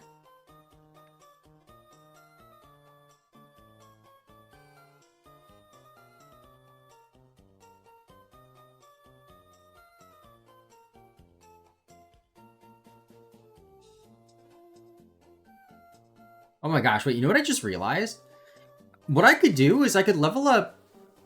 Oh, no, never mind. True Missions and Casino are on the same game. I was gonna say, like, I don't have to be in the same area in both games.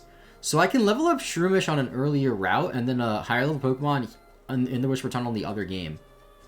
But that doesn't work if they're on the same game.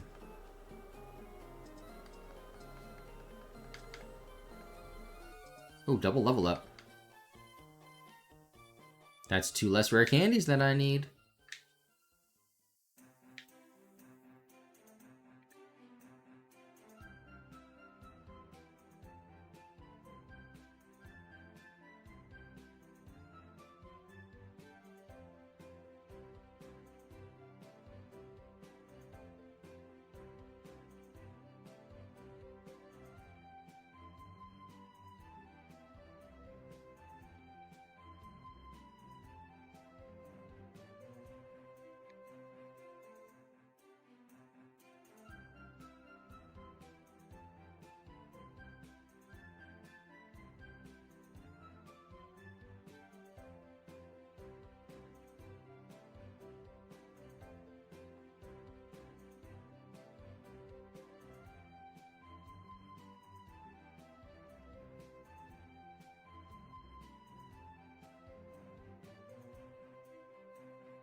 Rushing this grind. Yeah, I think Switch training really held us back. It seemed like it was more EXP, but in the grand scheme of things, I just don't think it was worth it.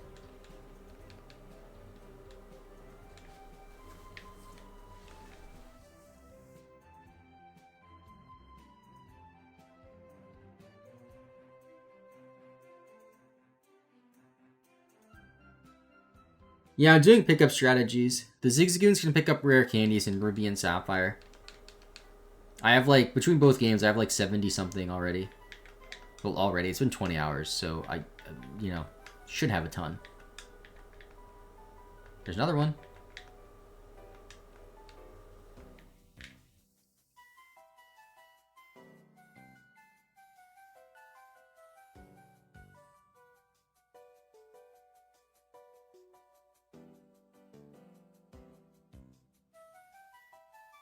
Yeah, once they're able to hold their own, I can just use them. But not even hold their own, just two-shot. Two-shot's fine.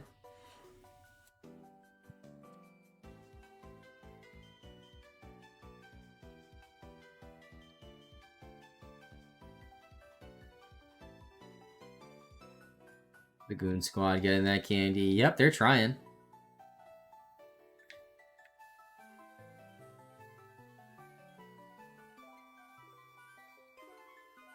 My lead had one. I missed that. We have 11 Zigzagoons going at once. Unlimited. In theory, in a half hour, we should get like 6-ish per half hour. 5 or 6 per half hour.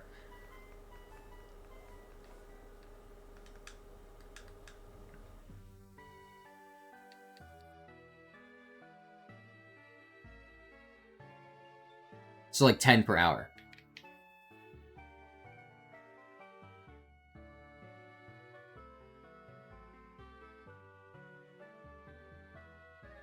I'm out of that. Okay.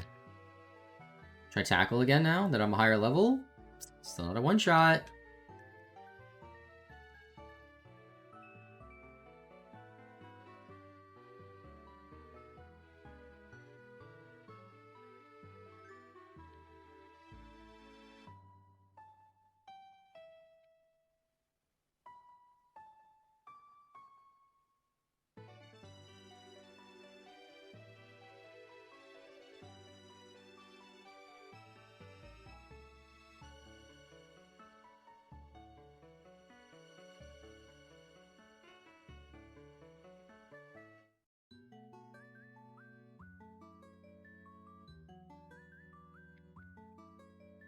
What the heck is this song?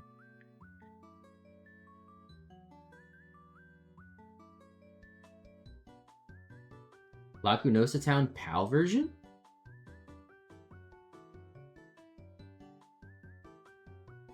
This is a This is a fan-made version. I don't think the PAL version has a different soundtrack, right?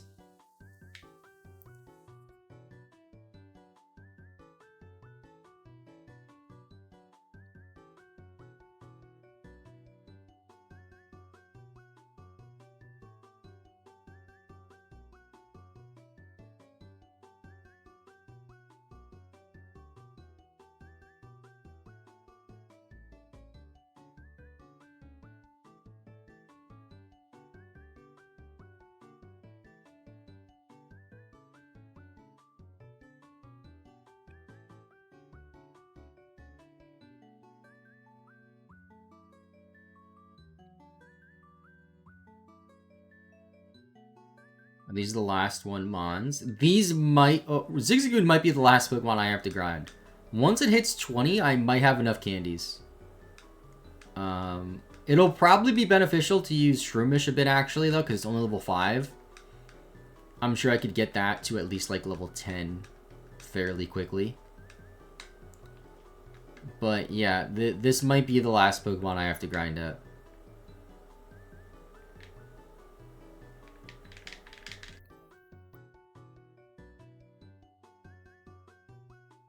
You see what I had you on me like a dummy. Wait, did you hear what I just said or no?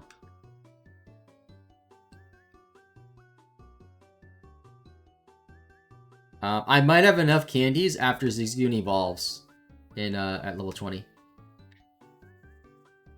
but I'm not 100% sure. I might have to use Shroomish for a bit. It's only level 5, so getting it a few levels is going to be easy. Actually, I think if I get Shroomish to 10, I'm, like, done. The issue is Shroomish is in the same game as Sapphire, so I have to wait for Zigzagoon first.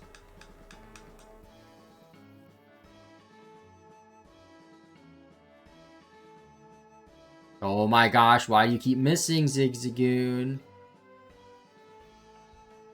Why not trade it? Because then it won't obey.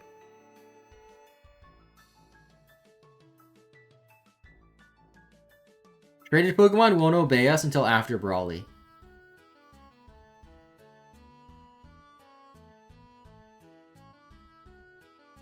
Yeah, so if I look at the dock, what Pokemon do we need after Brawly?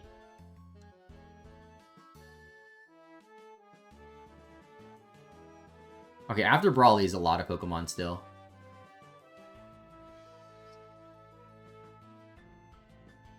It's 29 Pokemon. 31 Pokemon. But 2 of them don't evolve. Actually, a lot of them don't evolve. Whoa.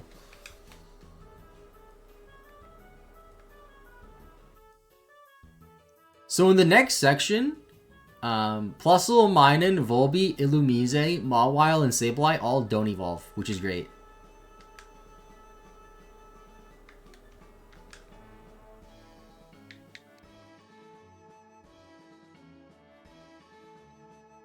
Still no Shiny Whisper now. I've not seen one. Oh, Roselia also doesn't evolve.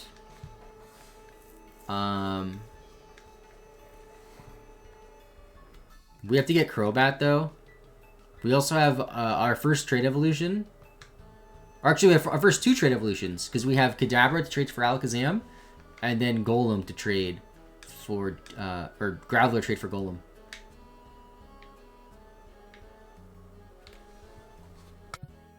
We also have Magikarp in that section.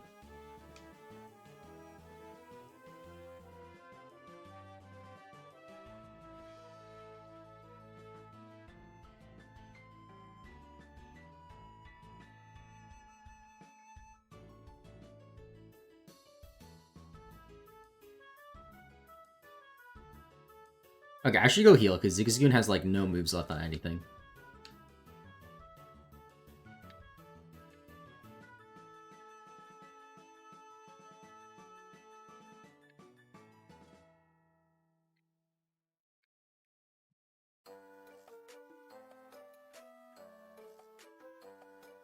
If the Navarone is answering, no Shiny. Oh, I still have Tackle PP. I don't know why I thought I had none.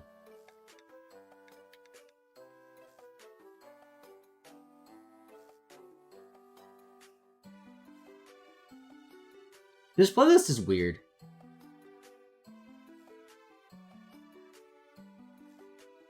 It's playing songs that are just remixes and not crediting who made them, and I like feel weird playing that.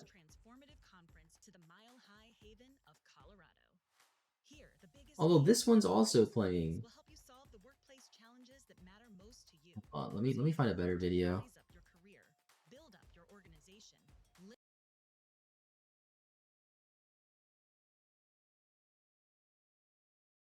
Here we go. This one seems good.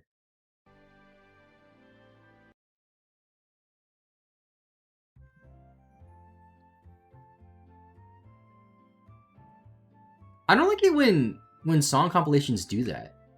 It's like it just says like what the name of the song is, but doesn't say that it's like a remix or somebody else. And like I don't want to get hit by like any like muted audio stuff like I did on the last stream. Looking at repro cards to put the Poké Transporter GB on. There you go.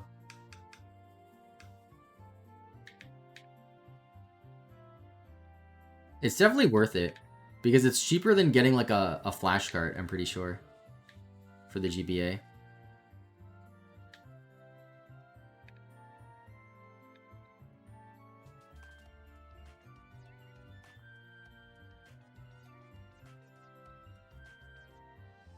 Thank you, Mick Attack, for the follow. Appreciate it. How are you?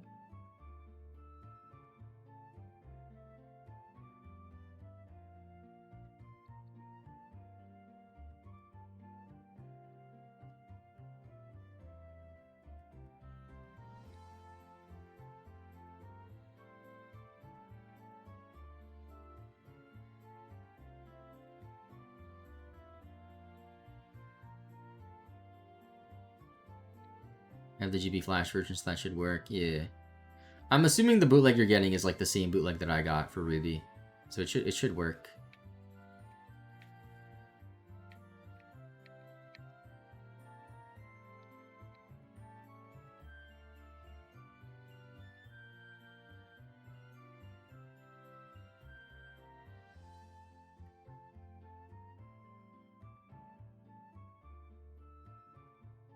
Alright, Tackle's still not a one-shot. Just want to test some level 17.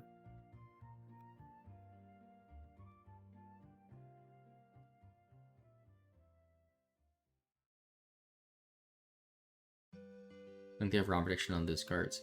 So I tried a while ago to turn my fake Ruby version into a fake copy of Emerald. Basically, I tried to upload the Emerald ROM to it, and that did not work. That just made my cartridge load up a white screen, and that's it. So I don't know entirely why it works with PokeTransporter GB, but it does. It could have been that I did it wrong the first time. I don't know.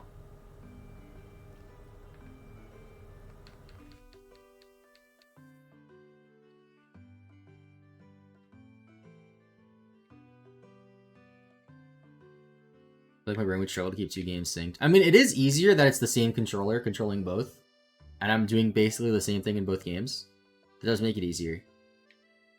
But there are times where I go like 5-head mode and like they're doing 2 different things, and I don't know how I do it.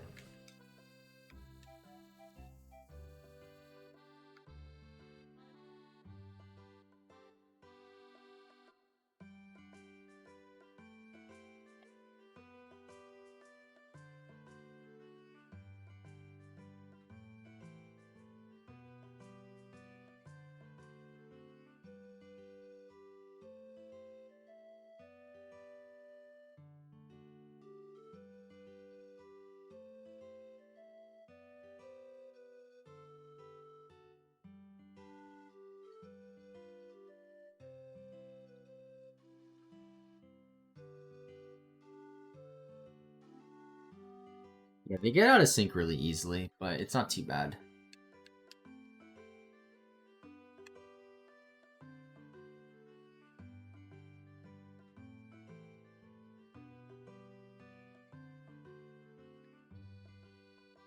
"21 hours.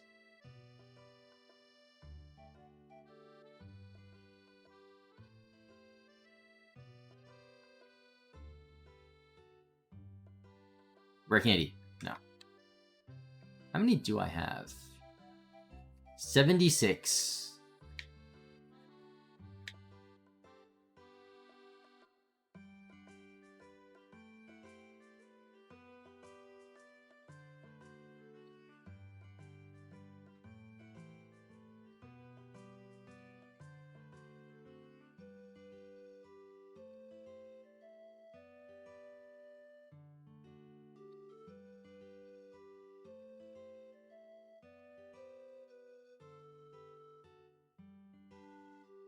I also have the separate controllers for each GameCube to control them individually too, to make it a little easier.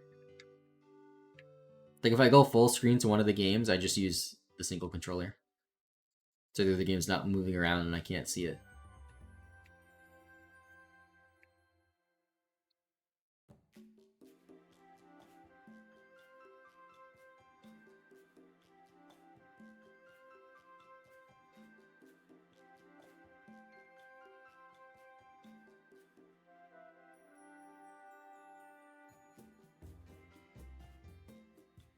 Yeah, it's weird. You could have 2 controllers plugged into the GameCube while it's playing a Game Boy game, and both will work. That doesn't work for most games. But for some reason, they have it working for the Game Boy player. I meant to check encounters, but then... Or check items, then I ran into a Pokemon. Zigzagoon's level 20 evolution.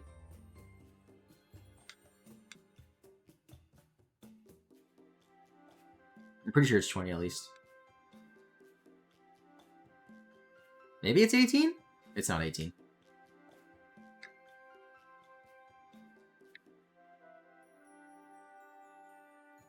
Roomish is level 5, so I'd probably have to switch train it.